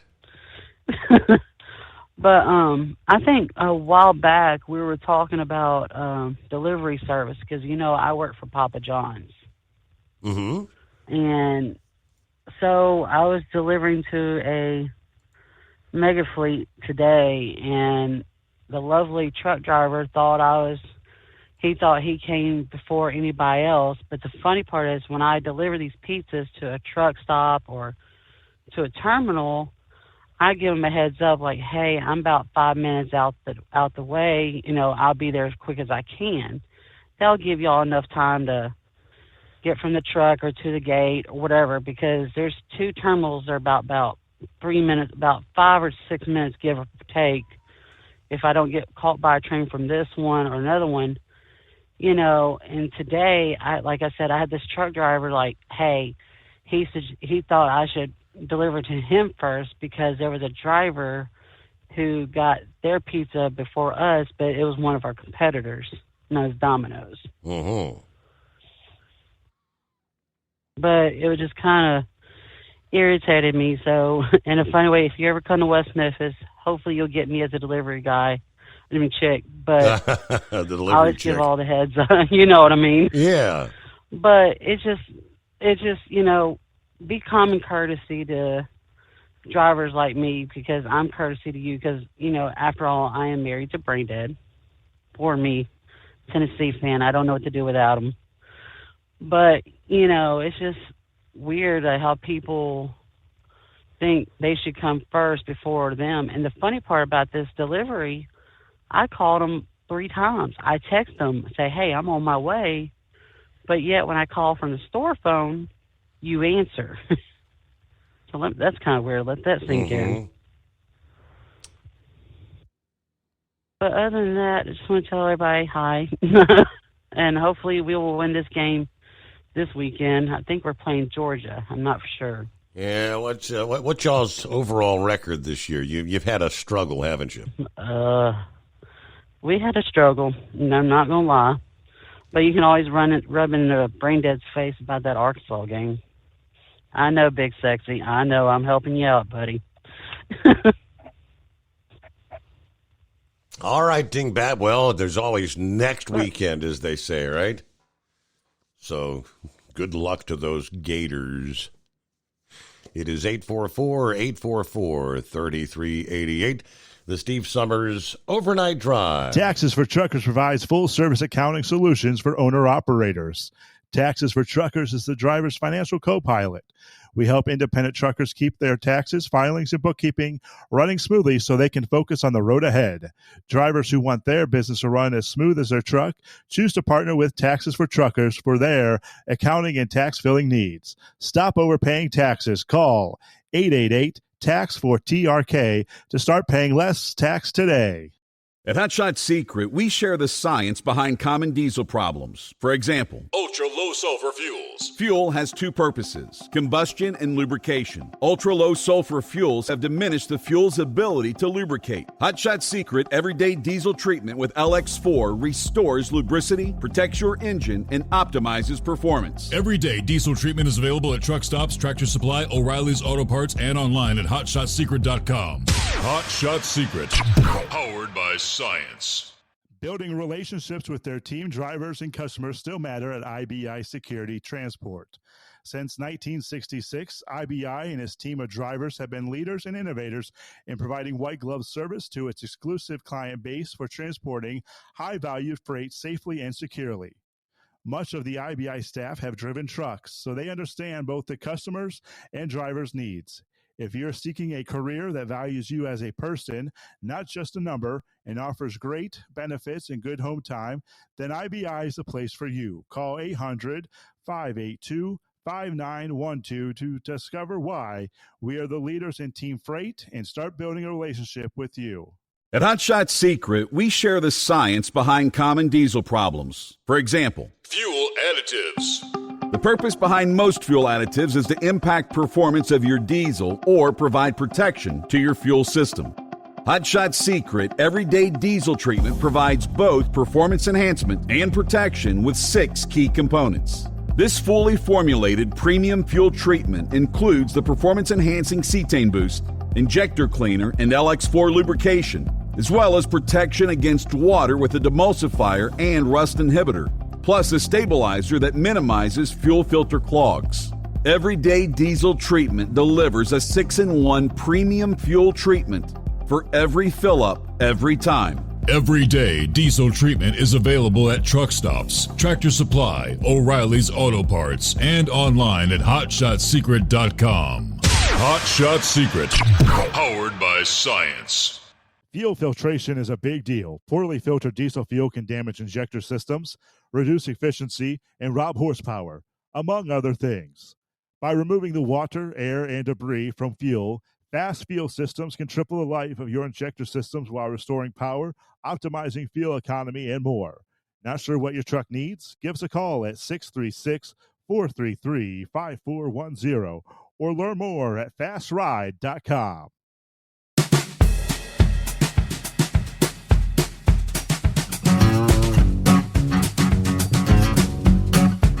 All right, I do believe we touched last evening on one state's announcement of expanded truck parking.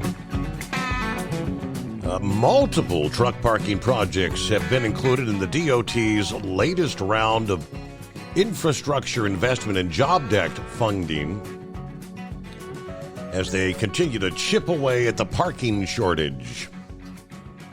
The announcement on Monday, more than $4.2 billion with a B in infrastructure funding for 44 projects across the nation. 3 of those included truck parking expansion. In Ohio, the DOT receives nearly $18 million of infrastructure and rebuilding grant money for additional truck parking at 2 rest areas. The project will repurpose 2 closed rest areas as new truck parking facilities near the Indiana border.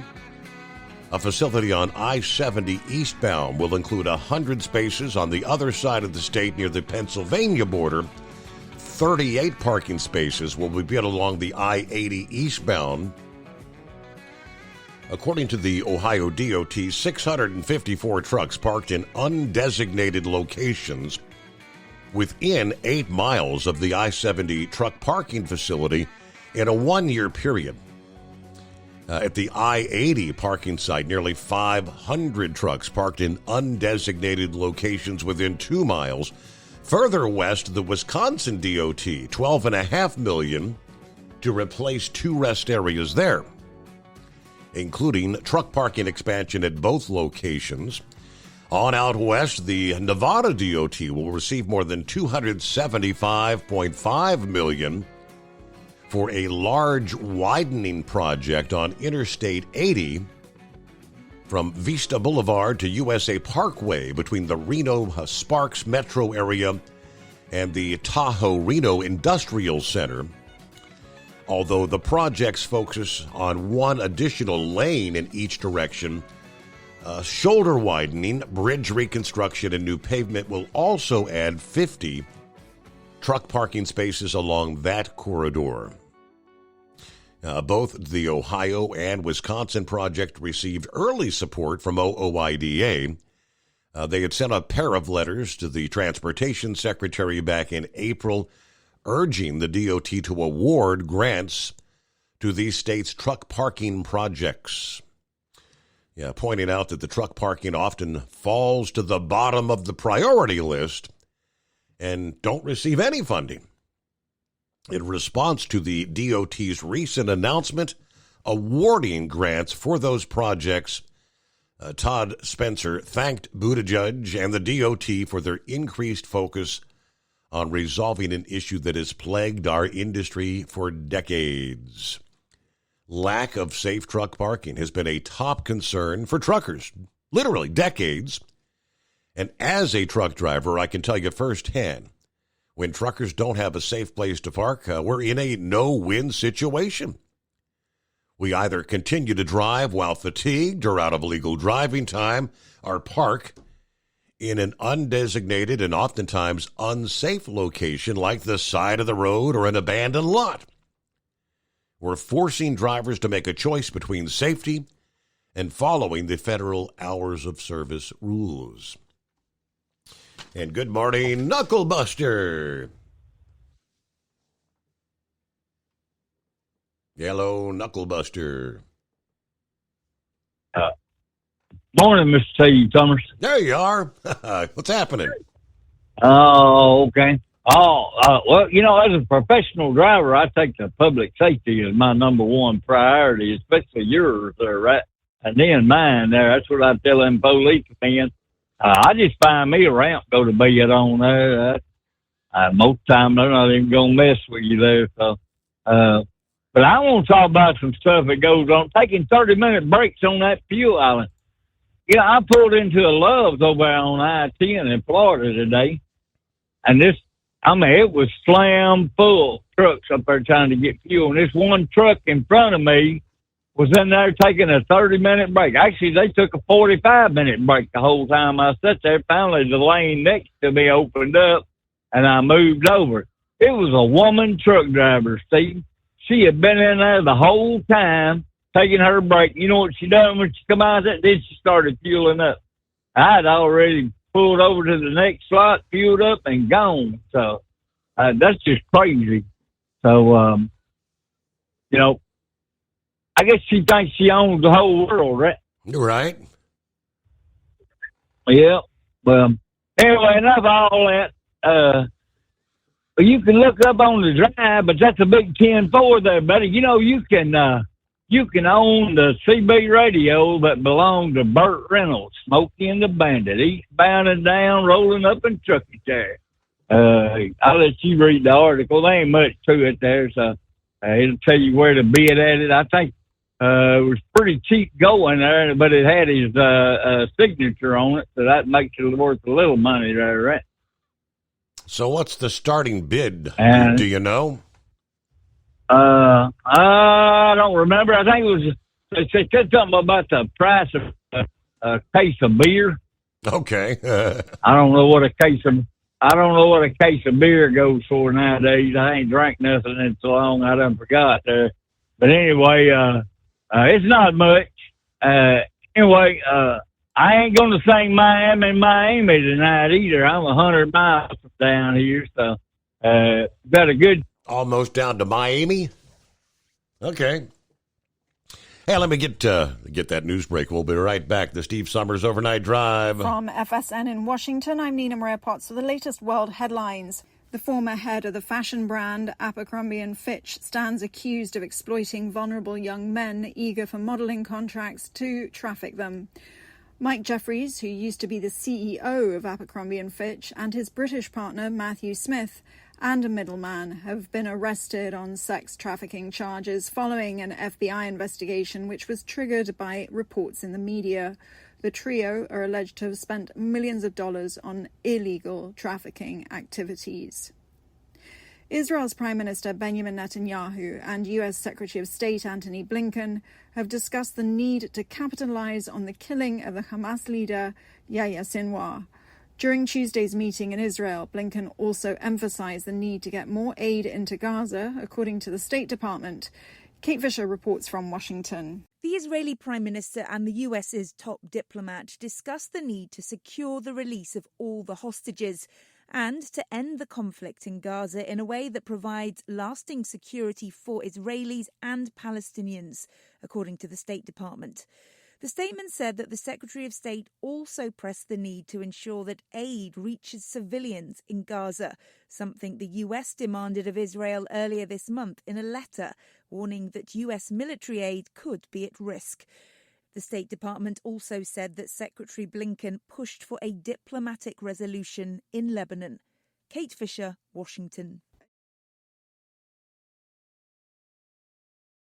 From Feature Story News in London, I'm Ollie Barrett. The UK Labour Party says there's been no wrongdoing amid claims of interference in the US election. Donald Trump's campaign has filed a complaint over a social media post by a Labour official calling for volunteers to head to the US to campaign for the Democrats. UK Government Minister Steve Reed says it's a storm in a teacup. Well, it's up to private individuals to choose how they use their own time and their own money. If people want to take holiday and go and campaign in another country, that's up to them. But none of this was organised by the Labour Party itself. It's just individuals. And actually, it's perfectly normal. I've seen Americans here campaigning for different parties in our elections as well. It's not unusual for people supporting a party in one country to then go and campaign for a sister party in another. The US says Secretary of State Antony Blinken's warned Israeli leaders there could be consequences if more isn't done to get aid to civilians in Gaza. Blinken's been holding meetings as part of his latest regional tour seeking to de-escalate the crisis in the Middle East. The former boss of Abercrombie & Fitch has been arrested on sex trafficking charges. Mike Jeffries was arrested in West Palm Beach in the US state of Florida. 2 other people are facing criminal charges too. Sally Patterson reports. Mike Jeffries ran Abercrombie & Fitch from 1992 to 2014. He is accused of operating an international sex trafficking and prostitution business in the latter part of that time. The federal indictment alleges Jeffries worked with others to pay men to travel around the world to engage in sex acts. Prosecutors claim he spent millions on the enterprise to pay staff, pay for travel and pay to maintain secrecy. An Abercrombie spokesperson declined to comment on Jeffries' arrest. His lawyers say they will respond to the allegations when appropriate in the courthouse, not the media. Indian Prime Minister Narendra Modi's told Russian President Vladimir Putin he wants peace in Ukraine and New Delhi is ready to help the countries reach a truce. Modi's comments came as BRICS leaders assembled in Russia. Rebecca Bunden reports from Mumbai. Modi thanked Putin for his strong friendship, but said that he wanted the conflict in Ukraine to end peacefully. India has maintained its strong ties with Russia since Moscow's invasion of Ukraine, and it has been purchasing more oil from Russia, even though Western nations have tried to isolate Moscow. India is ready to provide all possible support to restoring peace, Modi said on the eve of the BRICS summit, which sees more than 20 leaders gathering in Russia to attend the summit meeting. For more of our reporting from around the world, including a series of pieces from the United States ahead of the country's election, you can search for Feature Story News on Facebook and also find us on other social media platforms too. From bureaus worldwide, this is FSN. As an independent trucker, you work hard to meet your goals. The Owner-Operator Independent Drivers Association has been helping small business truckers for over 50 years with benefits, services, information, and discounts. You work hard, but OOIDA works even harder to give you advantages that large fleets enjoy. And all of our programs support our representation on your behalf in Washington, D.C. Become a member at OOIDA.com, making a difference in the lives of truckers.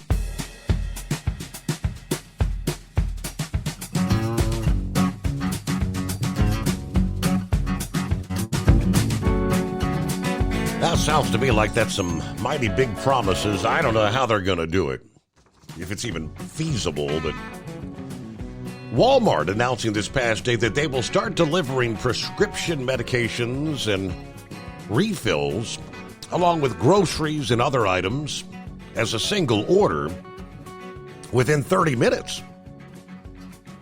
Upping the ante in the delivery competition against Amazon. Now, that move comes a couple of weeks after Amazon announced plans to open pharmacies offering same-day delivery options across 20 new U.S. cities starting next year. It's also an extension of Walmart's previous effort to mail prescription medications, which typically took at least 5 to 7 business days. This speedier prescription delivery service would compete against other same-day delivery offerings from the likes of CVS and Walgreens. Walmart, operating 4,600 U.S. pharmacies and 3,000 vision centers, said their pharmacy delivery service will be free for members of their $98 per year Walmart Plus membership program. Non-members would need to pay $9.95. The service will be available to customers in 49 states by the end of January next year. Right now, customers in 6 states, namely Arkansas, Missouri, New York, Nevada, South Carolina, and Wisconsin, can use the service. They said they decided to launch the service after more than half of respondents in an internal research survey expressed a desire to have prescription medications delivered along with groceries and other items in one order.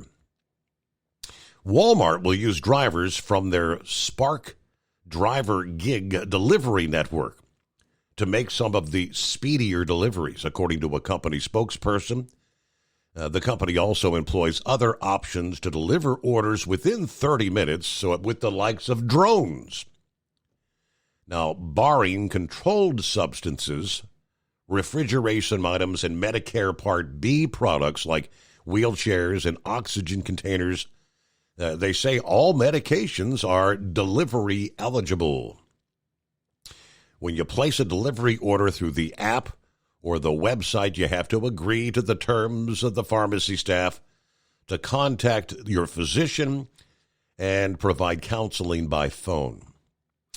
A delivery time frame does not begin until prescriptions are authorized by your physician. Once approved, customers can add the medications to your chart, or your cart rather, and pick either same day, on demand, or the express delivery time frame.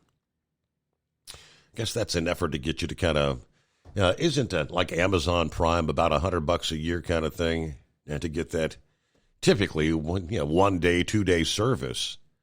So otherwise $9.95 to get your delivery in 30 minutes for a prescription. I don't know if they can pull that off. All right, welcome back, Knuckle Buster.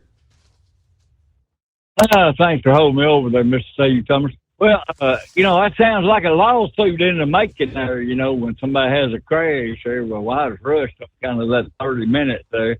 Did Domino's have something like that? Yeah, that whole 30 minutes or it's free thing, that went away. Yep. Yeah, absolutely there. Well, I want to say something to Buckeye Boy.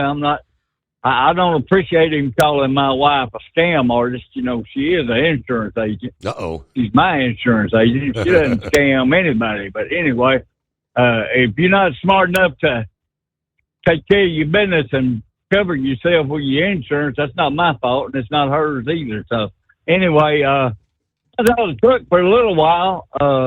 Did that My Little Pony guy, he ever call in?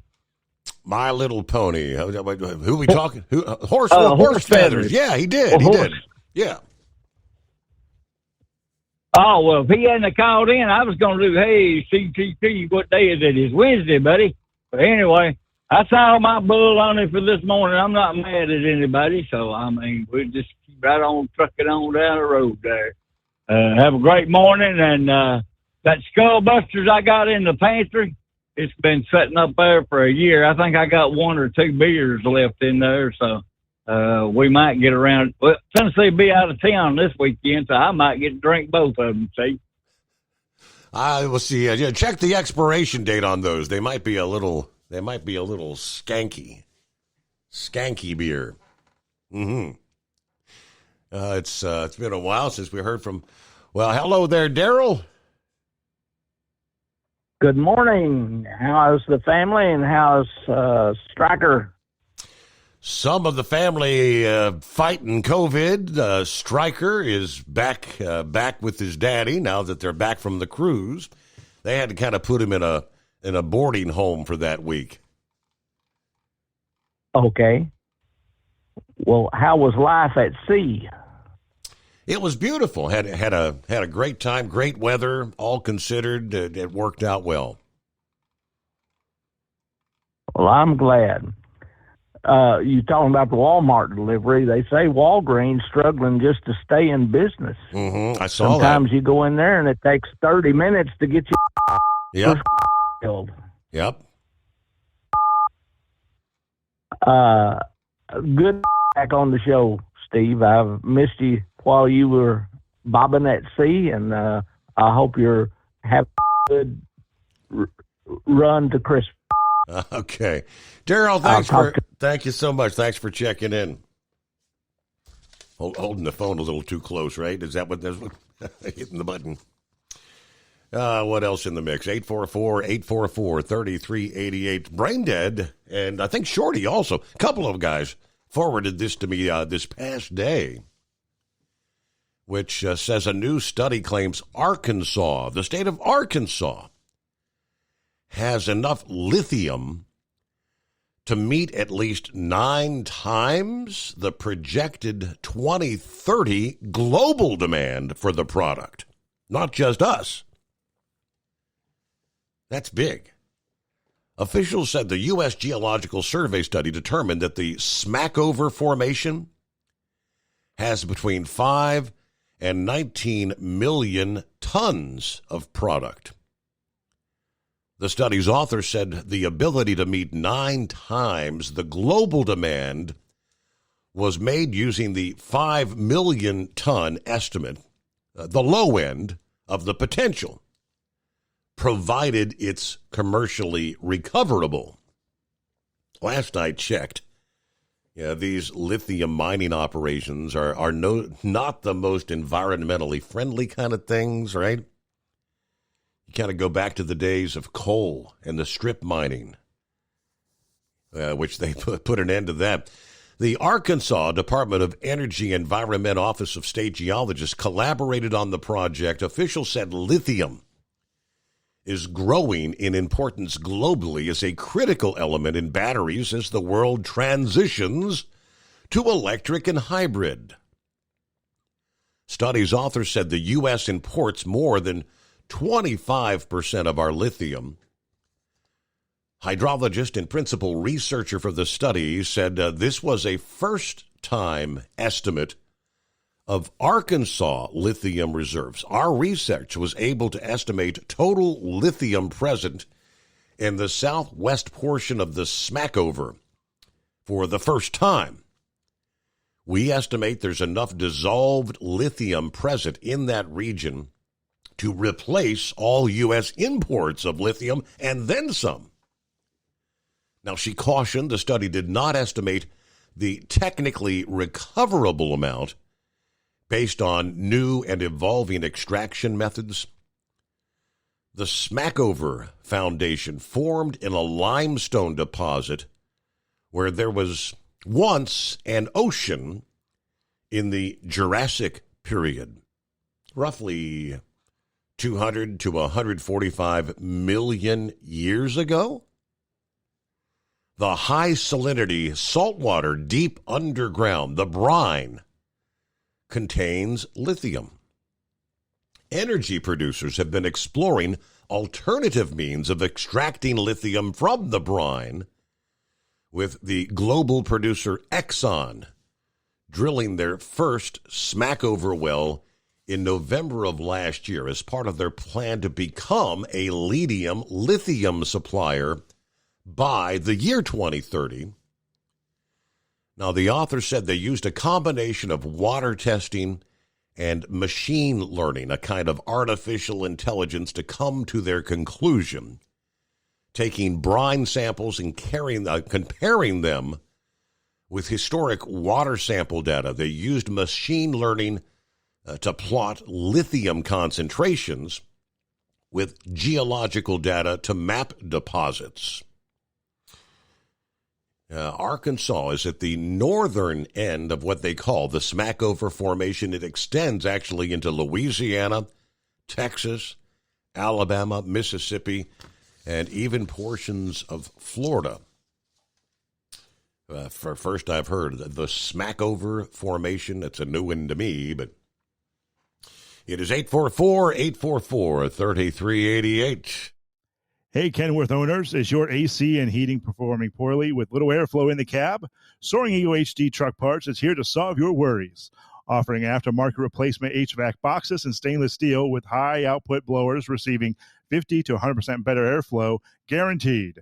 Not only that, but they also manufacture many other aluminum and stainless steel storage accessories. Check out their website at www.soaringeaglehd.com or call toll-free 1-833-455-2473. Serving you yesterday, today, and for the future. Keep your gas-powered engines running like new? Stable's proprietary formulas are proven by third-party testing to outperform the competition in keeping fuel fresh, preventing corrosion, and cleaning the entire fuel system. With Stable, you can have confidence you are doing the right thing for your engine's long-term health. Just pour into your gas can or fuel tank, then top off with fresh fuel. At every fill-up or when you store, start with Stable. Available where fuel additives are sold. At Hot Shot Secret, we share the science behind common diesel problems. For example, excessive black smoke. Excessive black smoke has two causes: carbon buildup and internal diesel injector deposits, also known as IDIDs. Hot Shot Secret Diesel Extreme has the highest concentration of active ingredients allowed by law and will safely remove all types of injector deposits, including IDIDs and carbon buildup, to eliminate black smoke. Hot Shot Secret Diesel Extreme is available nationwide at truck stops, fine farm and auto stores, and online at hotshotsecret.com. Increase fuel economy up to 7.9% with Hot Shot Secret Gasoline Extreme, the solution to maximize your engine's performance and fuel economy. Whether you're driving a sports car or a daily commuter, Gasoline Extreme is specially formulated with PEA to deep clean. Don't settle for an average driving experience. Upgrade to Hot Shot Secret Gasoline Extreme and go further on each tank. Order now on Amazon or hotshotsecret.com. Hot Shot Secret, powered by science. Hey truckers, this is Steve Darnell from the hit TV show Vegas Rat Rods. Check it out. Industrial Injection has been a leader in the diesel heavy-duty industry since 1985. Whether you are looking to keep your truck on the road, you are a hard-working farmer feeding America, an over-the-seas mariner, a miner, or a construction craftsman, Industrial Injection can help keep your heavy-duty rigs and equipment running so you can keep America thriving. Get all your turbochargers, injection pumps, injectors, and engine parts at industrialinjection.com. Industrial Injection, the place to go for all your diesel parts needs. The Overnight Drive with Steve Summers. Live from the Hot Shot Secret Studios. Call Steve now. 844-844-3388. That's 844-844-3388.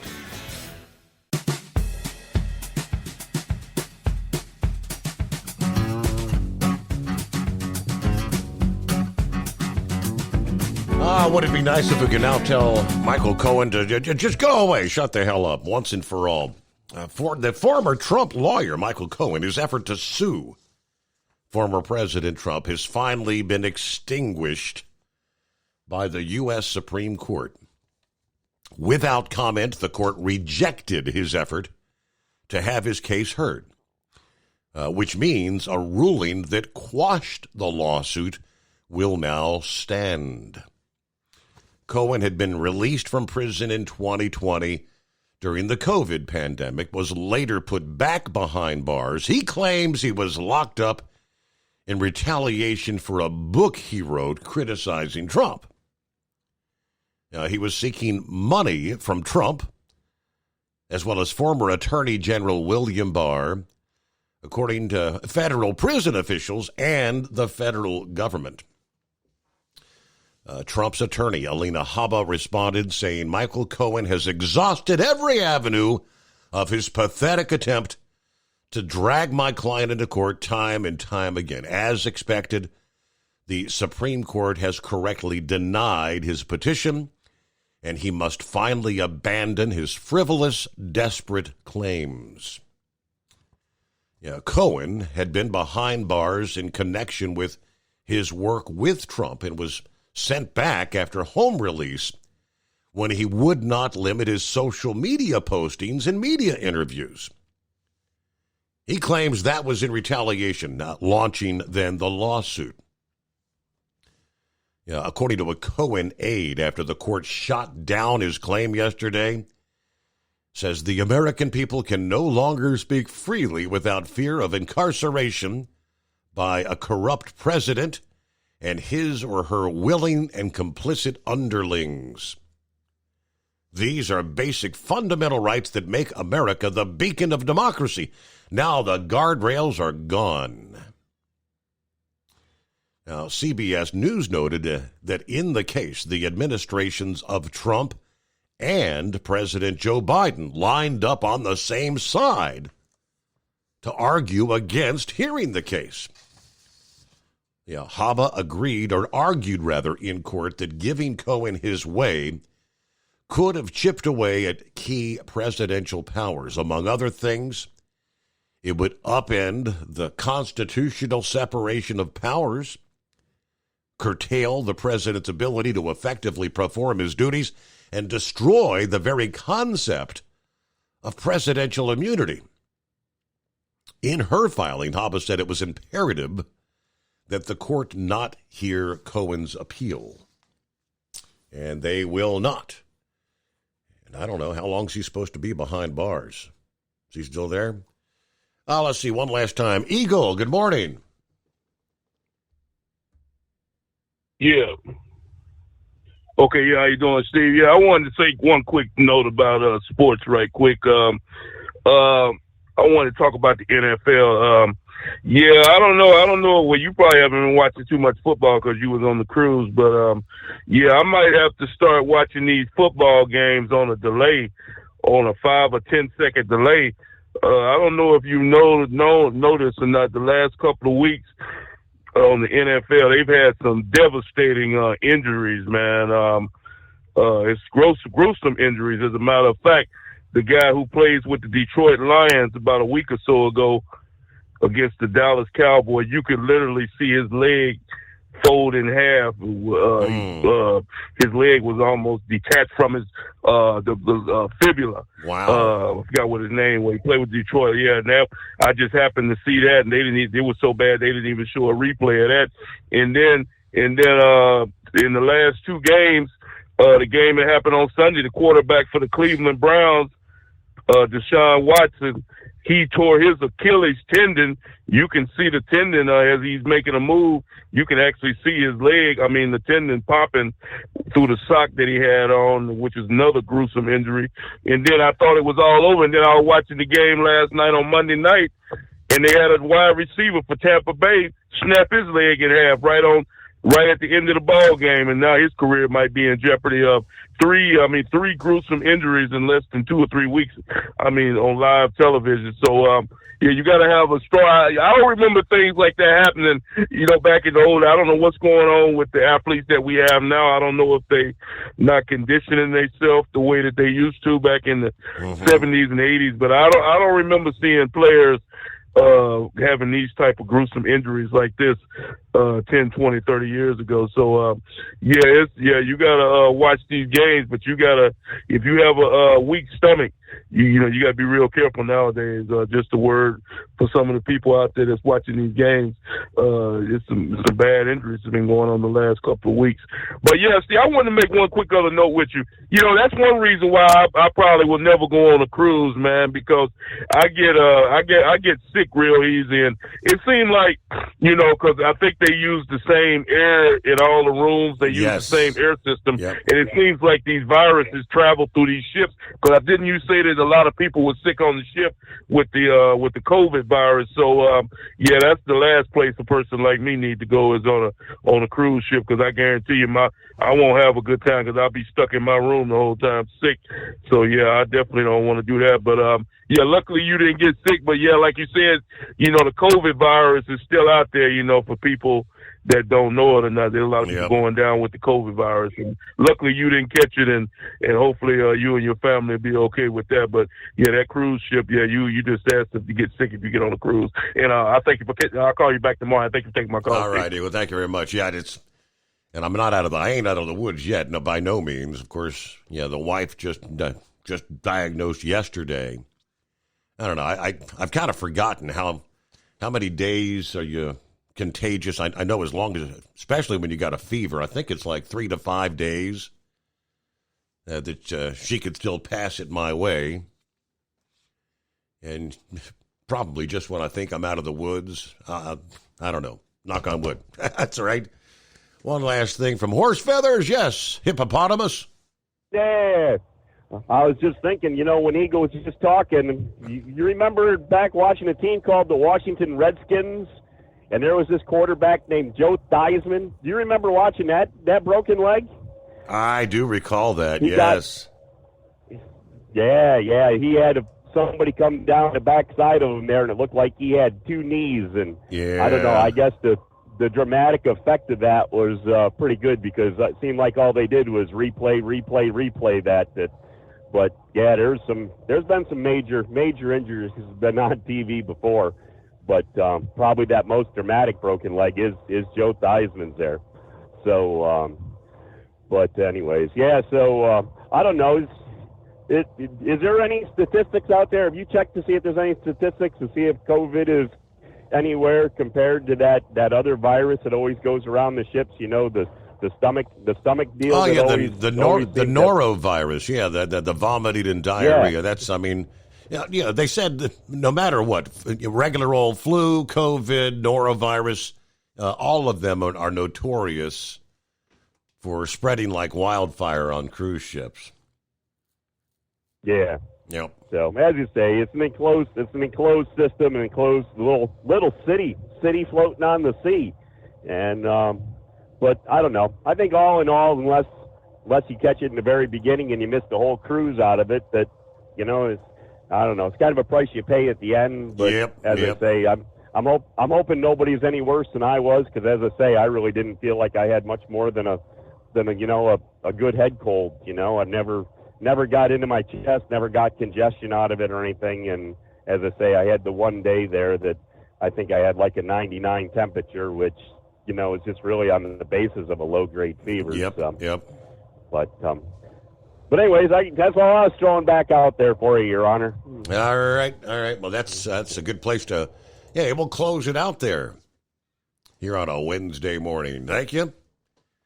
Right? Hey, Mike, what day is it? When we come back at the midnight hour Eastern time tonight.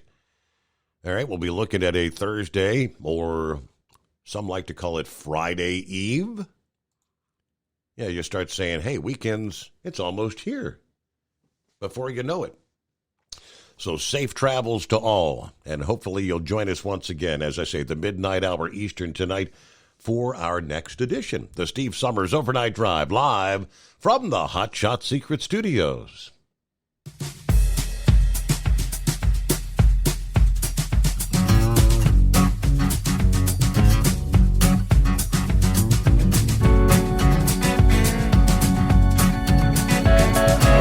You'll never guess the places that I've been. You never guess the places that I've been. 'Cause everything is like a dream, yeah, but only in that dream that I live in. I'm never gonna let the day begin. Never gonna let the day begin. 'Cause everything is like a dream, yeah, but only in that dream that I live in.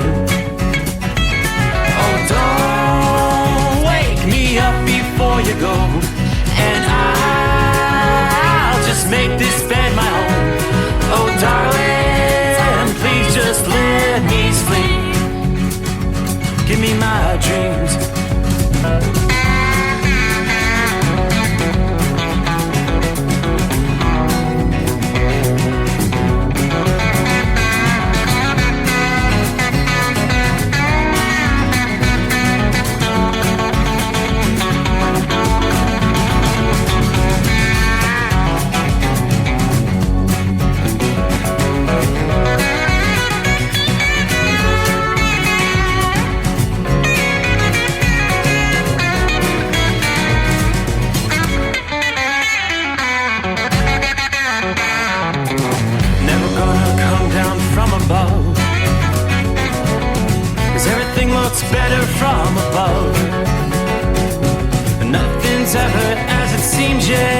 moment in that world that I dream of.